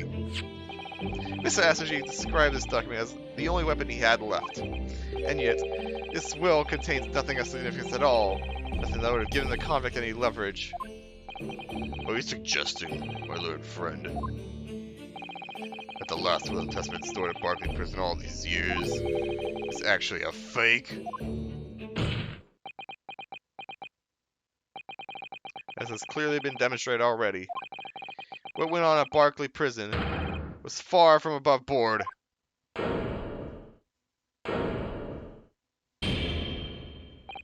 That last vilification by the defense was an affront to the entire British legal system. This absurd notion of a weapon is something for which we have only the former chief warder's word. The man could quite easily be lying, or at the very least, sorely mistaken. No, I definitely heard him saying that, I swear. Clearly we need to get to the bottom of this. We need to know exactly what happened with those so-called Aspergy Papers. Waste of time. If the will was fake, where is the real document? Objection! Mr. Vigil was stabbed in the back by the judiciary 10 years ago. He lost everything, very nearly his own life. And now you're going to do it again. You're really going to brand him a liar and turn your back on him without even letting him defend himself. Where the Barclay prison is hiding something. Clear the jailbreak was massive out of somebody in the prosecutor's office. It's clear that's not innocent litigation took place. And you should get it. What did you say? We should hear a report from the chief warder. Have him testify again. The trial must go on. That's what was heard. It would seem that our focal view here are utterly blind to the truth. Very well then. Let the witness testify again. Tell the court precisely what you think you saw of the convict's last will and testament. Yes, sir, my lord.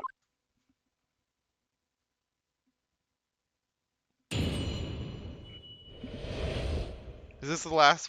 I feel like this is the last cross-examination, or the last testimony. I could be wrong though. Is the warden responsible for the condemned convict? I attended to Mr. Asoji and kept watch over his cell. After he was found guilty in court, he was doing something with Will in his cell. We turned the cell inside out looking for it after the execution, but to no avail. I only found out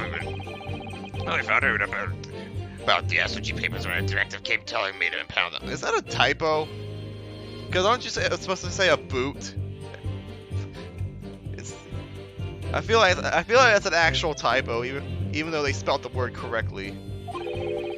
The document was in the folds of the fellow's robe that was left to his cell. A kimono, I think it's called.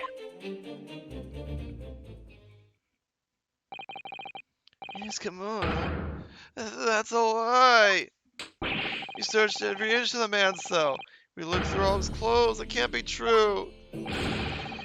You're not satisfied with gonna be alive for the one that the one say we wafflinger. Jeez, I cannot say these insults anymore. There's nothing you can do about it now. You don't have any hold over me anymore. Other than the hold you like to take on my cravat, of course. Is that what you're gonna do with it? Is he shaking? Is he shaking? He's doing like the pose as if he's actually shaking him. Are you gonna give me a good shake again? Are you too scared? Ah! Little one large. What a double act. We complied with Asoji's will as far as was possible. All his personal effects were delivered to his family home in Japan. As a courtesy to the homeland of the most notorious killer our country has ever seen. We were very much obliged. I can confirm that all my father's belongings arrived safely. Hey, but you cannot deny the handwriting is that of your old man, eh?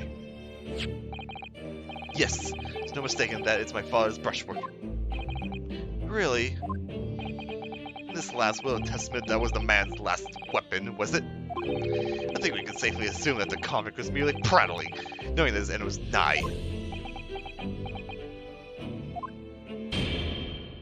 So, counsel of defense, your cross-examination, please.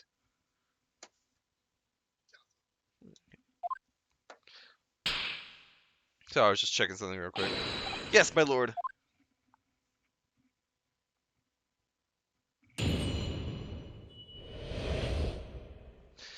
Oh boy.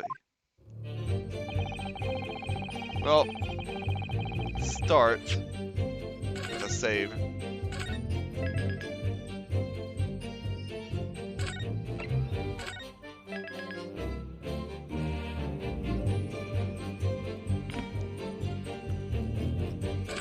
Alright.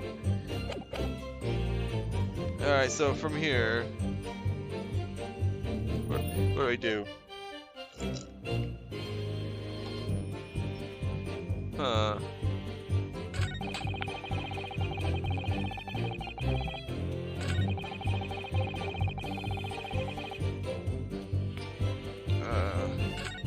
Couldn't find it.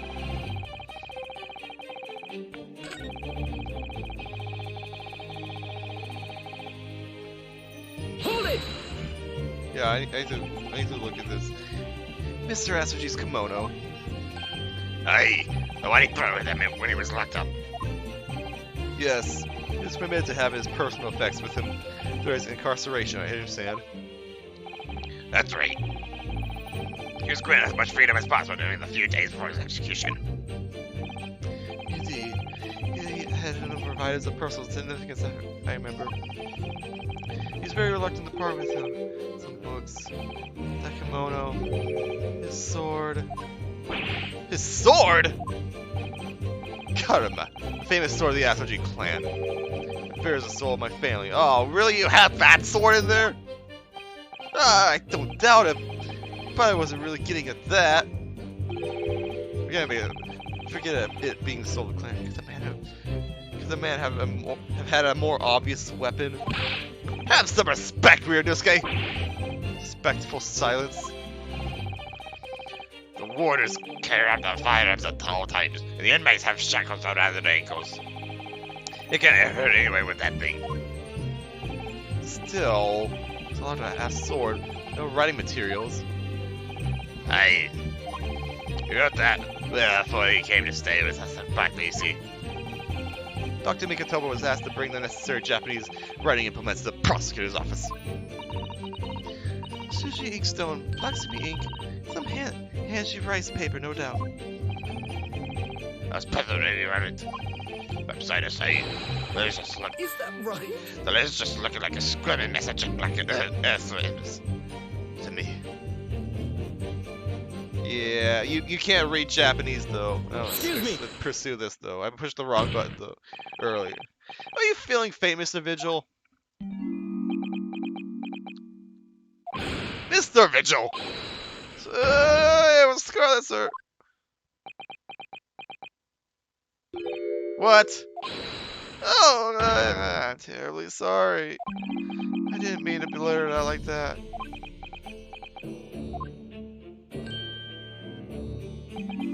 Oh, he's remembering. No. Less swaying and more explaining would be helpful. It's something about the testimony we just heard. Oh, wait, is it something about the testimony we just heard? Have you recalled something of importance? Something of importance. Possibly. Possibly not. I haven't told which way he's leaning, I'm afraid. My lord, the defense asks that Mr. Vigil be permitted to supplement his testimony with this possibility and possibly not important detail. Permission granted. Go ahead, Mr. Vigil. Yeah, it was Scarlet. I bought my mic again, I'm sorry. As I remember, the document was written in scarlet ink. But perhaps I'm mistaken.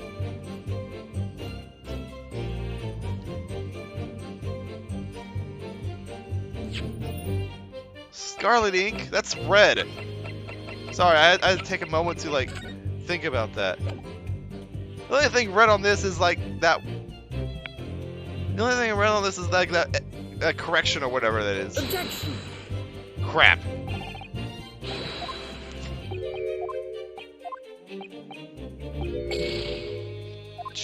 Really?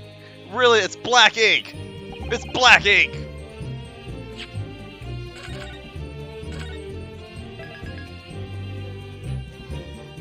Fine, I guess I'm on 1 HP for the rest of this.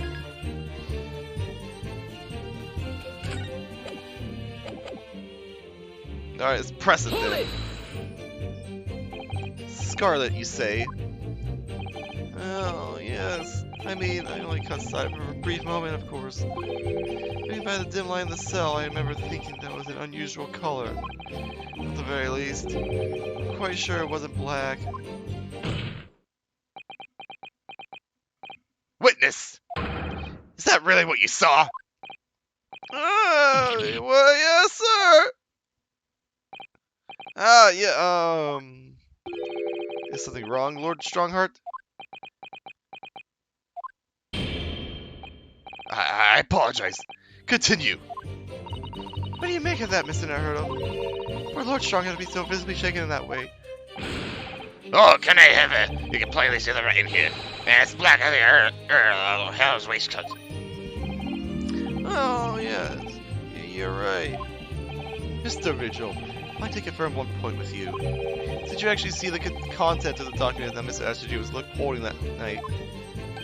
Oh, well, no. I mean, there was no time. He certainly noticed me there, hid behind his back. Well, it was definitely a will, was it? Yes, it was. That's what Mr. Astrology told me. The court need waste no further time on this matter. We have the will in question in our possession. There's nothing more to add. Will written in scarlet ink. Where did Mr. Vigil really see Kazma's father holding it, I wonder? Wait, what? You have an inkling, Mr. Nahara. You must present to the court of runs. Ha! Get inkling, get it?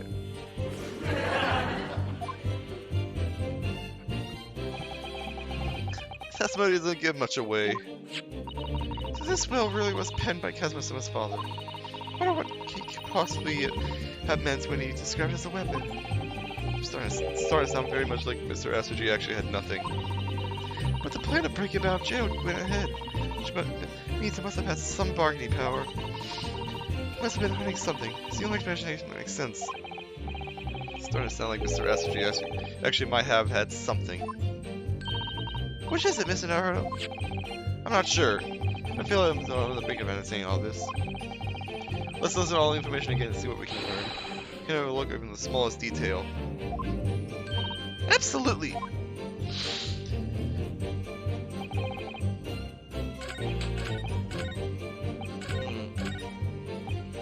Oops, I didn't mean to do that. Oh crap.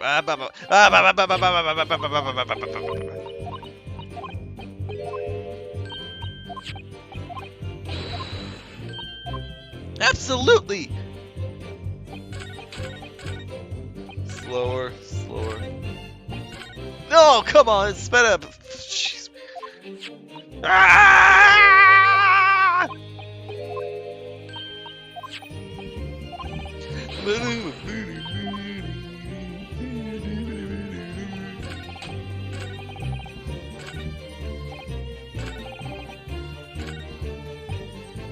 Okay. Well, what do we have here that's in red ink?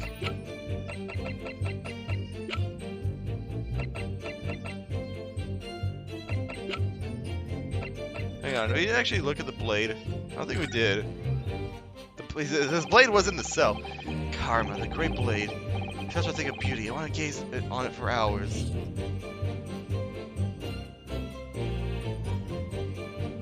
The tip is broken, we know that.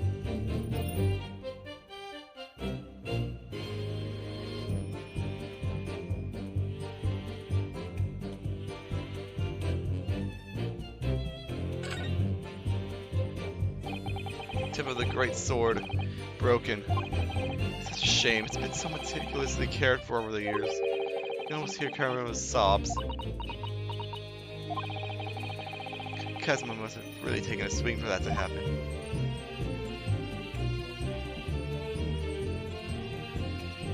Well, I can't look at nothing else about this. Because I was thinking maybe he might have written something on the sword. If it was in the cell with him.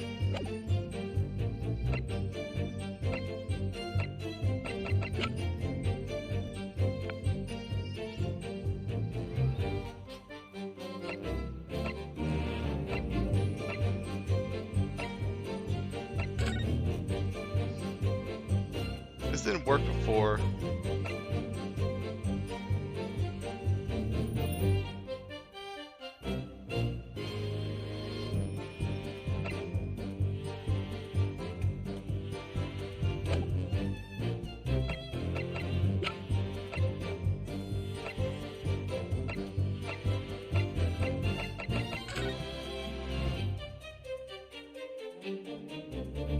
There's nothing that's clearly red here.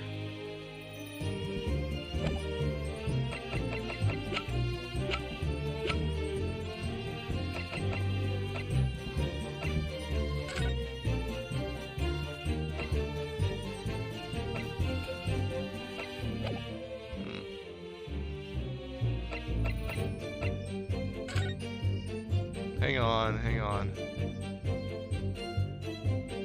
Cosmo Asoji. This is crazy if this is it. It's a very fine embroidery here that shows the name of an armband's owner. In this case, Cosmo Asoji. I'm always carrying my best friend's hopes and dreams with me on my right arm, just here, all the time. To be honest, it's something that weighs very heavily on me. I didn't realize it was such a burden, Mr. Naruto. Yes, I think that's why my right shoulder aches so much. Are you sure that's not to do with you reading it better, like?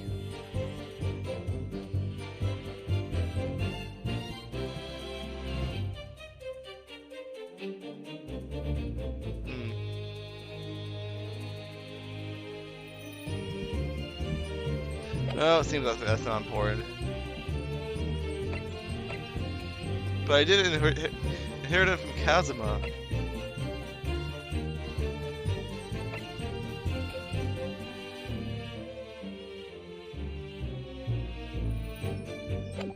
This stuff I haven't actually like presented about.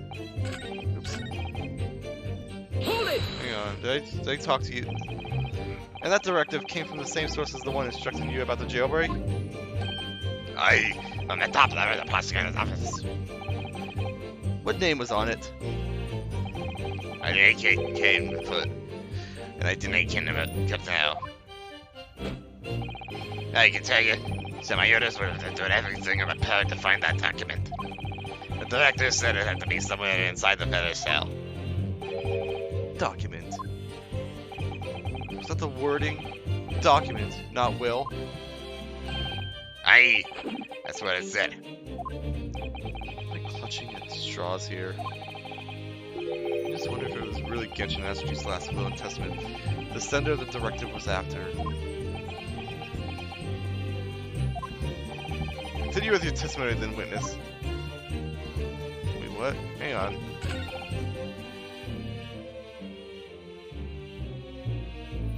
Document. I don't know any other document besides.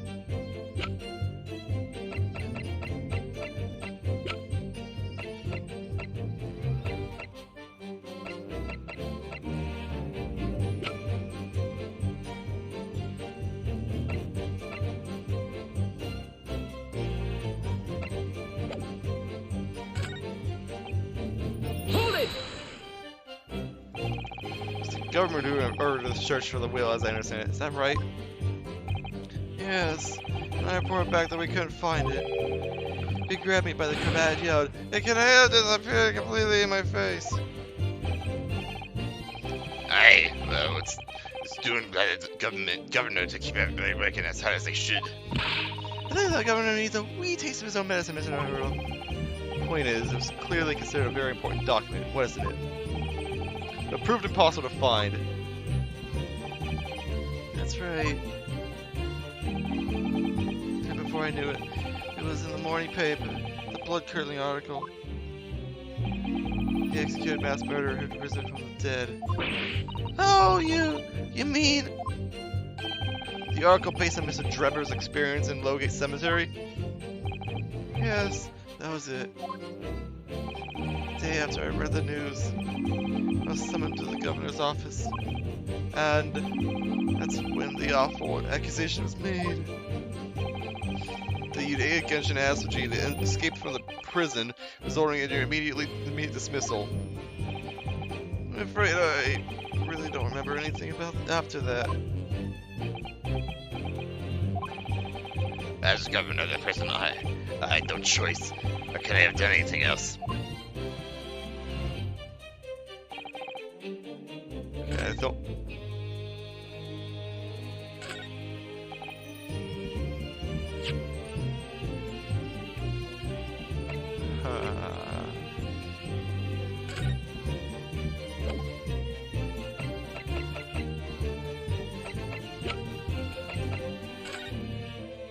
I already have gotten scarlet.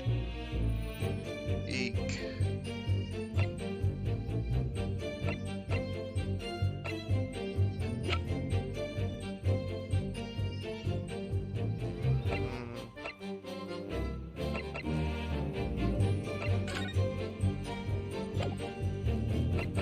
It's not this. What could? There's not much.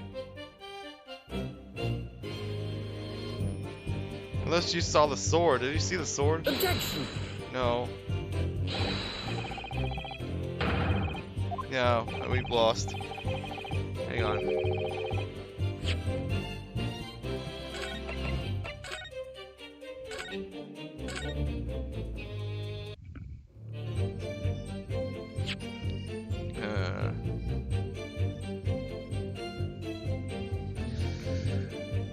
So, what else is there?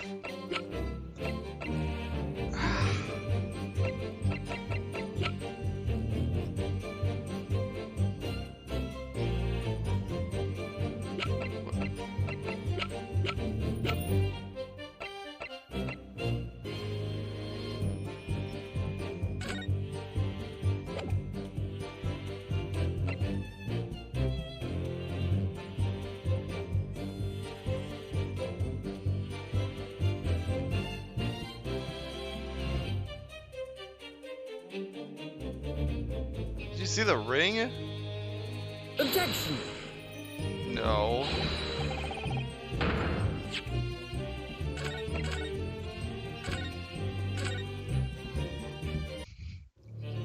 I'm just. No, don't do this again.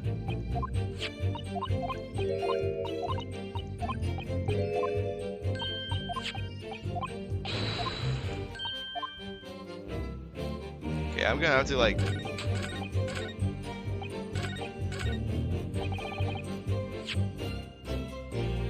gonna have to like just start pressing stuff. I have no clue. Anything that's important.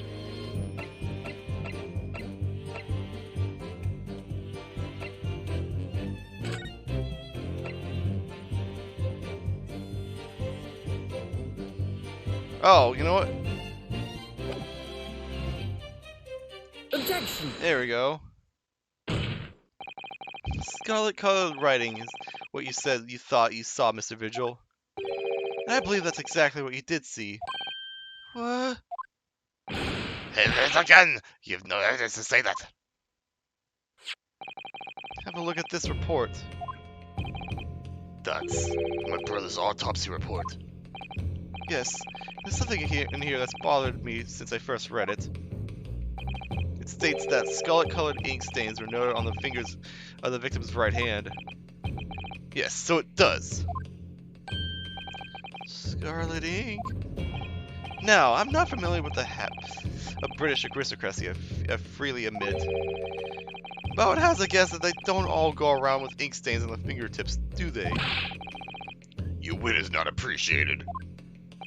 My brother was a well-bred and fastidious man.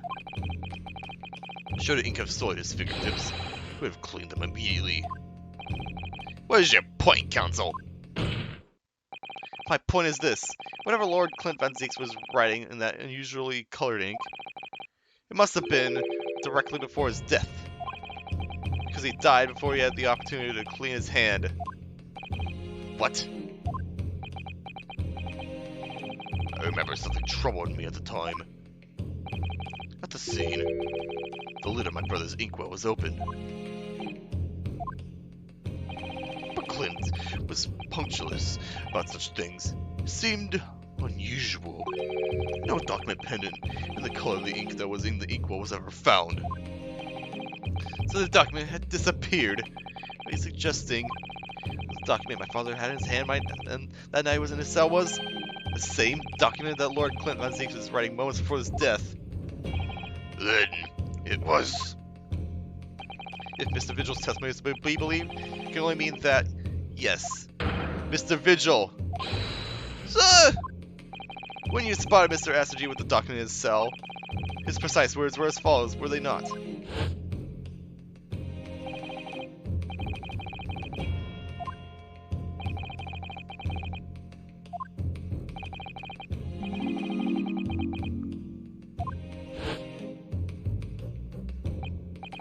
Last will and testament.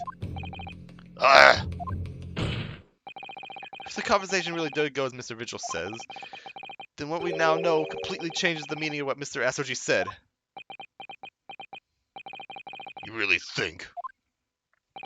Mr. Vigil did indeed see the convict with a will, but it wasn't that of Genshin Asoji.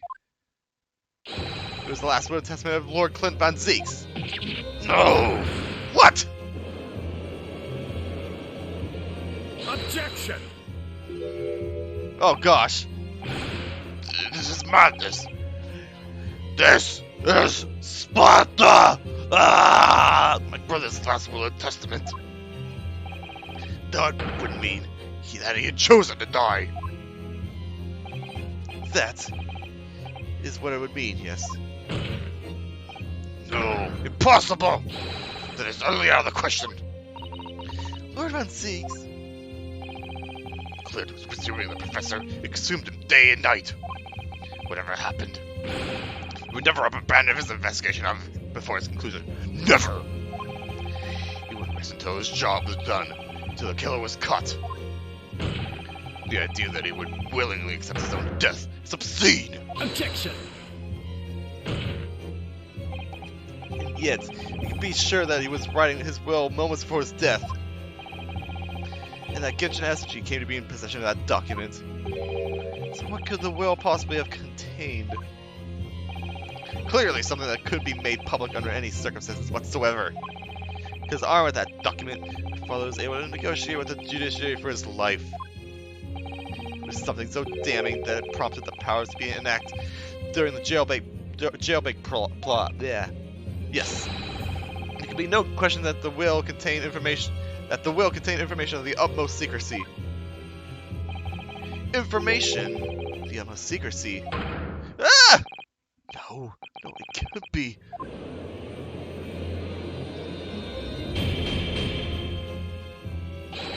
I have heard more than enough.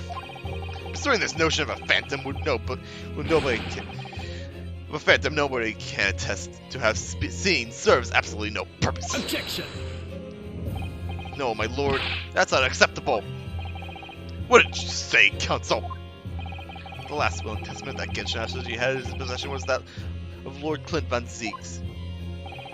All the testimony and evidence presented to the court has logically led us to that as a possibility. We have a duty to pursue the line of reasoning to its conclusion. But there's no possible means of knowing the content of the document. There's no line of reasoning to pursue.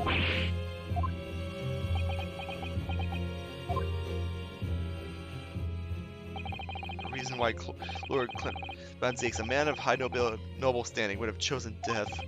Information so secret, people in the judiciary would be willing to negotiate the jailbreak of the condemned killer. The only explanation that fits those facts. An unthinkable truth that turns absolutely everything on its head. That I will find out after I save.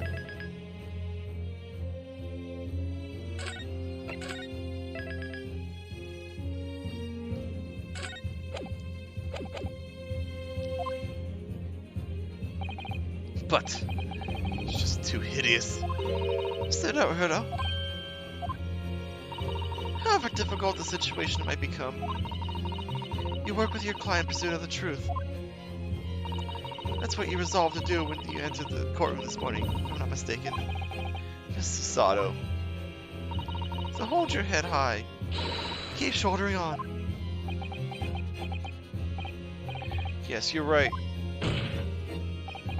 10 years ago, in his final moments, Lord Clint Van Zeeks left behind a will that Genshin Astroji was able to use as a weapon to negotiate his escape from prison. In all probability, the details in that will were related to the Professor case. The defense's last statement is mere conjecture. What are you getting at, man? Ryunosuke! As soon as these words come out of my mouth, there's no going back.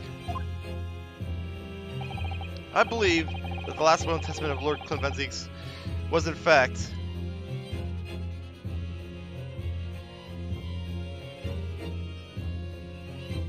important accusation, a confession.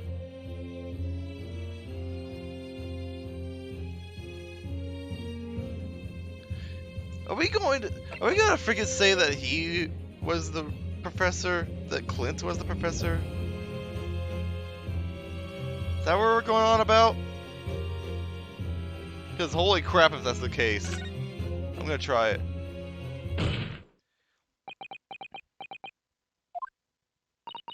You could do this, Mr. Naruto.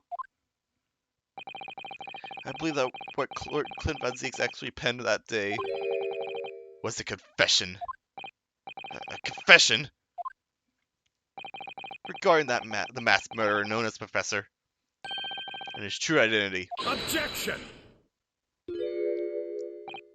Enough, counsel! What are you saying? Do you even realize? Confession about the true identity of the professor? That would mean...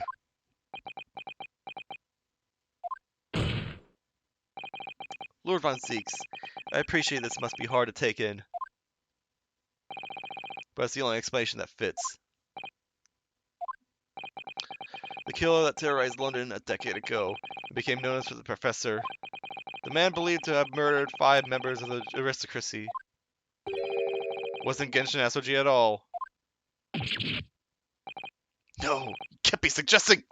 It was in fact the man believed to have been the 5th victim. Lord Clint Van Zeeks himself!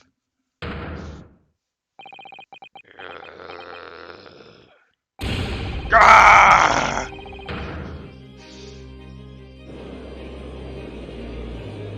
Jesus, the others are scared of him. It's finally open, isn't it? Pandora's box. The great Van Zeeks family, they've been thoroughbreds of the British judiciary for years. that Lord Clamp Van Zeeks is the paragon of justice of the capital. But he's actually a mass murderer. Perpetrator. My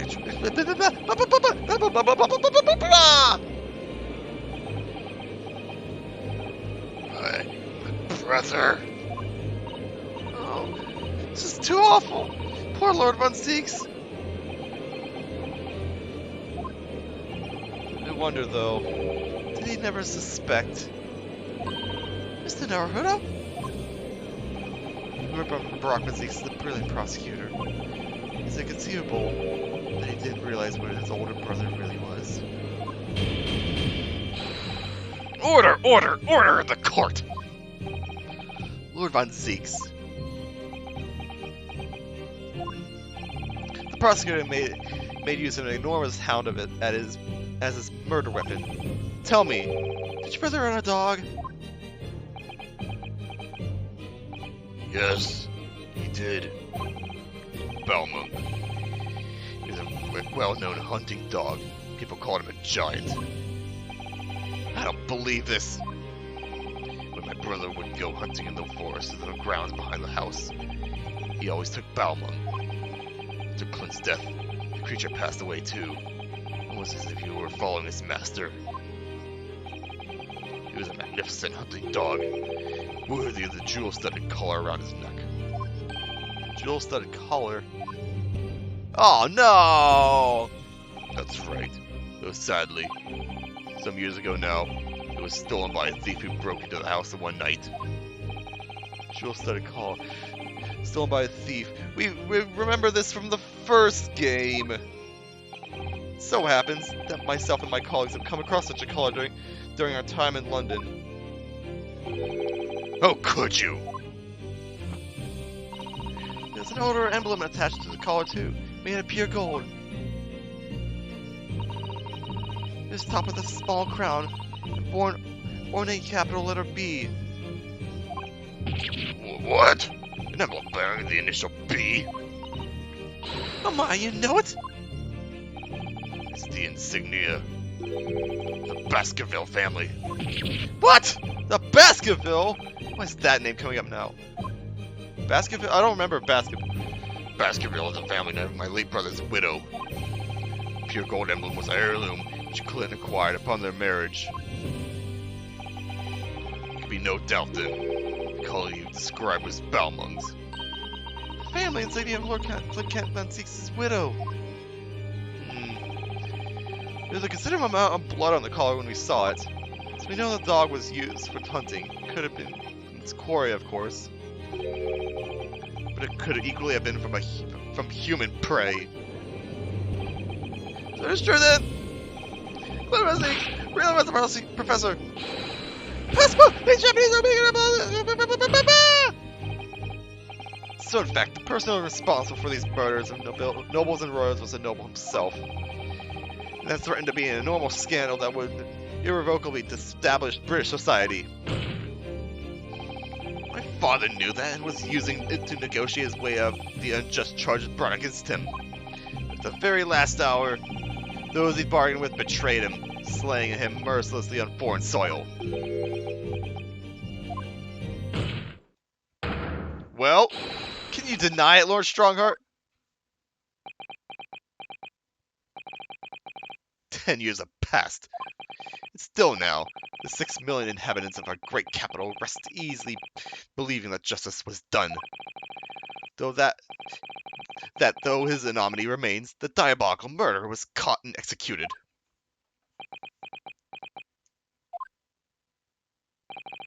Very well then. You may have the truth.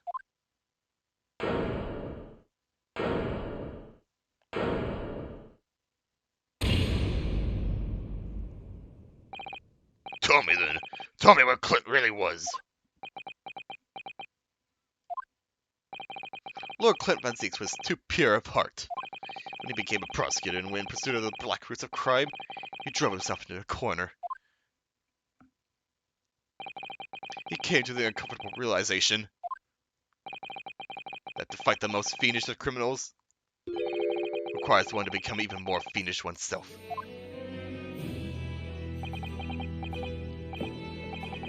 Clint.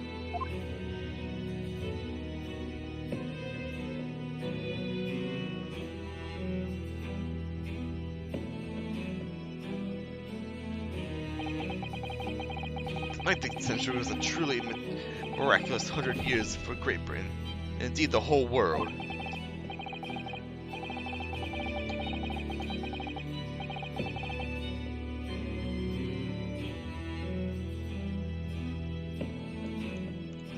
Sorry, I need a drink. And a second drink.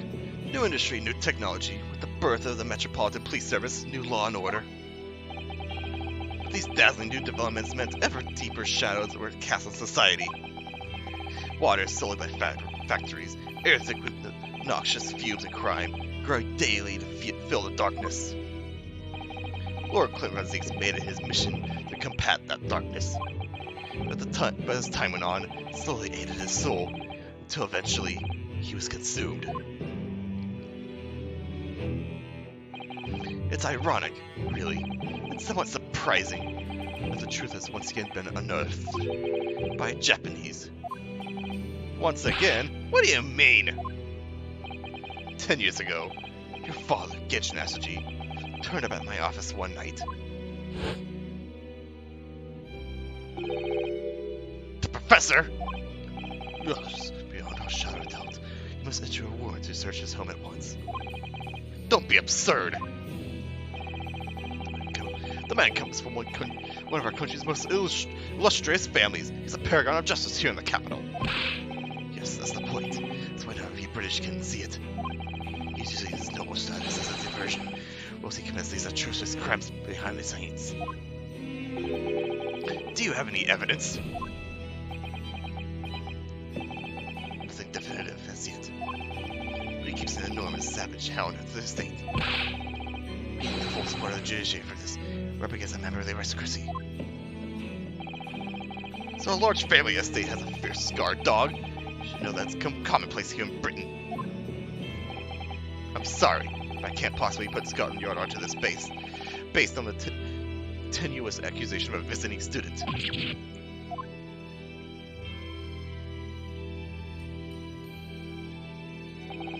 So I turned down Asuji's plea, and as a result, he took it upon himself to visit the Von Zieg's mansion on his own.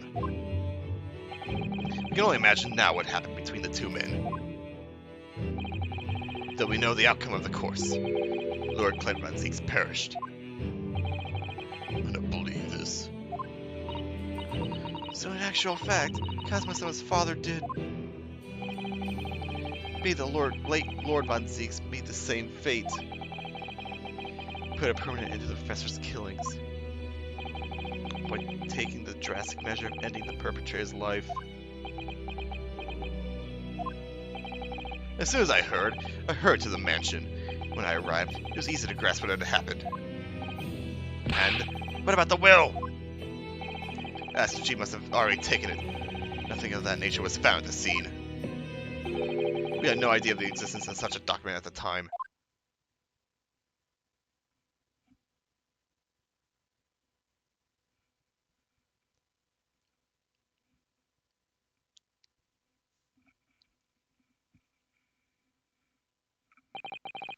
I was the only person who knew of the true identity of the professor. So, I resolved to keep it a secret, and to guard the secret to the bitter end. So you're admitting to it? That you're behind it all? It was you, then, who pinned the crimes on my father. I did what needed to be done in order to protect the law and order of the British Empire. Even if that meant employing an unforgivable ruse. Then it was you who arranged this fabricated evidence. I ordered that detective to take care of it. What was keeping the truth from him, naturally? Gregson. Obviously, he posed me at first. Are you off your rocker? We can't do something like that. There's no question that it was Asuji who murdered Lord Von Zieks. The house staff had made statements that if they saw the man running from the mansion that night. Yes, we are. We don't doubt that was a Japanese fella. But we haven't got a sure conclusion of everything against the man. Why should that? He didn't keep a dog. We're short of a murder weapon to boot. And we're short on time, Gregson. Must put a stop to this man's rampage for the good of the country. So we use whatever means necessary. Do I make myself clear, Detective? Blimey. So that night 10 years ago, when I was attacked by those thugs in the back streets, and Genshin's ring was taken, that was him, was it? That was Gregson and some hired help. The detective handed the stolen ring to Dr. Wilson, who fainted discovery from the victim's stomach during that autopsy. And in light of that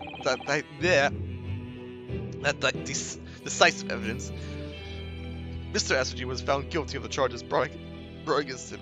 Excuse me.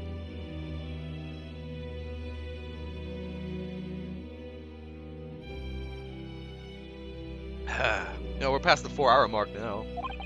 However, behind the scenes, he had actually already struck a deal with his accusers, in which he agreed to silently accept the charges. I just don't believe that part. As far as I knew the man, my father despised such underhanded dealings. It was extremely easy to make him comply. You see, he had one crippling weakness. What weakness? Isn't it obvious? You, Kazuma Asaji. Me?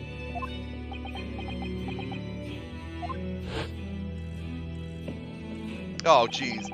Perhaps you have no desire to return to your homeland, Asoji. What?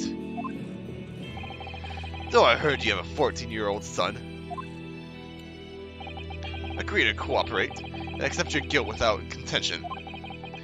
And you will see Japan and your son again. You scoundrel. Whether you choose wisely or not, it'll be a closed trial by order of Her Majesty. So whatever rash claims you might make in court, we'll have no trouble in stifling them. There's only one outcome for you, Asoji. The gallows. Don't forget that I still have a weapon at my disposal. A document revealing the truth that I know you're desperate to keep hidden. Yes, it has escaped my mind, which is the only reason I'm willing to bargain with you. I want you to protect this country's law and order. You understand? So, what's it to be, Asoji?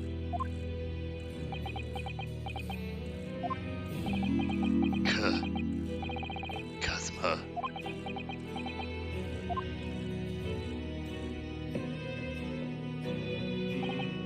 He did it for me. And as I told him at the time, my motive was simply to protect Britain from the damage the truth would do. To protect this country's law and order, at any cost. Objection! I've never dared let myself even consider this possibility until now. But in the light of all this treachery, I have to ask. The mastermind behind the Reaper of the Bailey. Was it you, Lord Mayor Strongheart?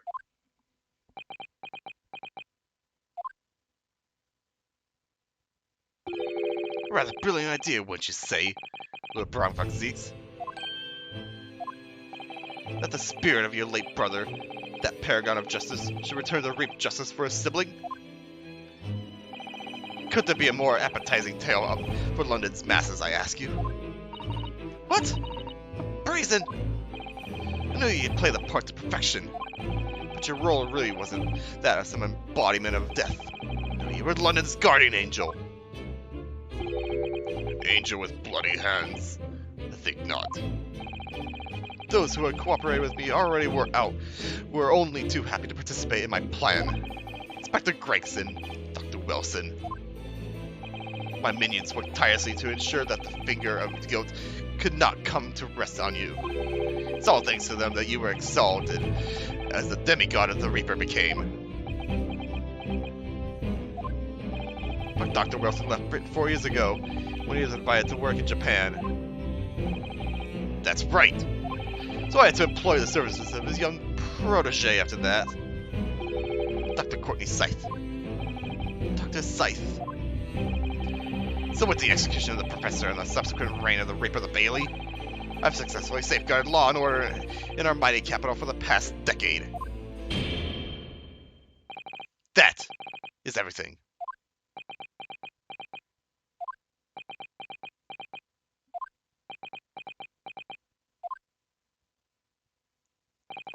My lords, ladies, and gentlemen, I do hereby confess, it was I who sired the concept of the Reaper.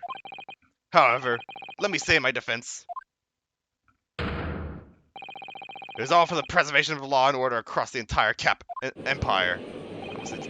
Lord Strongheart did it. An unforgettable collection of crimes, but still, others who deny the Reaper's hand were around in the court anyway. It was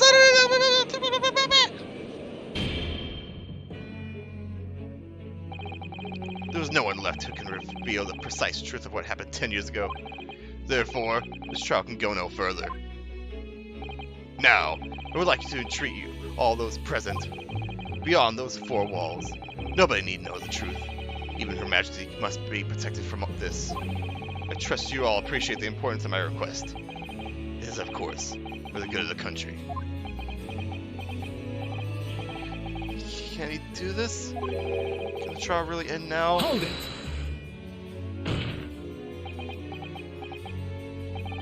I have one last question. For the accused, Lord Von Zeeks. What?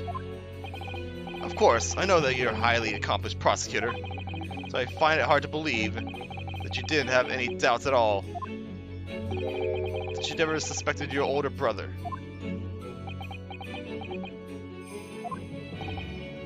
Yes, same thought occurred to me. Look at this music. This music's fantastic.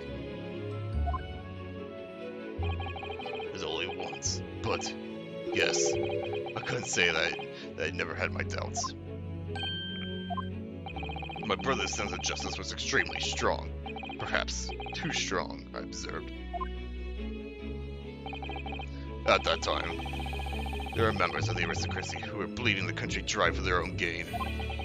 And since they were nobles, they were untouchable. For my brother was a source of great turmoil.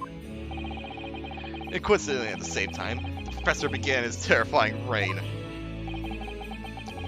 During the time of the professor's killings, the brother did not appear to be himself. That made you suspect? Yes. It was only once, not more. Only once? Really? Clint was the culprit. That was my conclusion at the time. I still believe that now. Do you have any evidence to support that idea? The third victim was the Lord Chief Justice at the time. Oh gosh. It was he who had recognized my brother's potential and trained him as a prosecutor. No matter what the circumstances, it's unthinkable that my brother could have killed his friend and mentor. How are you just now hearing about this? That will do. Neither Clinton, Von Zeeks, nor Genshin Asuji still walk this earth. However much we debate this matter now, we cannot hope to reach a conclusion. But there are only two extant pieces of evidence for the time. The woebegone ring that acted as incriminating evidence to condemn Genshin Asuji, and the 3-page last will and testament penned in black ink and left behind by the man. 3-page, huh?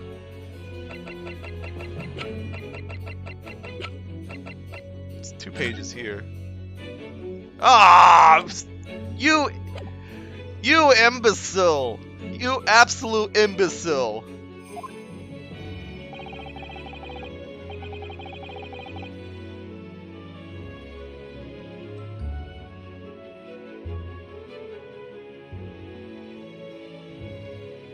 Sorry, brief interruption. The wretched truth of what happened is exactly as I have explained.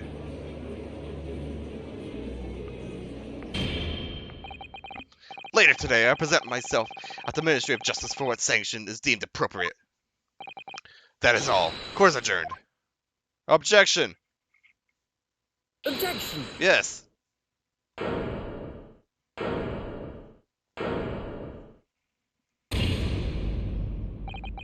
Thank you, Kazuma. Me? If it wasn't for you, I wouldn't have made this 11th hour discovery. What discovery? My lord, I'm afraid I must insist the trial continues. I beg your pardon. As the court has been reminded today already, you must stop at nothing to uncover the whole truth. And to that end, one particular statement made by somebody in this courtroom moments ago revealed a very subtle contradiction. What contradiction? All I did was ask the accused one simple question. Well, it began with Lord Von Zeke's and his recollection about his brother. But Lord Strongheart did permit the defendant to speak at length. I'm merely pointing out that we can draw no further useful conclusions here. So where on earth is the contradiction? One of them definitely just said something contradictory. Sounded to identify who. No, no, no, no, no, no, no, no, no, no, no, no, no, no, no, no, no, no, no. No, I didn't think it was gonna come up immediately. Crap, I didn't mean to do that. I'm not even... I button mashed. I can't escape this.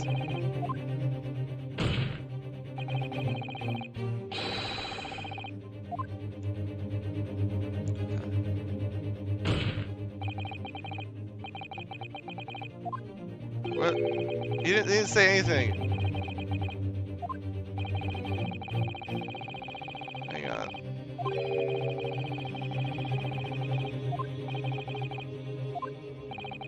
Hang on. Hang on. Did he even...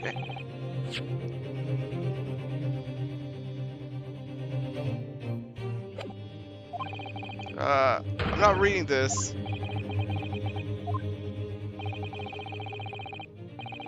Clear. Crap. Well, I guess I'm dead.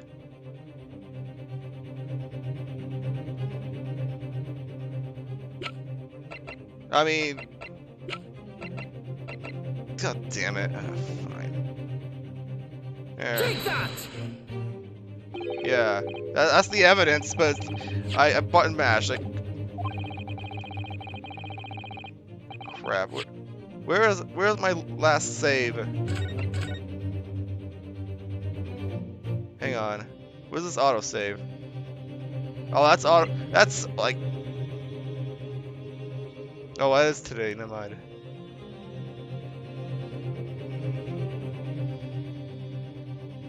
Yeah, I'm learning the autosave.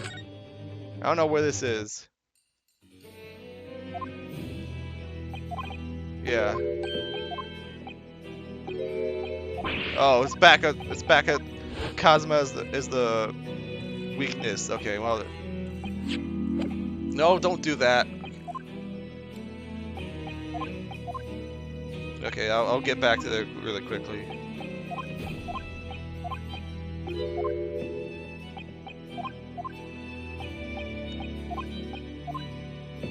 I can't believe I did that. You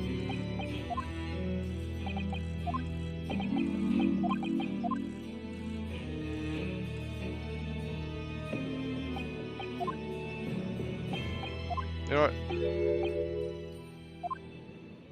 Does this do anything? Autoplay? Objection! No, it didn't do anything. Okay. I can't make it go faster like that.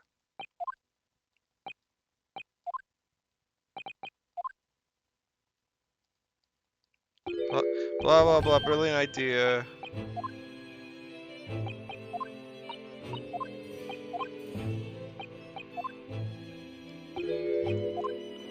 Omitting the Reaper stuff.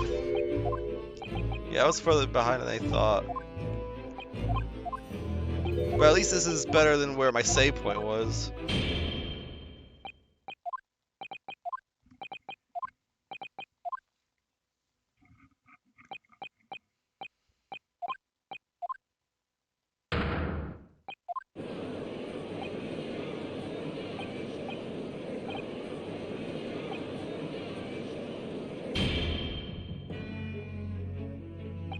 I guess we gotta listen to this awesome music again.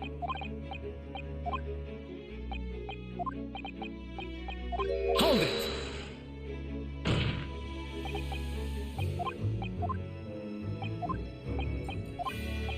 Okay, here's the question.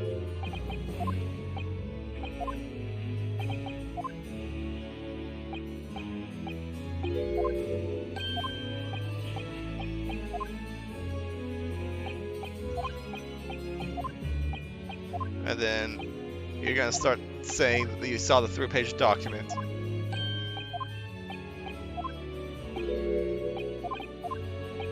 Oh, not yet.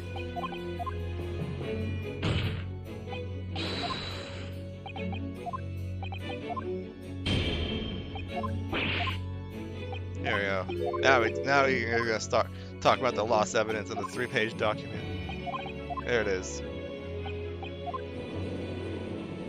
Okay, I'm gonna be slower this time.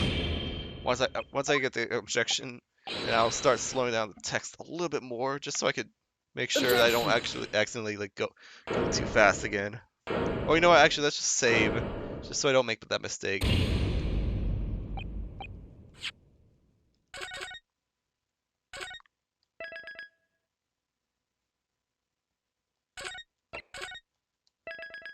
Yeah, that's a good idea.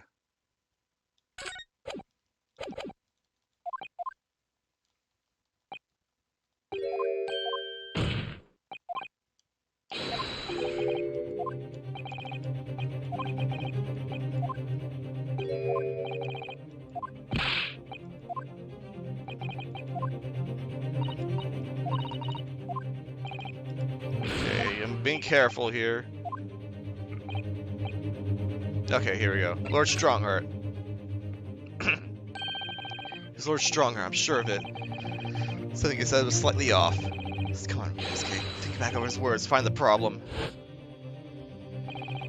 Blah, blah, blah. I know what he said.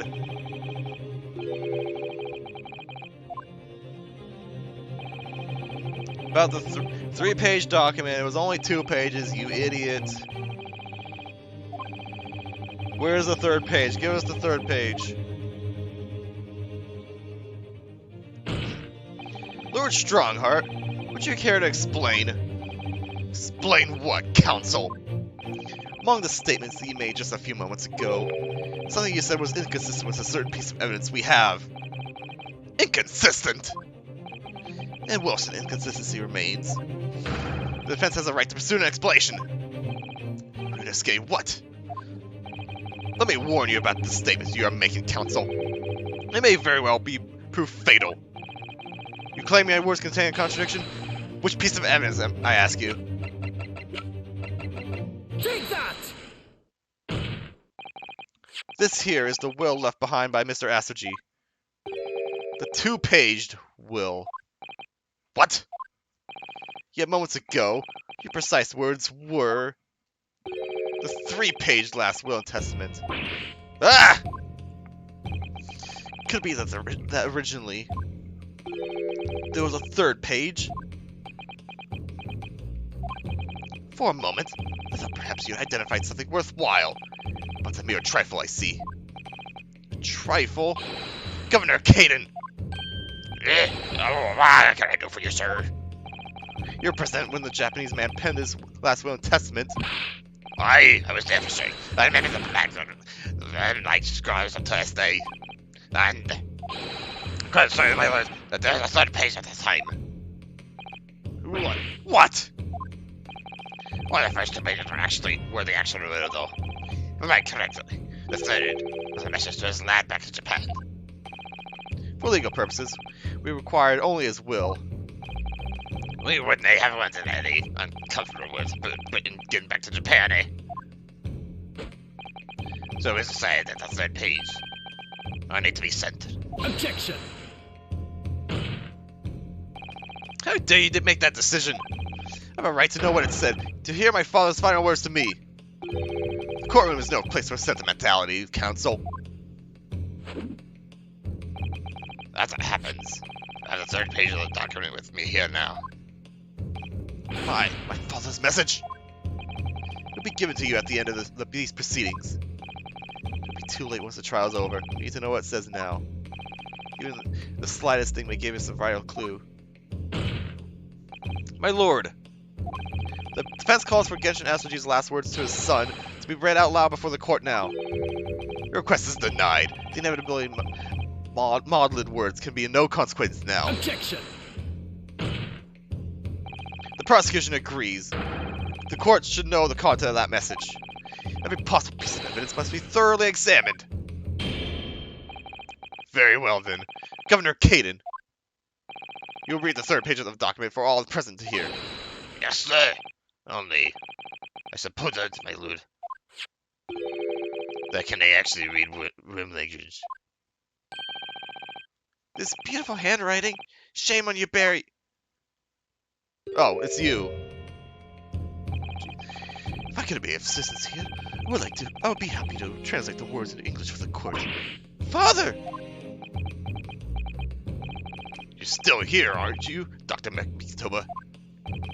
Naturally, I consider myself a member of the judiciary, albeit a lowly one. Perhaps I should quietly withdraw after I've translated Genshin's message. Your cooperation is much appreciated.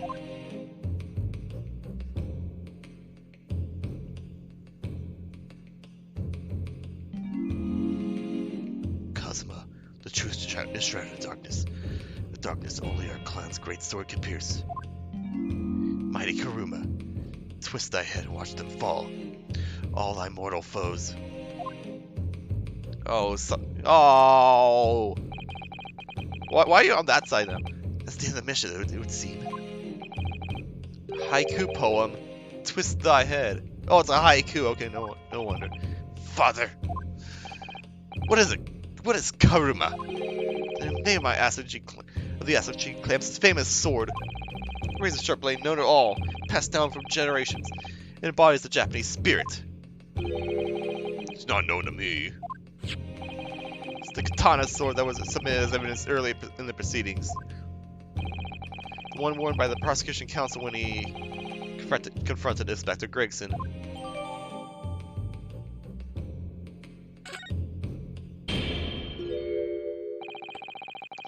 All these procrastinations are beginning to try my patience. Adjournment that this court is long overdue. As the presiding judge, I have been as accommodating as possible of the will of the courtroom. However, despite all that, no new information has come to light. Twist thy head. In pursuit of justice, Lord Clint Van Zieks tragically lost all sense of morality. Excuse me. When he murdered his former mentor, clearly he was already devoid of normal faculties. Objection. How dare you? I refuse to believe that of my brother. Too much time has passed. We cannot ever hope to know more than we do now. Especially since the alleged will that he's penned in his final moments appears to have been lost forever. Ugh. Lord Strongheart, you appear to be in something of a hurry to wrap things up. I wonder why.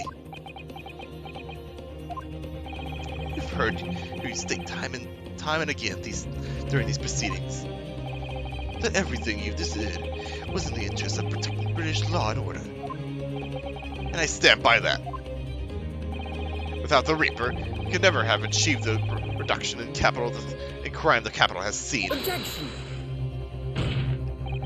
What about Inspector Gregson, then? And Dr. Wilson? They were no criminals. You used them to achieve your ends. And then you had them killed! Have you dressed it up? There's nothing fair or just about that. Lord Strongheart, what exactly is that you're hiding? Dr. Mitoba. Were you not to quietly withdraw after the translation of your former associate's will?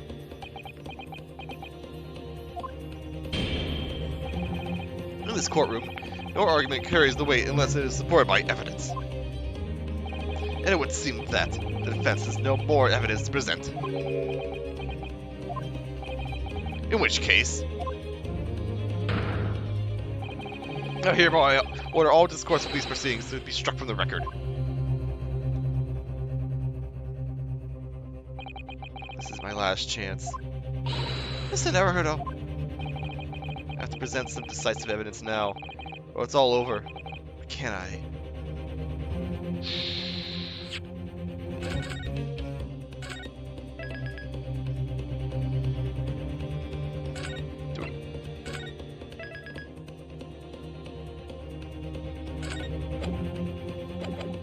Well, I can't right now. Hang on.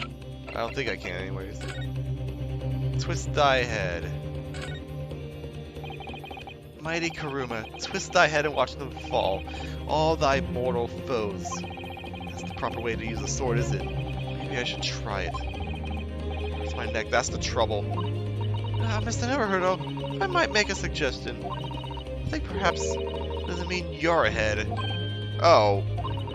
I once studied the history and development of the katana some time ago. And I'm sure you're probably aware, the sword's head is the very part at the end of the hilt. It's written as head in Japanese, but it's pronounced as Kashira, I believe. Kashira. Mr. Asked these words. I meant twist the butt of the hilt. You don't think? Oh, I just spit on my monitor. Great. Ah! Look what's inside it.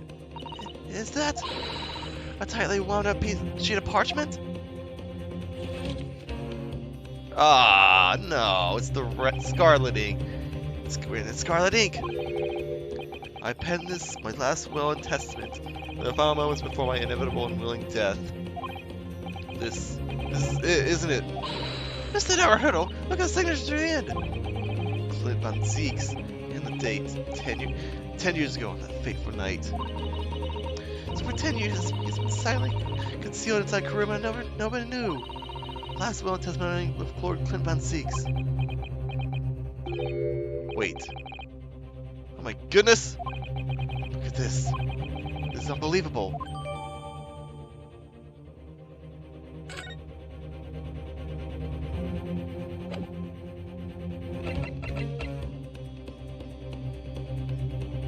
I can't even look at it. What? I can't examine it. Why can't I examine it?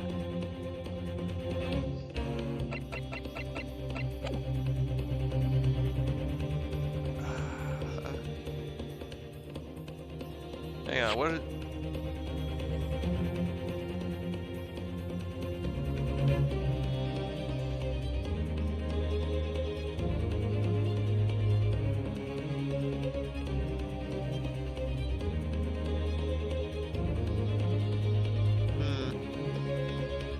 Where evidence to present? Yeah, I found it. I found the statement. Wait, my lord. As it happens, the defense does have evidence to present. What? Don't be absurd! There's nothing of relevance remaining from that time. Objection! It's high time that you realize something, my lord. This gentleman has an uncanny habit of producing evidence at the final hour that had escaped everyone else's attention. Nonsense! What is that, Runescape? What do you have? I dare say. Found a decisive piece of evidence that will reveal the whole truth about this rotten tale.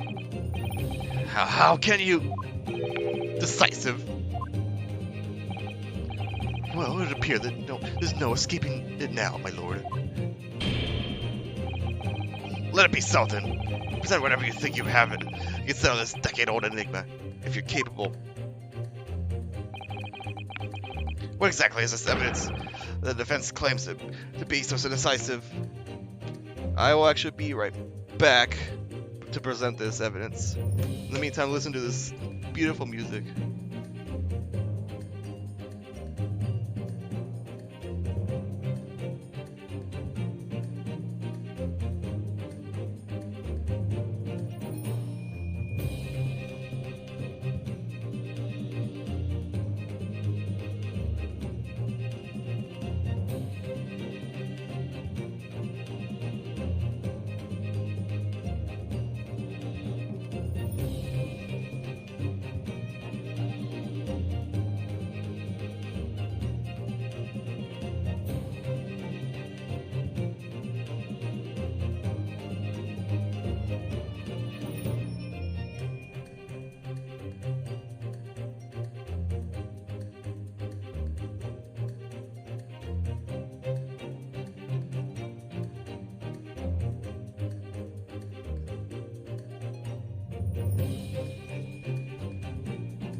Sorry about that. Quick errand.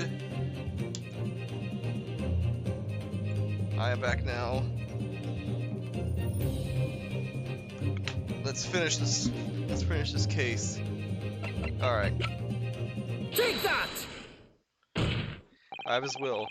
This is a single piece of evidence that can clarify what really happened. I can clarify what really happened 10 years ago.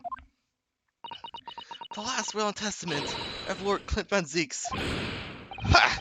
A wonderfully astute observation, I'm sure. But in case it escaped your notice, that document was long lost ago. Lost long ago, I mean. That's right. It was. Only. I have it right here. Discovered just moments ago.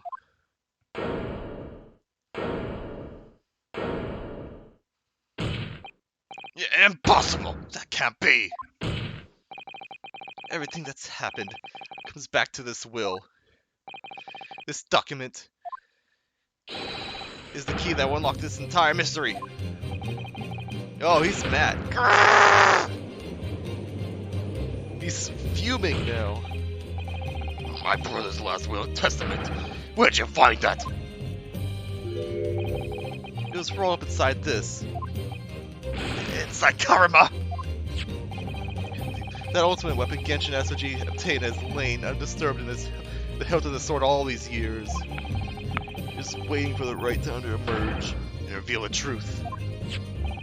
Signature and seal certainly look official. My god, it's true. It's my brother's handwriting. There can be no mistake.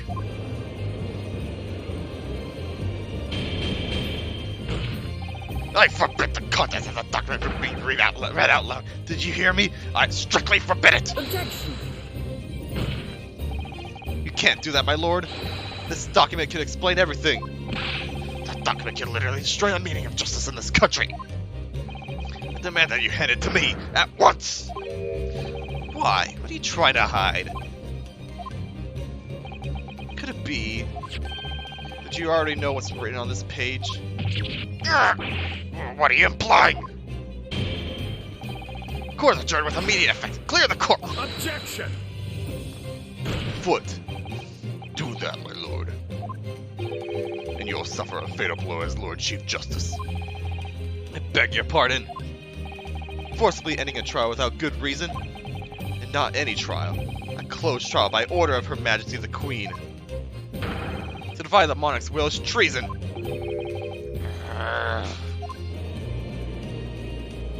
It's weird to see the judge in such a weird pose on the stand. Look, read it out loud now. We have a right to hear what's in the will. A right on a duty. Well, oh my lord. It would rather appear as though the proceedings aren't going to go quite as you'd hope. You fools! Go ahead, Ryunosuke. Read it. The prosecution gives it its full support. Very well, then. No, for God's sake.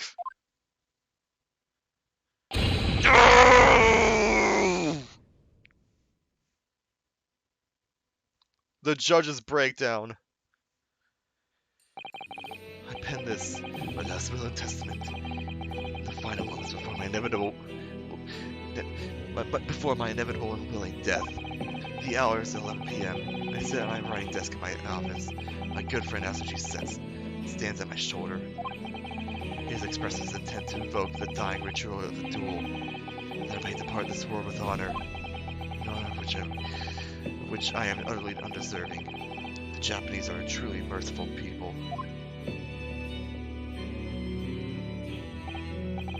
I, Clint Van Zeeks, Lord of the Manor of the Van Zeeks estate, hereby confess the following. I am the killer who has come to be known in society as the Professor, guilty of 4 counts of murder. I will not here discourse the corruption rife among the aristocracy, which is to me, as one of them, so apparent. However, 6 months ago, I took the life of a member of the House of Lords at the heart of the depravity. A demon who habitually sacrificed the common man to further his own interests, abusing his position of power. The law is impotent against such vile avarice.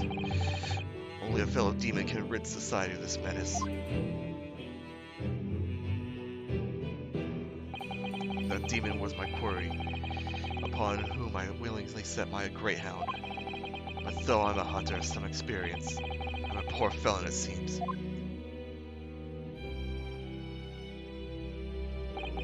My guilt was at once recognized by another, and I became subject to his extortion. He held over me the threat of exposing my wicked crime to my beloved wife and brother. Under that threat, I've done this man's bidding for months now, killing those he demanded I kill.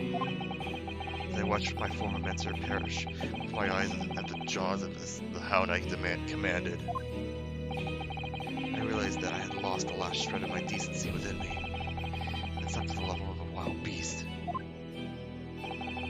There's no path back to the light, be it that I, my dear friend Asuji, who dies this night, I'm eternally damned. To my extortioner, male Strongheart, may you feel the jaws of the beast at your throat every time you swallow.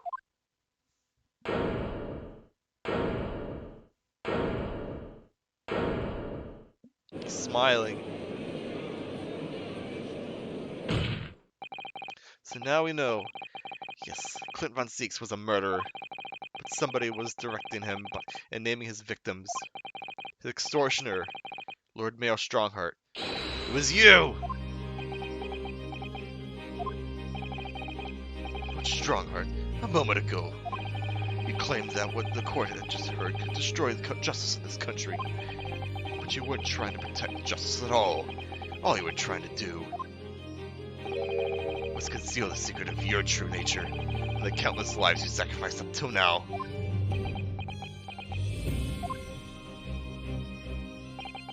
It just didn't make sense to me. That the third victim, former Lord Chief Justice, was my brother's benefactor, and a man of lofty principles. As I said, Clint had no possible reason to kill the man. But you did, didn't you, Lord Strongheart? To eliminate the man who stood between you and the office you'd set your sights on. So you used your own hunting dog, Lord Clint Von Seeks, to take him down. Jeez, it's so eerily similar to, what's his face from Ace Attorney 1?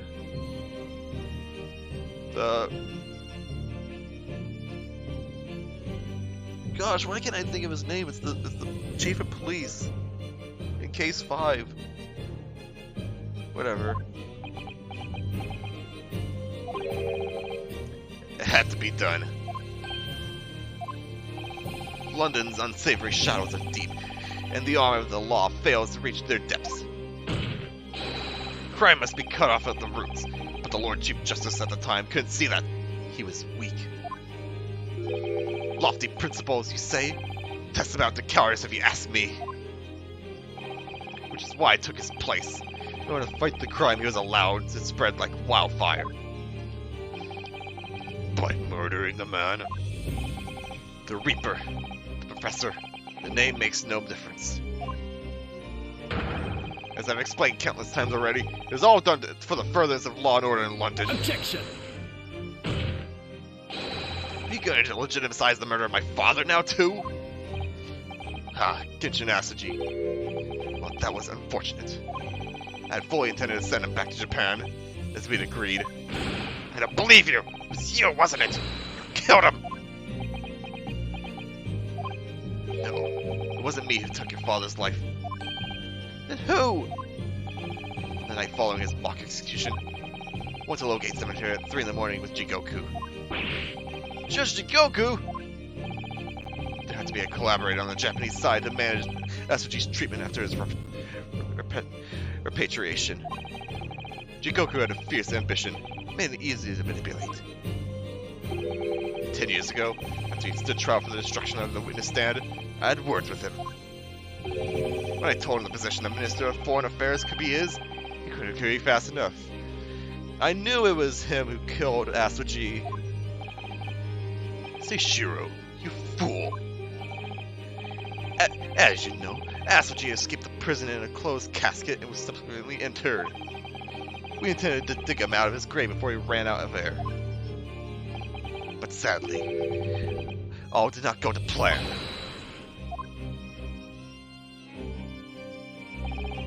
There was an unexpected visitor to the cemetery with his own ideas about digging up graves. A man who witnessed what nobody was supposed to see. And a Trevor. Of course, I knew grave robbers frequented London cemeteries. But that grave on that particular night. Blast! People find out the convict wasn't really executed. The scandal would rock the very foundation of the empire. What do we do? Shoot him, Mr. Jigoku! Shoot Asoji at once! He can't live now that this has happened. He has to go! What are you talking about? You had an agreement. You promised that he could return to Japan. Everything has changed now. The truth got out because of this. Both of us would be finished. Forever! Come on, Jigoku! Do it! Pull the trigger! Shoot!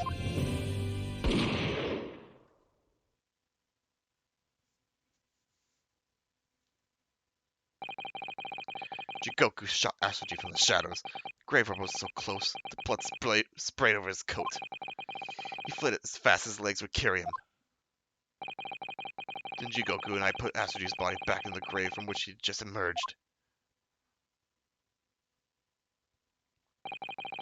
When I later learned of the waxworks modeler's presence at the scene as well, it made her swear to two things. Never to remove the professor's mask, and never to speak of the events of that night. And with that, the secret was buried along with Asoji's corpse. So, now you know what really happened in Loki's cemetery that night.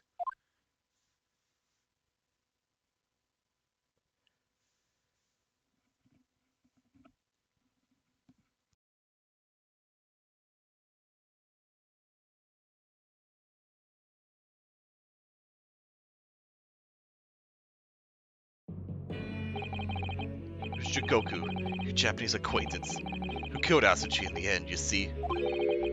He claimed to be the man's friend, but when push came to shove, he pulled the trigger. Just before Mr. Jigoku left the courtroom earlier, he said that the assassin exchange proposal was a demand from his British counterpart, not a request. So he coerced him too, using what happened in the graveyard. By that time, Jigoku was Minister of Foreign Affairs negotiating international treaties with Britain. You can imagine what would have happened if it came to light he'd murdered a compatriot 10 years earlier. We've lost everything. I merely reminded him of that. How do you sleep at night? These past 10 years, I fought tirelessly with the darker recesses of London's criminal underworld. And I've used whatever means necessary to ensure that justice prevails and law and order reigns supreme. Objection! That couldn't be further from the truth. Fact is, you haven't fought crime at all. How dare you! I saved Clip Van Seeks from dishonor and his death. Objection! Whilst behind the scenes, just systematically buried anyone who stood in your way. And then, you made my father take the blame. It was unavoidable. It was the only way to protect our justice system and public order. Let's not forget the others you had killed as well. Setting the defendant up as the Reaper to cover up the truth behind the murders of countless more. That's enough! Do you have any idea of the conniving that led to the acquittals of all those wretched criminals? We have to fight fire with fire. Our courts can't function without a Reaper. Can't you see all I've done for this country? This has to be my struggle. Objection! You've done nothing. It's Lord Van Seeks here and worked tirelessly and justly in court, whilst enduring the disgrace of the Reaper name. And Inspector Gregson, fraught with anguish for having sullied his hand through a desire to do the right thing. Not to mention Gaz Asoji, risks his life going in pursuit of the truth you try to hide. No, the darker recesses of London's underworld were largely filled by you. You little... When will you get it through your thick skulls. That was all for the queen and country? I'm tired of that. I'm tiring of that excuse. You consistently twisted the truth of bargaining power to make others do your bidding. Nothing more. People who willingly twist the truth and coerce others have no right to call themselves part of the judiciary. I strongly suggest you don't ever talk of justice again.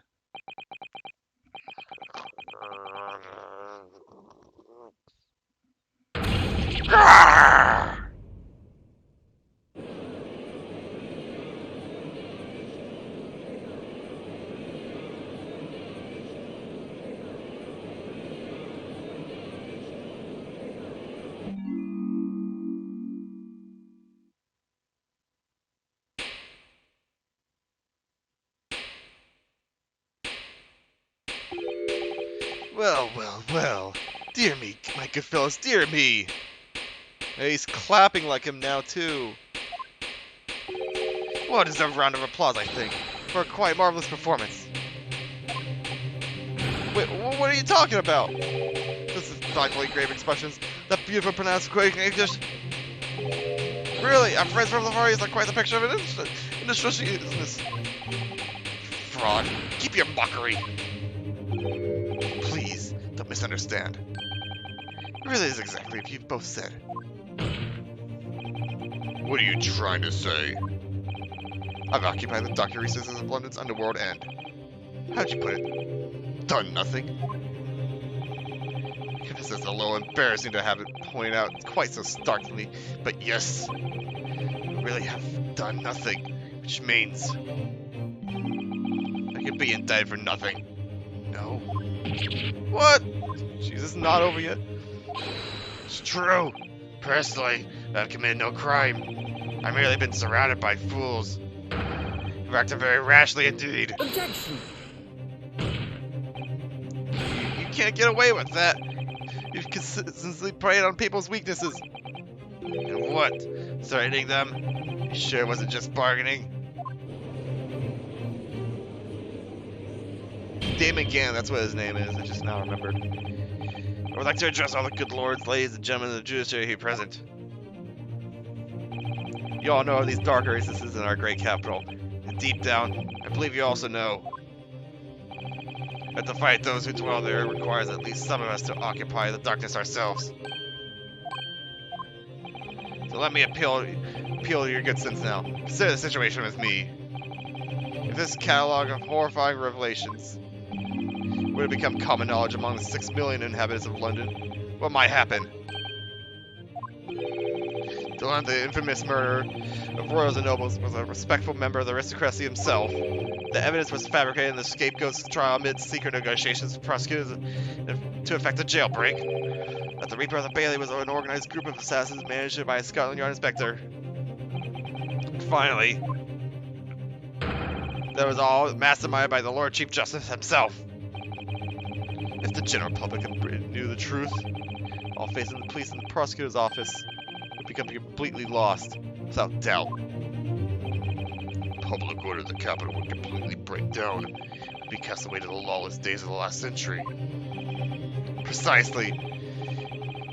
As it was 100 years ago, when 1 in 10 of the population were criminals. Think what we've accomplished since then. Public police enforce a comprehensive set of laws. We want to continue to protect this new era of law and order. I say again, we must at all times occupy the darkness ourselves. We have successfully identified and apprehended the man responsible for taking Inspector Gregson's life. That is all that was expected of this trial. All the other matters have been discussed. Will be eliminated from the minutes of these proceedings in the interest of preserving law and order. To protect Her Majesty the Queen, of course. Well, my lords, ladies and gentlemen, what say you?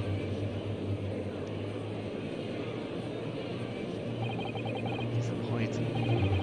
Things Lord Strong has done are quite unforgivable. On the other hand, isn't it due to maintain? You can't deny the threat of the Reaper over the years have done wonders for the crime rate. My fair means are foul. That's all thanks to Lord Strong. Oh, jeez. No.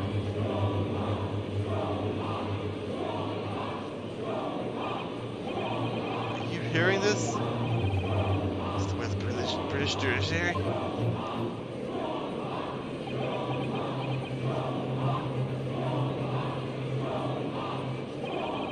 For your rousing response, friends, I express my heartfelt gratitude. Therefore, in accordance with the overwhelming wishes of the court, the record shall be erased. I suspect that man's ability to turn his situation in his favor. Or stronger remains a master of manipulation. Conclusively proven his guilt. He still manages to evade justice. I just don't know what we can do. We're escape. Like the trial really is going to come to an end now. We'll just have options, I think. There's really only one path left to open for me.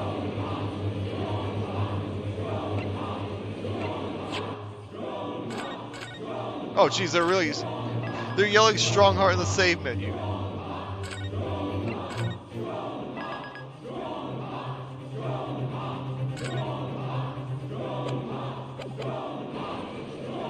I'm gonna use evidence because of the bunny.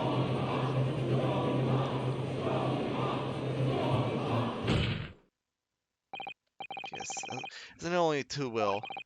The only thing that carries any weight in court is hard evidence. But Mr. Naruto, what evidence is there to use at this stage of the trial? I have an idea. I don't know whether anything will come of it, but if there was a time for using this particular item be among the evidence, it's now. Alright, where's the bunny? There it is. Take that! Oh my! Yes, Mr. Sholmes asked if you had that with you earlier. I don't expose all of Lord Strongheart's wrongdoing now. I have no doubt that Mr. Sholmes had already deduced exactly how the truth would infer. So I think it must be time for the great detective to take center stage, don't you? Yes, absolutely. Let's take the hair by the ears then, and heave! Alright, here it goes. Heave! Ow, whoa, whoa, whoa, whoa, whoa, whoa. My dear fellows, must I remind you every time, gentle tug will suffice. Mr. Sholmes, you're looking in quite the wrong direction, Mr. Naruto. Because I'm over here. Ah! Mr. Naruto, he's... It's Mr. Sholmes. A digital representation of him?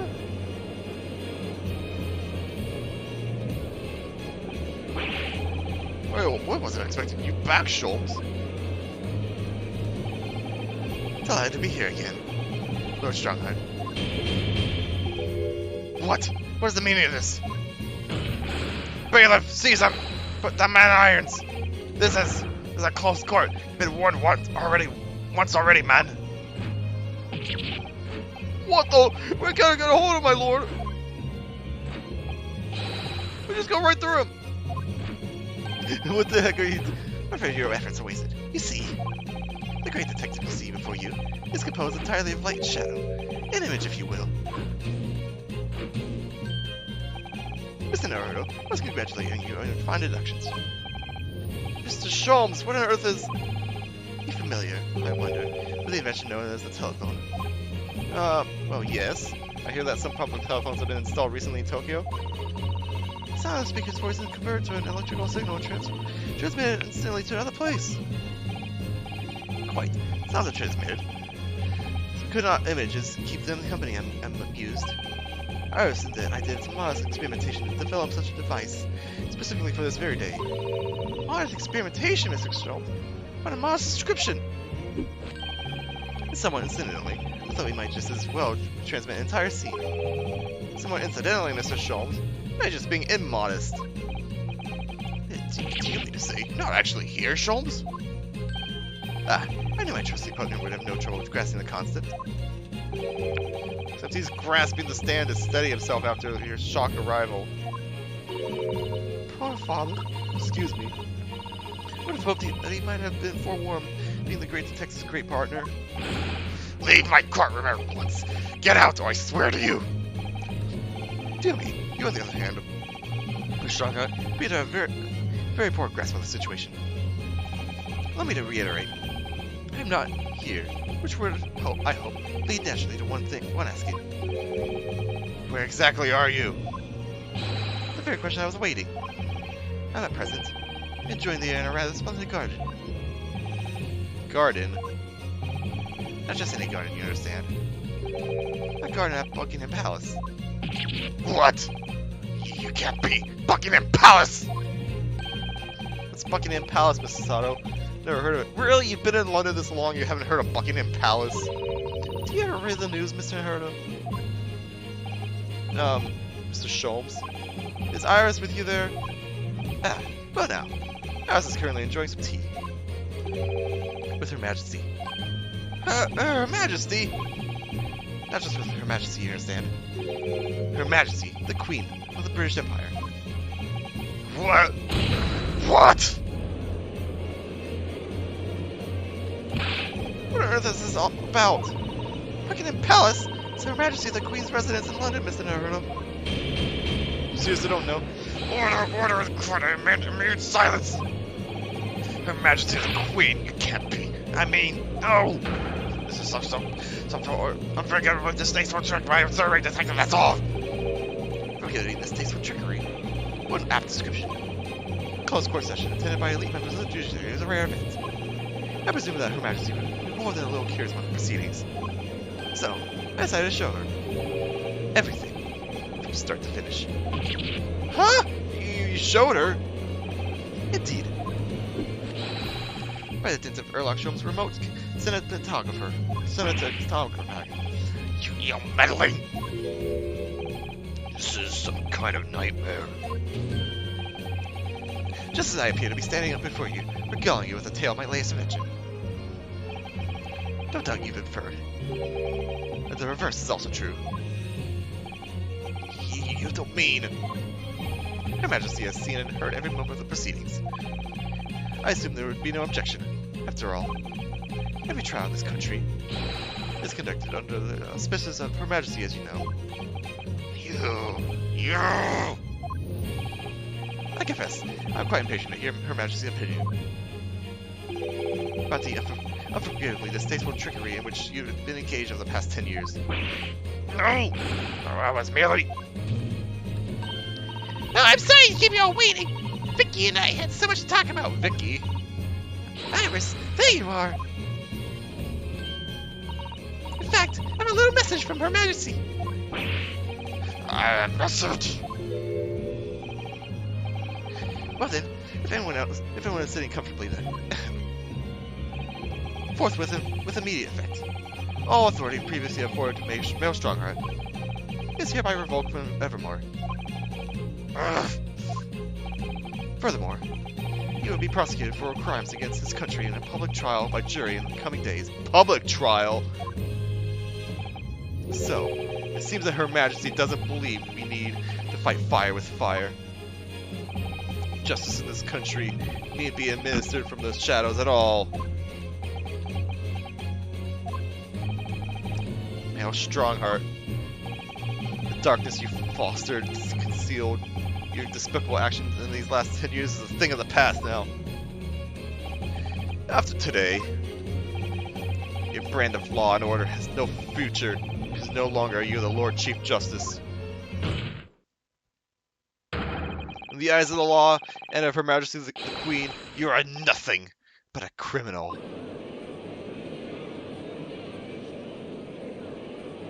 Here we go, breakdown time for sure. Adjourned! Adjourned! Adjourned! Adjourned! Court is adjourned!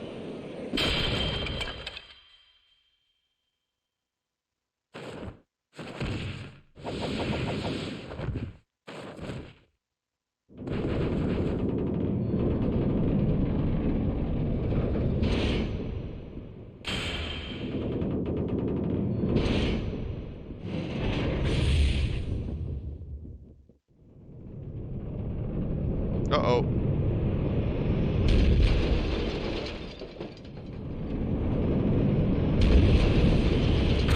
Ah!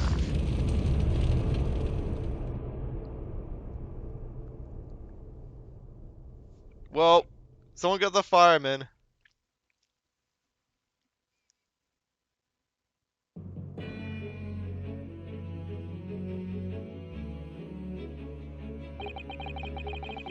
Lord Clint Von Zeeks left a will in which he confessed to everything. When those words came out of Asuchi's mouth, it deranged me completely. I knew I must do anything and anything in my power to contain the situation. But I couldn't find the damn document. I searched his cell, but it wasn't there. Which perpetrated the jailbreak plot, I presume? What do you mean? The need to obtain that will was all-consuming. I was sure that I facilitated Asuchi's escape. He would emerge with that will somewhere in this person. But desperate searching of his limp body cemetery that night, it still eluded me. It didn't even crossed my mind. It was concealed in the sword's hilt.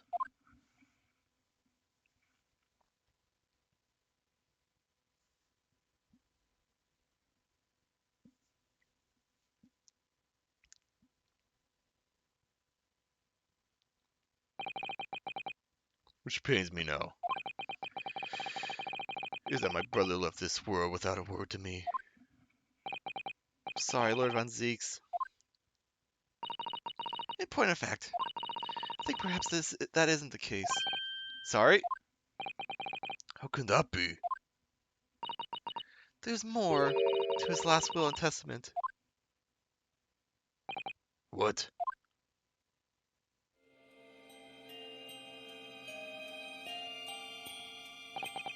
As I confront the prospect of my demise, I feel bitter regret that my younger brother, Brock. You've always looked up to me, and now you follow my footsteps to become a prosecutor. It is that my fervent wish that my unspeakable deeds should not hinder your advancement. I ask not for understanding, for none can understand my depravity. I ask only for forgiveness.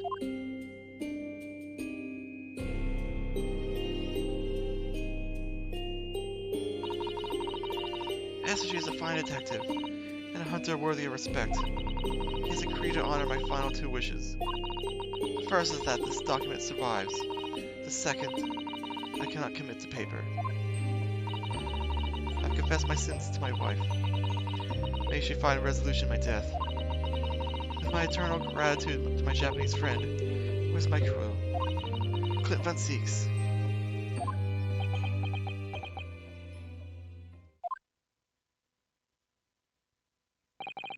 Clint.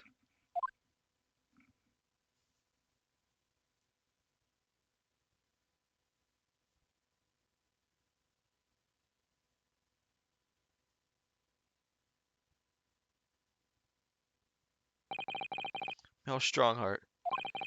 You colluded with Seishiro Jigoku in a criminal plot so immense that spanned the oceans. And you cold-heartedly murdered all those who knew the truth about what happened 10 years ago. But why did you set about that now, a whole decade later? To ascend to the very peak. These last 10 years made me realize being the Lord Chief Justice wasn't enough. Short of becoming Her Majesty's Attorney General, I could have no real power to affect the changes needed in this country. And for that promotion, I needed to ensure no remnants of the past remained. How could you? I like everything to run smoothly in the exact manner that I prescribe, like a well-oiled machine. And I was just a step away. For your ambition to succeed. Did you even bother to count the number of brilliant people you had killed?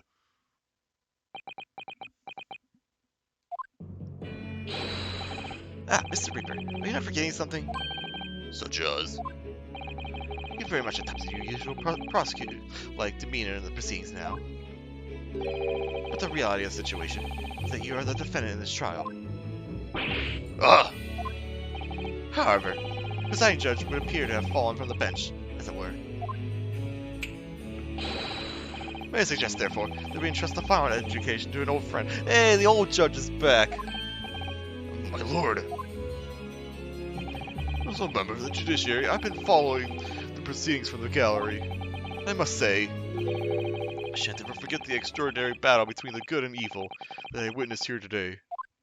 I thought I would never see you again, Judge. The darkness that has blighted justice in our land these past 10 years has at last been dispelled. Thanks, in no small part, to the efforts of a bright young star from the east. Defense Counsel Naruhodo. Yes, my lord. On behalf of everyone here present in the Old Bailey, I give you my heartfelt thanks. You're too kind, my lord. First time I faced you in court, just under a year ago now. I had the faintest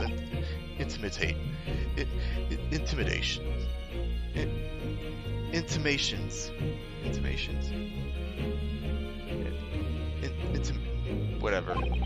That if British justice, so warped and twisted over its long history, was to finally to no change. This might just be the man to do it. What? But at the time, I wouldn't allow myself to acknowledge the possibility. I couldn't overcome my hatred of the Japanese. After the circumstances of my brother's death. Mr. Naruhodo,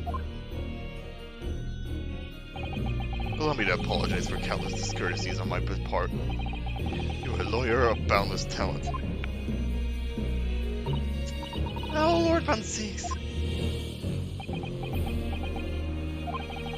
When I first arrived in Great Britain, I was literally a nobody. Certainly not a lawyer. The truth is, my fortunes have entirely been made by the miraculous people I've met. My best friend, Cosmo Asaji, who led me here to Britain in the first place. My loyal and ever-patient judicial assistant, Mr. Sato, who got me studying to become a lawyer. The brilliant Lord Von Seeks, who never failed to challenge his Nipponese rival. Not to mention, the exceptional master in logic and reasoning who showed me the true art of deduction, Mr. Sholmes. Save the best for last, Mr. Naruhodo. What a relief. I'm well aware that without all these people's help and support, I wouldn't be where I am today. The truth is a guiding light that always leads to happiness. I've lived by that principle for a long time now, but actually, it's not true. The truth can also cause great pain, sometimes even leaving people on the brink of despair. And for that reason, there are those who feel the need to hide the truth, who do it instinctively even. But as soon as we allow our eyes to settle on something other than the truth, the darkness takes hold. And from there it grows, until eventually it makes us blind to the guiding light of the truth altogether. So that's why it's my belief that we must all resolve never to avert our eyes from what is just and true.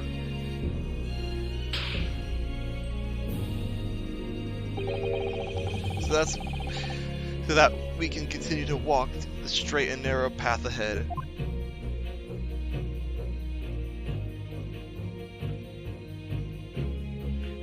It's been a long journey. 5+ hours, man. Well, I must excuse myself now. Before I go, Mr. Naruhodo, let me compliment you on your grand opus. Grand opus, whatever. What? Without your beautifully composed case against Lord Stronghart, Your Majesty would have been unable to act. Thanks to you and your fellows. The haunting undertones of corrupting Britain's justice system have been silenced. Thank you very much.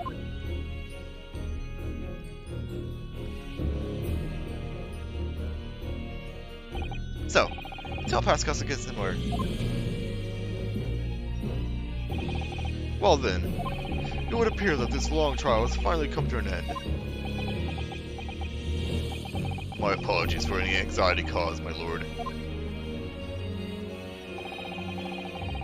I'm quite sure we shall meet again here in the courtroom before long, Prosecutor Barack Von Zeeks. In conclusion of these proceedings, I hereby declare the defendant, Barack Von Zeeks, not guilty.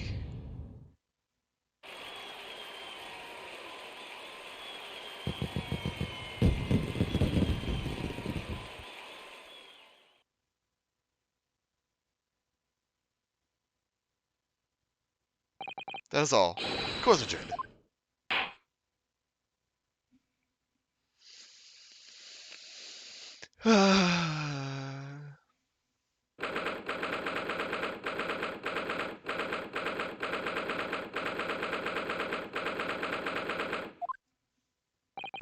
It really is all over.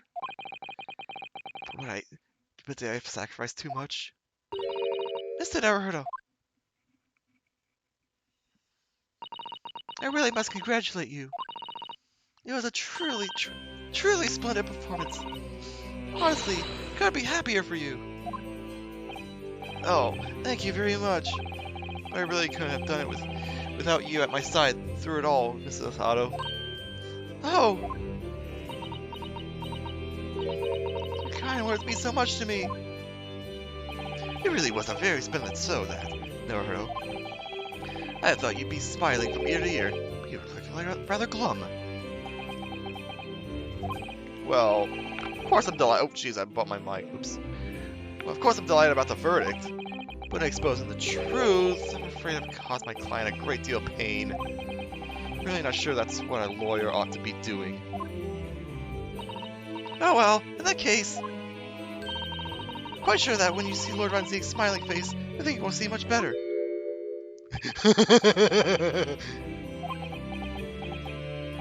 Mrs. Sato? Everything seems worse. A face like thunder. Oh dear. Really shouldn't have presumed. Mr. Naruto. Yes? Almost a year ago now. Almost a year has been now since I first encountered you here in this very courthouse. For you to have risen to the level of excellence you've demonstrated today, well, it's quite remarkable.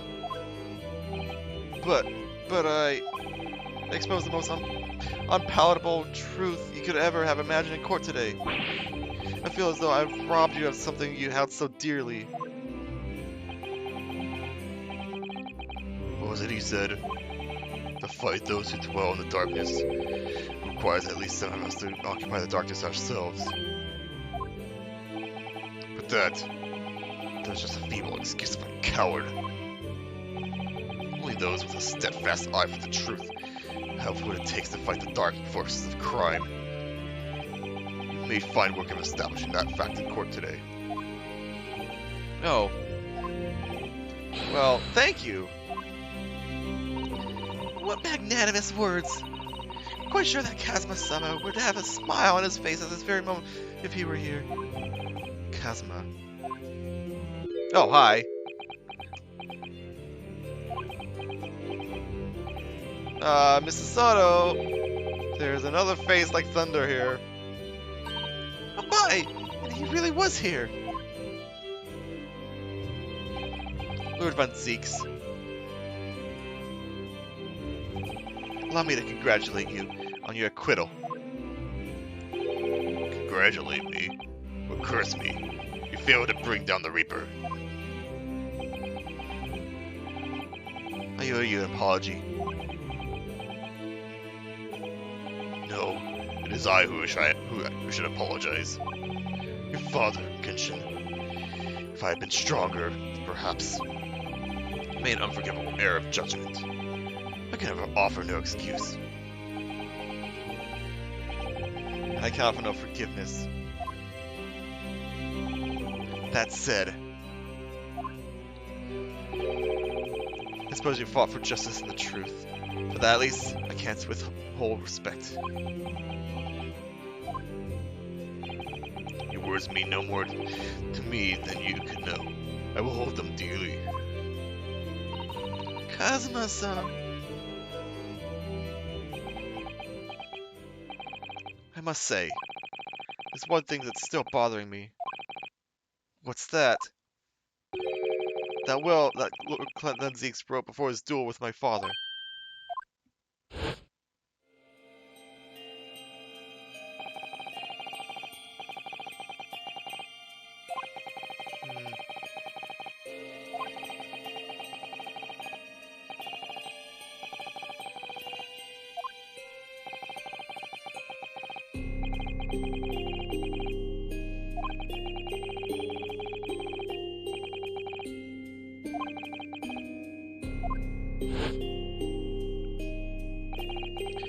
the second of his final wishes had been. That your father agreed to honor, you mean? Think perhaps... Oh, it's you. I might be able to shed some light on that. What? Father! It was 10 years ago, as you know. The day before the execution was scheduled. I went to the prison to say my farewells to Genshin.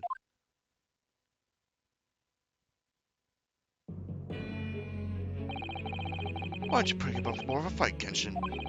If you'd only agree to it, Seishiro and I would gladly petition the government.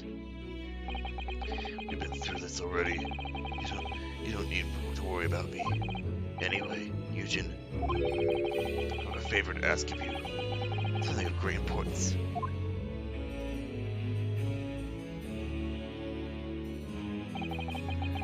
You're one of my greatest friends, Genshin. Whatever is it? Consider it done. Whatever it is, consider it done. I'm going to tell you an address. I need to go there at once, in secret, and tell no one. You should find a lady of the gentry hiding there. The lady of the gentry. She's not in a good way. She's with child. The birth is imminent. Ah! As a medical man, I'd like you to attend to her. Please, you're her only hope. By any chance. Well, by any chance, is the child yours, Genshin? Don't be daft. It's a favor that was asked of me by a man I knew. His dying wish. Iris. My goodness! I swear to the man I would help. And I would do whatever I could for his wife and his unborn child. But if something should happen to me, I need to ask you the same favor. You're the only person I know that I could truly rely on. What'd you say? If something should happen to you, tomorrow night you're going to be.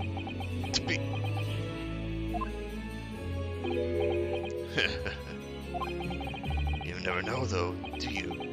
What life will bring. All right then, tell me the address. I'll head there at once. With Seishiro and... No, not with him. Pardon?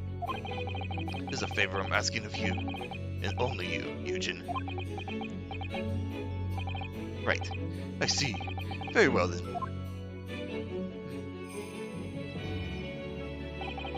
That very night, I caught a train from Paddington to Dartmoor in Devon. Found the old house. In the middle of nowhere it was.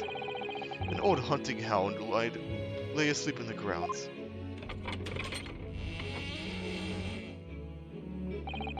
Poor woman was on the floor at the back of the darkened room. She was in mortal danger. I broke her waters to precipitate the labor before she weakened further. But it was a torturous birth. I did everything humanly possible for her and your child.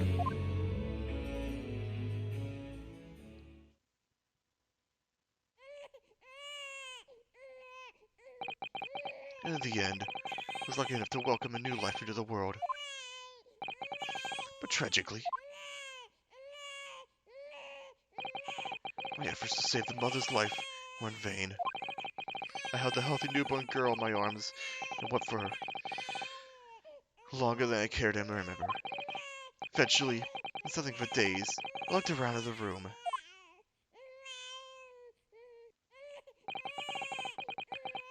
There's precious little in it, but a little travel trunk caught my eye. It had clearly been well looked after over the years. Made of top quality leather with fine stitching. But it was when I saw the emblem on the side that everything dropped into place.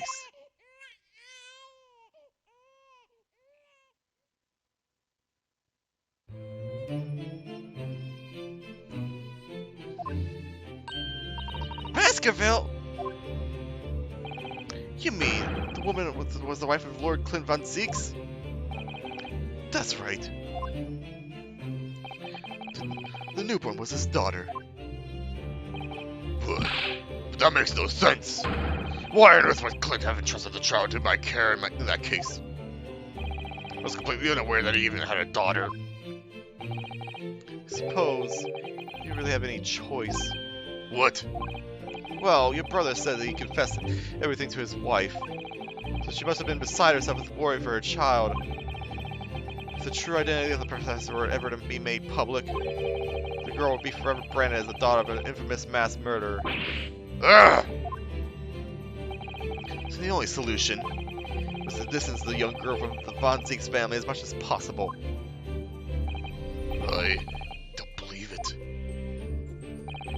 I imagine in his final hour, Lord Clint Von Zieg's made the obvious choice. He would have thought that to himself. This Japanese man here is someone I could trust.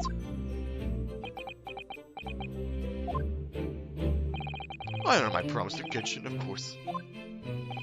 However, only a month later, I was summoned back to Japan. Without disclosing the parentage of the child, I couldn't obtain permission to take her with me. Oh, how awful! I was completely at a loss. In the end, I had to ask my great friend. I asked him if he would be a father to her. That being Mr. Sholmes, I presume. Yes. He took one look into my eyes and agreed to it on the spot. Mr. Sholmes, he's a heart of gold. Really, all it can be said that I did for the child was to give her a name. Oh? When I come to Britain, I was trying to escape from the grief of losing my darling wife. So it was her name that I gave the little girl. Your wife's name, Professor Mikitoba. In other words, the name of my mother. Ayame Mikitoba. Oh? That's right, Ayame. Or in English, Iris. Iris. I had no idea. Ouch! Mr. Naruto, what's wrong? This little thing just pinched me on the back through my trouser pocket. Hard. Okay, now they're calling us. Ah, my dear fellows, can you hear me? Mr. Sholmes, is that you? Oh! Yes, we can hear you. You see, we got the sexist tugging to do. Let that be the lesson to you. This is revenge. Mr. Sholmes, we weren't able to thank you properly before, but you were simply marvelous. Your checkmate move was a stroke of genius. Indeed it was, wasn't it? I surpassed myself, I feel. Yeah, it became apparent to me that to stop the Lord Chief's injustice would require such measures. Bruno, Susie! Oh, Iris! I'm so pleased. What a wonderful outcome. Her Majesty Queen Vicky says she thought my special blend was delicious. Oh, I'm sure she did. After all, no one brews a more delicious tea than you do, Iris. Let's have a party to celebrate.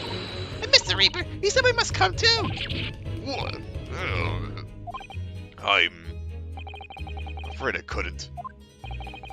Reaper the Bailey, flustered by a 10-year-old girl. Again. And that just so happens to be her uncle. Oh, really? Oh, Pooh! Oh, Winnie the Pooh! But I'll give you my word That I shall present myself at your residence in the near future to express my gratitude. Oh, how lovely. You promised now. I won't let you forget. Bye for now then. Alright, Iris, thank you for all your help earlier. Oh, that was nothing. Just come back home soon. Ow! Final pinch goodbye, was it?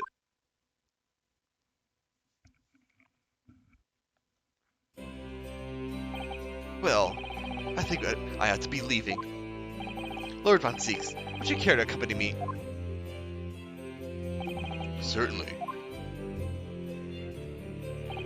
Mr. Naruto, allow me once again to express my deep gratitude to you.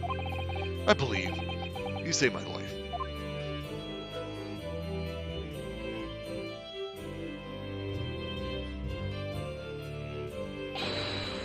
Wait, Lord Von Zieks!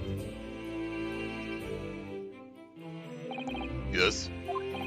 What are you intending to do now?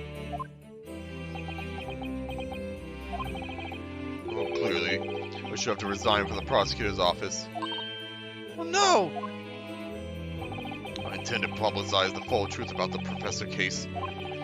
Once that's done, Von Zieg's family would be ostracized completely from London society. Surely not. So as soon as I'm free from my employment, I should leave the capital.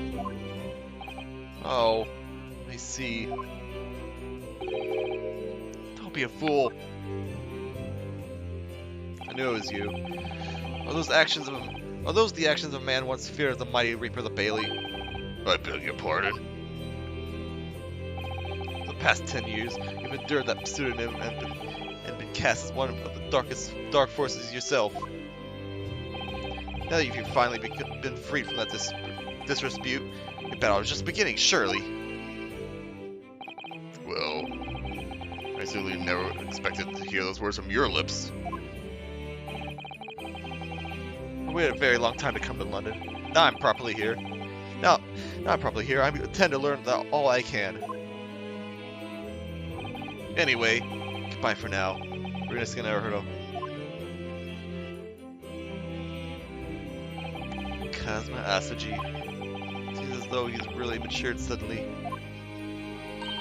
He's not the only one who's matured. Just never heard of him. Well, I think we should make our way back to Baker Street. We must help Iris with the night's dinner. We must.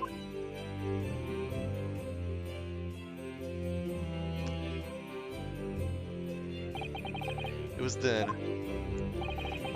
that I came to an important decision about my future.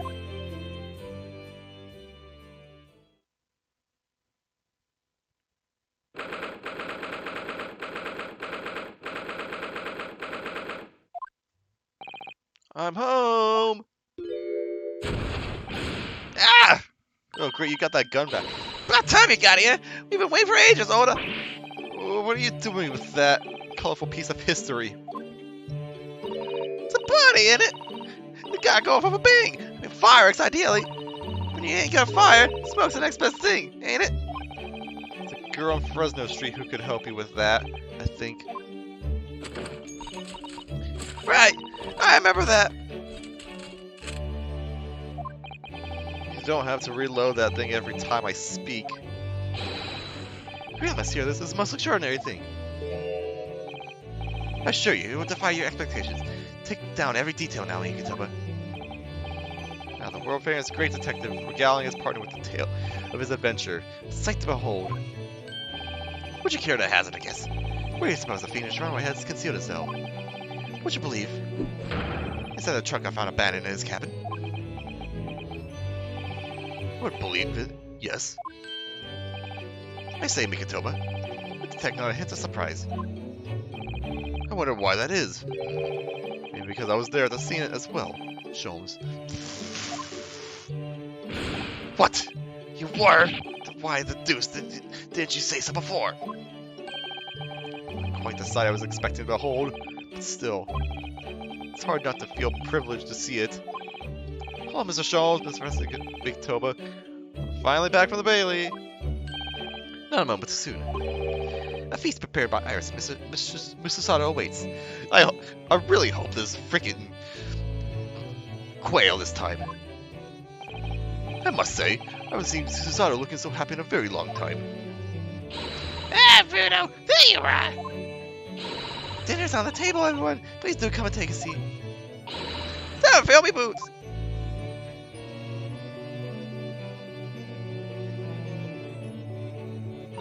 Goodness, is that really true, Gina? Yep, I'm losing my copper's clobber and going back to what I knew best. It's a diver's life for me. Really leaving the police force? Why, Ginny?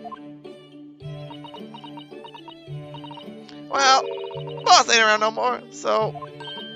Oh! Anyway, no matter how I try, Reaper ain't never gonna accept a diver turn dick, is he? Well, people could change, you know. I guess that reminds me. I rather thoughtfully offer to relieve the bailiff of this now defunct piece of evidence.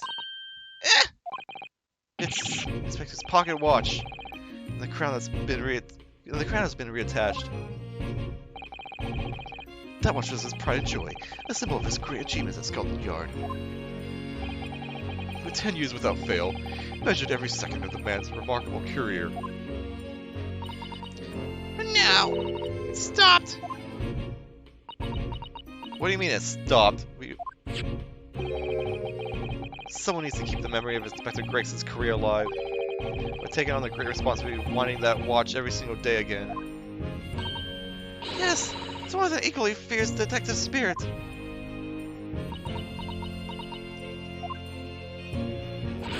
God, baby! There ain't no one else! Quite right. I mean, after all, the boss was... my boss! Yes, Ginny. Yes, he was.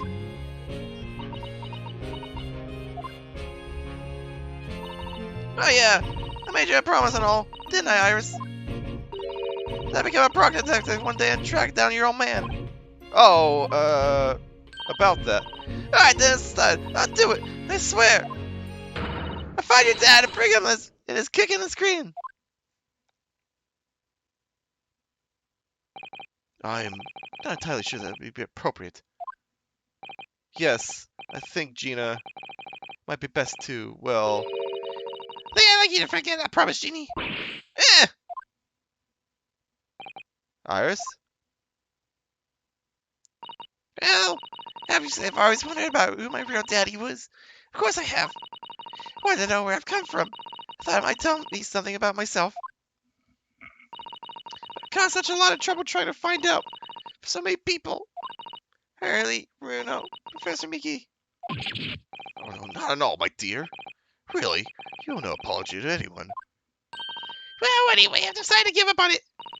Because I finally realized my daddy is the greatest in the world. I don't think it matters what his name is or where he's from. Don't you agree? Hurley?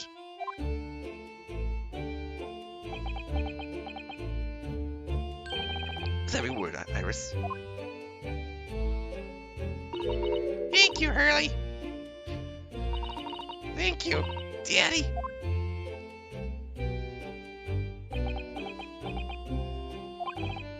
I think, Mikatoba.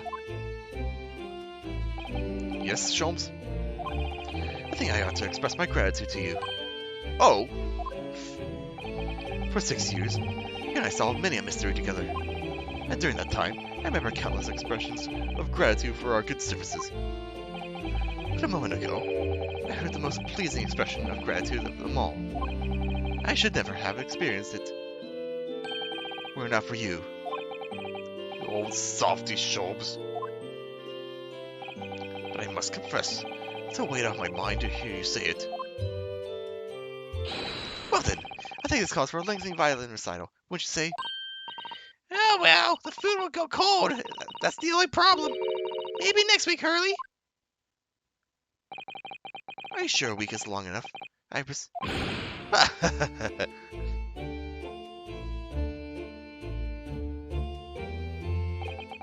Even amidst the most troubling of cases, even reeling from the most shocking of revelations, returning an event evening to this suite of rooms, there's always more than happiness to be had. The home of the world's greatest detective, and my home too, my greatest family.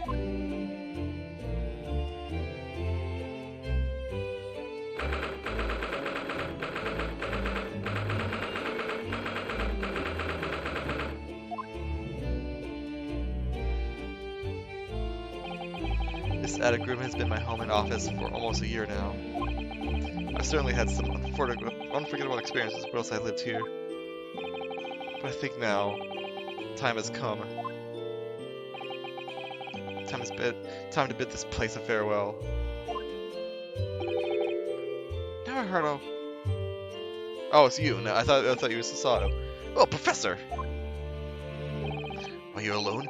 I didn't hear any sound from Sasato's room. Yes, Sasato went out after dinner. She took a carriage. Something about an important matter she needed to take care of. Ah, you see. I wanted to thank you for what you did earlier. Oh? With Iris, I mean. Which is the subject of when the subject of her father came up. Lord Clint Van Zeeks. I made my mind many years ago never to tell her who her real father was. It's what was agreed with Genshin after all. Lord Clint Van Zeek's final wishes before he died, you mean? Yes. I'm going to take some rather drastic steps at times to protect the secret, you know. Calling Susato back from Japan just 6 months ago, for example. That's why. When I read Saseki-san's report about his final days in London, my heart nearly stopped. He stumbled across the crux of that terrible case. The dog's collar. The description of the Baskerville insignia left me no doubt. Baskerville. If he decided to investigate that insignia, sooner or later, he'd have made the connection to the Van Zeeks. To make matters worse, Susato knew of the unpublished story as well. A story that Iris had written based on my notes from that time. Ah, yes. The Hound of the Baskervilles. Okay. That's where it originated. Okay. Exactly. It was a work of fiction, but based on the grim reality of a huge beast of a dog being used as a murder weapon. A dog with the Baskerville family emblem around its neck. Armed with those two clues, I feared you and Susato might arrive at the truth. So I invented that story about having collapsed to justify her leaving London and returning to Japan at once. All in aid of halting any investigations you and she might have been contemplating. Oh, you see. Something I've never understood. That's why Susato-san came across that manuscript in Japan, though. You know, Iris' Hound of the Baskerville story. I mean...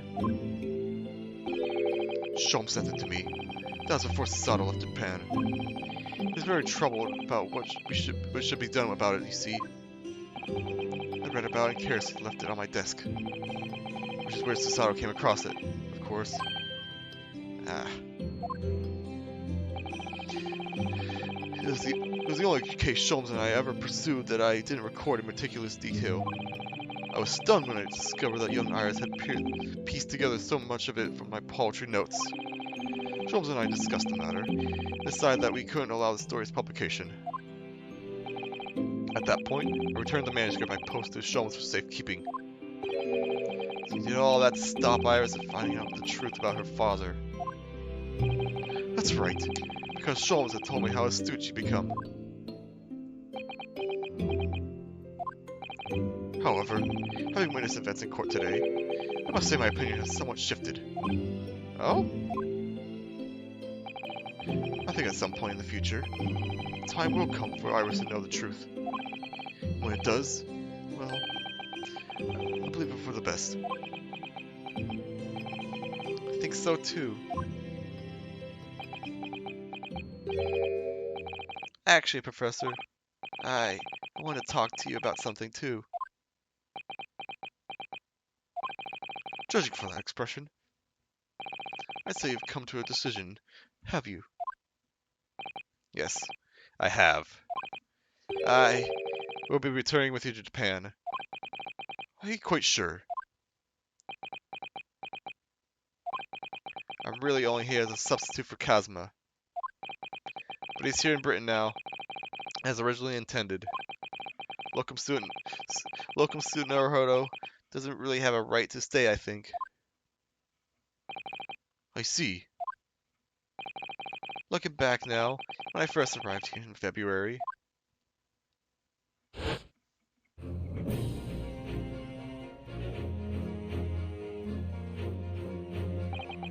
my becoming a lawyer just seemed to be the way things turned out.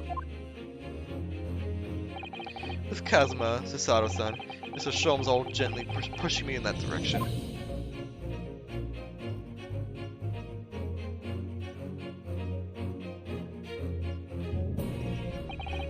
I spent the best part of a year immersed in this world, but always aware of a seed of doubt inside me. until today. Standing in that courtroom earlier, all doubts vanished from my mind.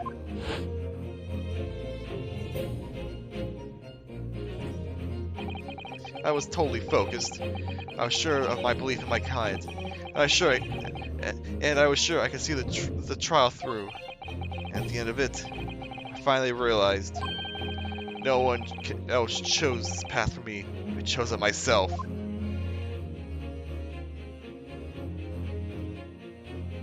The path of a defense lawyer, eh? Yes, that's what I am now.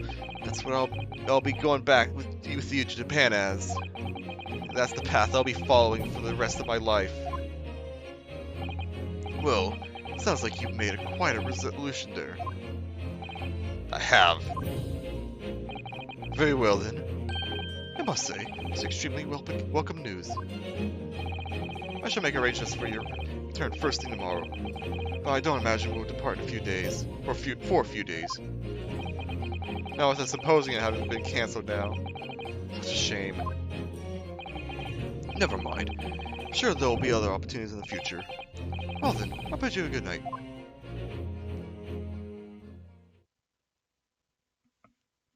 Hi. Did you overhear that?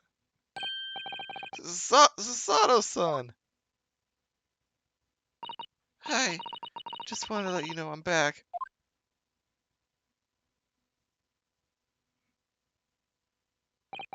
Did you, hear what your father and I were discussing? Sorry, I did, yes.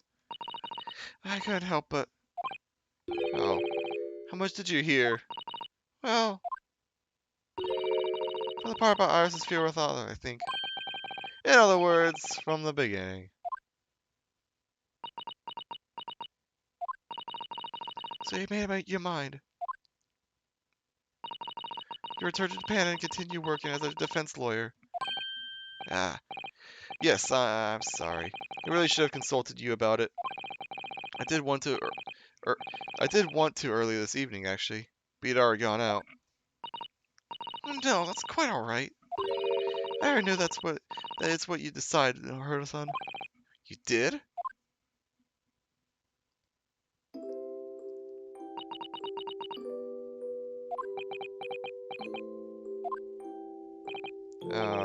Sasada-san. Yes! Suppose this means it has to be farewell soon. I suppose. You'll be a great help to Cosmo going forward. I mean, I know he's a brilliant lawyer, but he's new to the British courtroom. He'll certainly benefit greatly having a brilliant judicial assistant at his side. I'll do my very best. Wish I could say it, but I just can't. I can't ask her to come with me. After all, she was always supposed to be coming to Britain as Cosmo's assistant. It's growing late. It's getting late. Yeah, it's past midnight. We should both try to get some sleep. I'm sure you must be exhausted after today. Oh, yes, you're right. I mean, it's also almost 6 hours in the stream. Before I retire, let me just say one more time. You really were quite splendid in court today. So if you ask me, anyone who thinks of you as a substitute or locum should be ashamed of themselves. Sato-san. Thank you.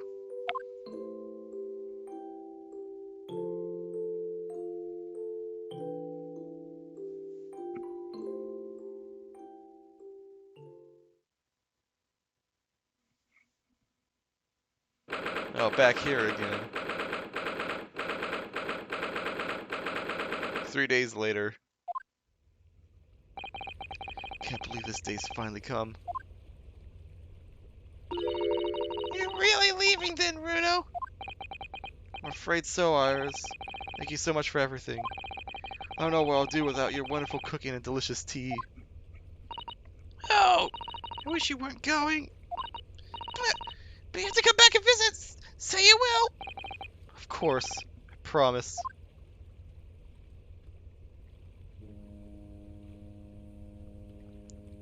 was a very brief reunion, but it was a pleasure to pursue a case with you again after so long. For a while, at least. Feel like old times. Yes, I suppose on reflection, there's something to be said for it. Having a little fun once in a while. I'll just go and say goodbye to the professor as well, I think. Alright, Iris, you do that.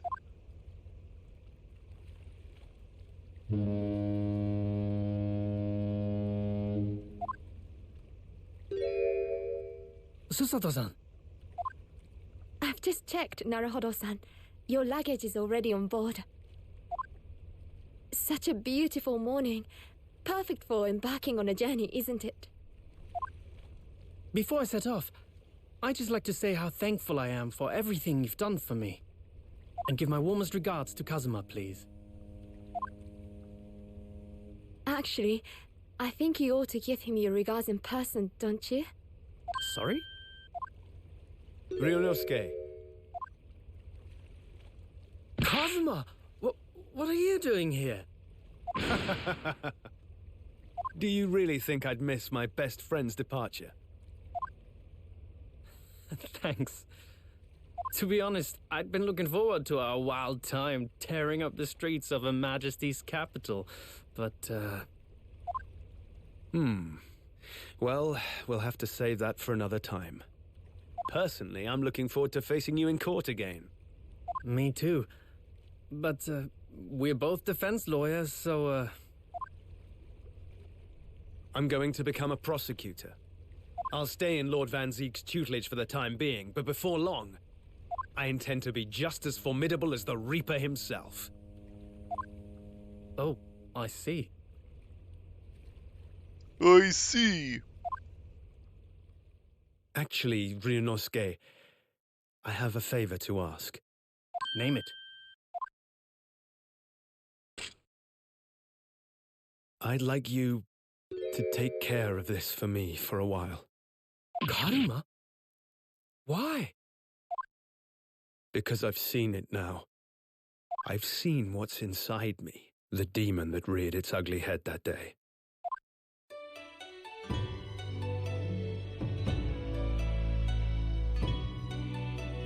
It Oh, was only gosh. for the briefest of moments.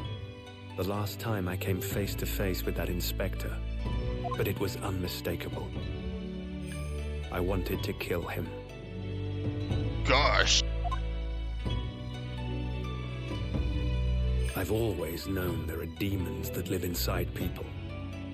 And now I know there is one in me.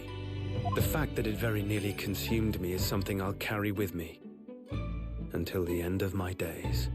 While I devote my life to fighting those whose demons have got the better of them.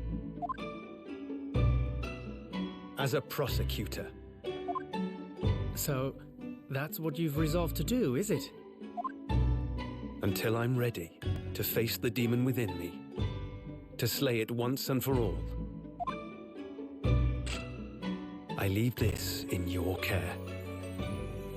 If you'll take it. Of course I will. I'll keep it by my side. Always.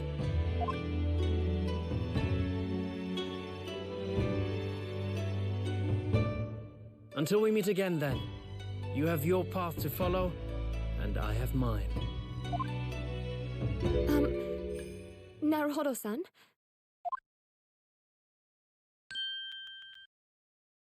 The path you're going to follow from now on. I wonder if I might follow it at your side, and unless I'd be a burden. What? I mean, I would very much like you to come with me. But aren't you... You're so predictable, Ryunosuke. I am? Jeez. Honestly, you never change at all. But that's what I like about you. You mean you knew about this? It was the evening after Lord Van Zeek's trial came to an end. She came to see me at the prosecutor's office. Really? Or when I had that conversation with Professor Mikotoba? So, you'd go with Ryunosuke back to Japan? Yes. I know it's unfair of me to follow my own interests like this. Coming here especially to tell me. You're a stickler for etiquette, aren't you? Well, what are his feelings? We've never discussed it, of course, and Naruhodo-san has made no such suggestion. I worry that perhaps I'd be a burden to him. He's just as much of a stickler for etiquette as you are. He'd never say anything before he was asked. But I'd feel happy knowing you were with him. Look out for him on my behalf, will you? Of course. Susato-san. What do you think, Naruhodo-san? With you by my side, no trial would seem too daunting. So if you're willing, I'd be honored if you'd come with me. Together we can take on the world. I'm terribly incompetent, but if you'll have me, I'd be delighted. Oh, no, not at all. If anyone's terribly incompetent, it's me. Jeez, man. Ah! What's wrong? What? Your luggage, Susato-san. There's no time. Oh, no. Set sail any minute now. It's all right. There's no need to worry. As it happens, my luggage is already on board too. Jeez. It is? Your fine judicial assistant has everything in hand as always, I see.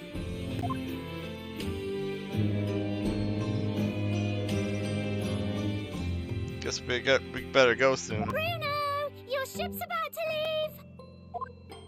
leave. Time to go then. Oh, Look after yourself, Ryunosuke. if that was Iris, I'm glad I gave her a decently accurate voice. I think that's the first time hearing Draw your her. sword.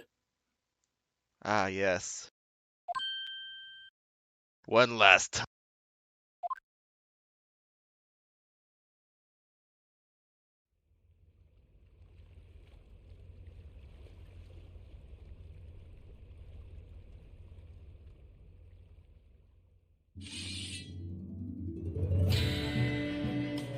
Yes! One day, when our paths cross, once more, we'll fight a duel of words across the courtroom. A day I eagerly await as a lawyer. I've been waiting to hear you say that, partner.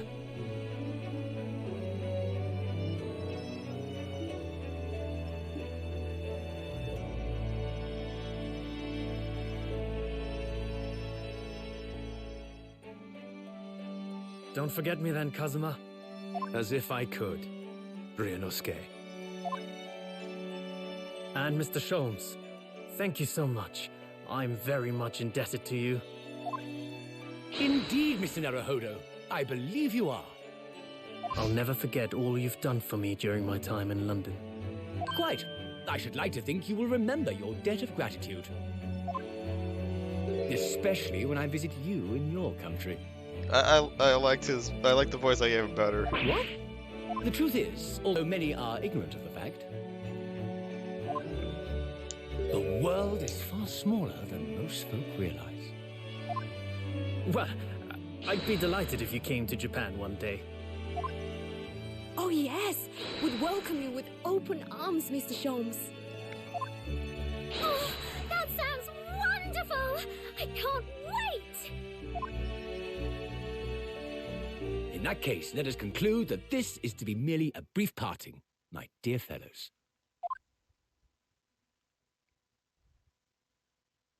And that brings us to the end of my adventures in Great Britain. Ah, that was great. It surely was great. A peculiar twist of fate brought me halfway around the world those many months ago. But that was just the start of my journey. Who knows where fate will lead me next? Still, I'm confident this won't be my last meeting with the friends I've made in London. And when we're together again, Grace No doubt, turning the 3. first words I'll hear will be, Objection! Come, the game is afoot.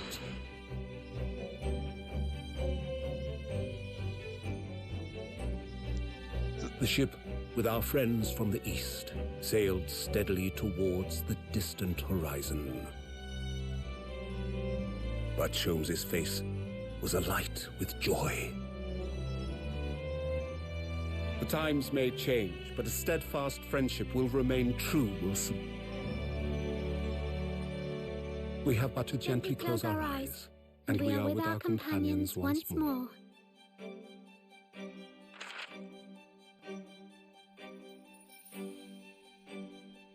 So I do just that. And when I do, I can hear his strong, familiar voice ring out. Objection! There it is. Until we meet again, Bruno.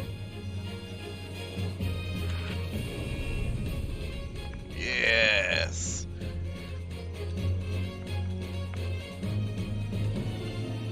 There's the credits we're all waiting for. So, yeah, I'm kind of sorry this project took so long. I'm not reading all this. I like started this, middle of January last year? And it's beginning of January this year, 2023. It took far too long to finish this game. That was mostly because,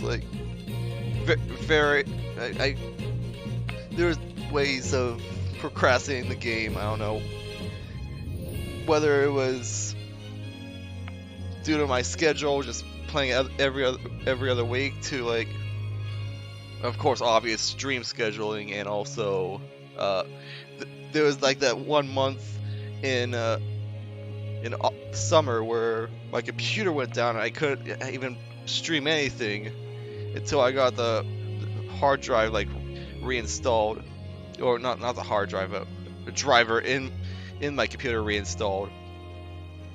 So I do apologize for it taking so long. Oh, there's the freaking bats. But on that end, I feel yeah, I like this game a lot. The first Great Ace Attorney game left a lot to be desired. I mean, obviously, because they were setting up to conclude that plot in this game. But as a result, and due to a couple other issues that were even separate from the main plot,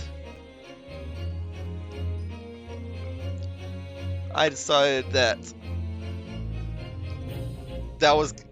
Great Ace Attorney 1 was probably my least favorite in the franchise.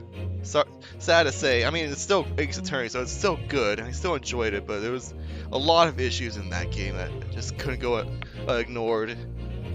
Some of them were setting up for this game, some of them were self-contained once again. Like the fact that Case 2 was literally just on a boat. I mean, it makes sense. But to go from that to Case 3, which was literally just go back into the trial, no investigation. Wait, why is Gregson here?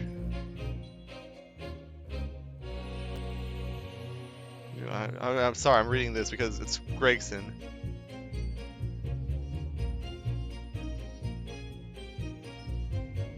He's talking to Gina about it. Gotta complete your education on the election out Gregson. Another smile. Oh, rest in peace. Anyways, as for where this game ranks among the Ace Attorney games, that's enough about the entire series. But freaking ouchie. This game. What the heck are you doing on that side? Why are they the defense team? Jeez, man. freaking Hosonaga as well. Yeah, enough about Gray's Attorney Adventures. About Resolve. Brilliant. The references to the old games are there, of course. I mean, I love the characters they introduced in this game. A lot better than Adventures. And though it's not perfect, that I do like the overall premise that the game is trying to explain. I was invested. I'll admit, like the first couple cases, I wasn't really feeling it. Like case two in particular, like why did that even exist? I wasn't too fond of that case. But once I got like halfway through case 3, I started getting really invested.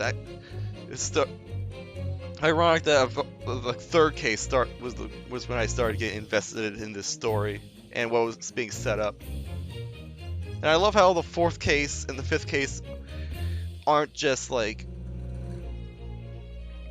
separate cases. They're like, it's like they did the same thing that they did in Dual Destinies, where they combined the last two cases for one giant cohesive plot, and I really like that. And so as for where this game ranks among my favorites among the where it ranks among the Ace Attorney games. That's tough. It's tough. I really like this game a lot. But among the Ace Attorney games, I think I put it just behind Spirit of Justice. Now let's see. Dual Destiny is my favorite, followed up by Trials and Tribulations. Then, geez, you got in the same cell as the two redheads. I forgot they were even part of that case. Then it's Trials and Tribulations. No, it's my favorite. Dual Destinies, Investigations 2, then Trials and Tribulations, then Spirit of Justice, and then I'll put this game fifth favorite. Spirit of Justice is high up, even though it's got the worst case in the entire series in Case 4, in my opinion. Just because Case 5 in that game is so undeniably good that I can't rank it any lower.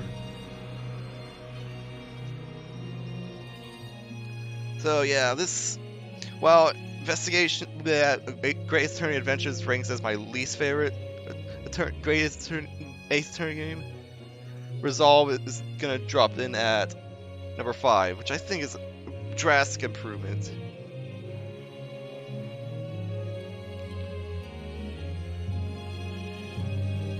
There were so many twists and turns, and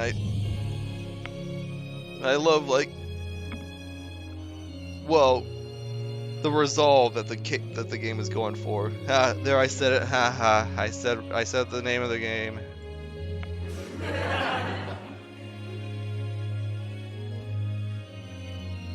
All right. Well, I guess I'll just tune out for the. Yeah, I've said pretty much all I want to say about the game. So I guess I'll just turn off my voice, and you guys can listen to the rest of these comments, or watch the rest of these comments. And I'll see you all next time. Bye bye.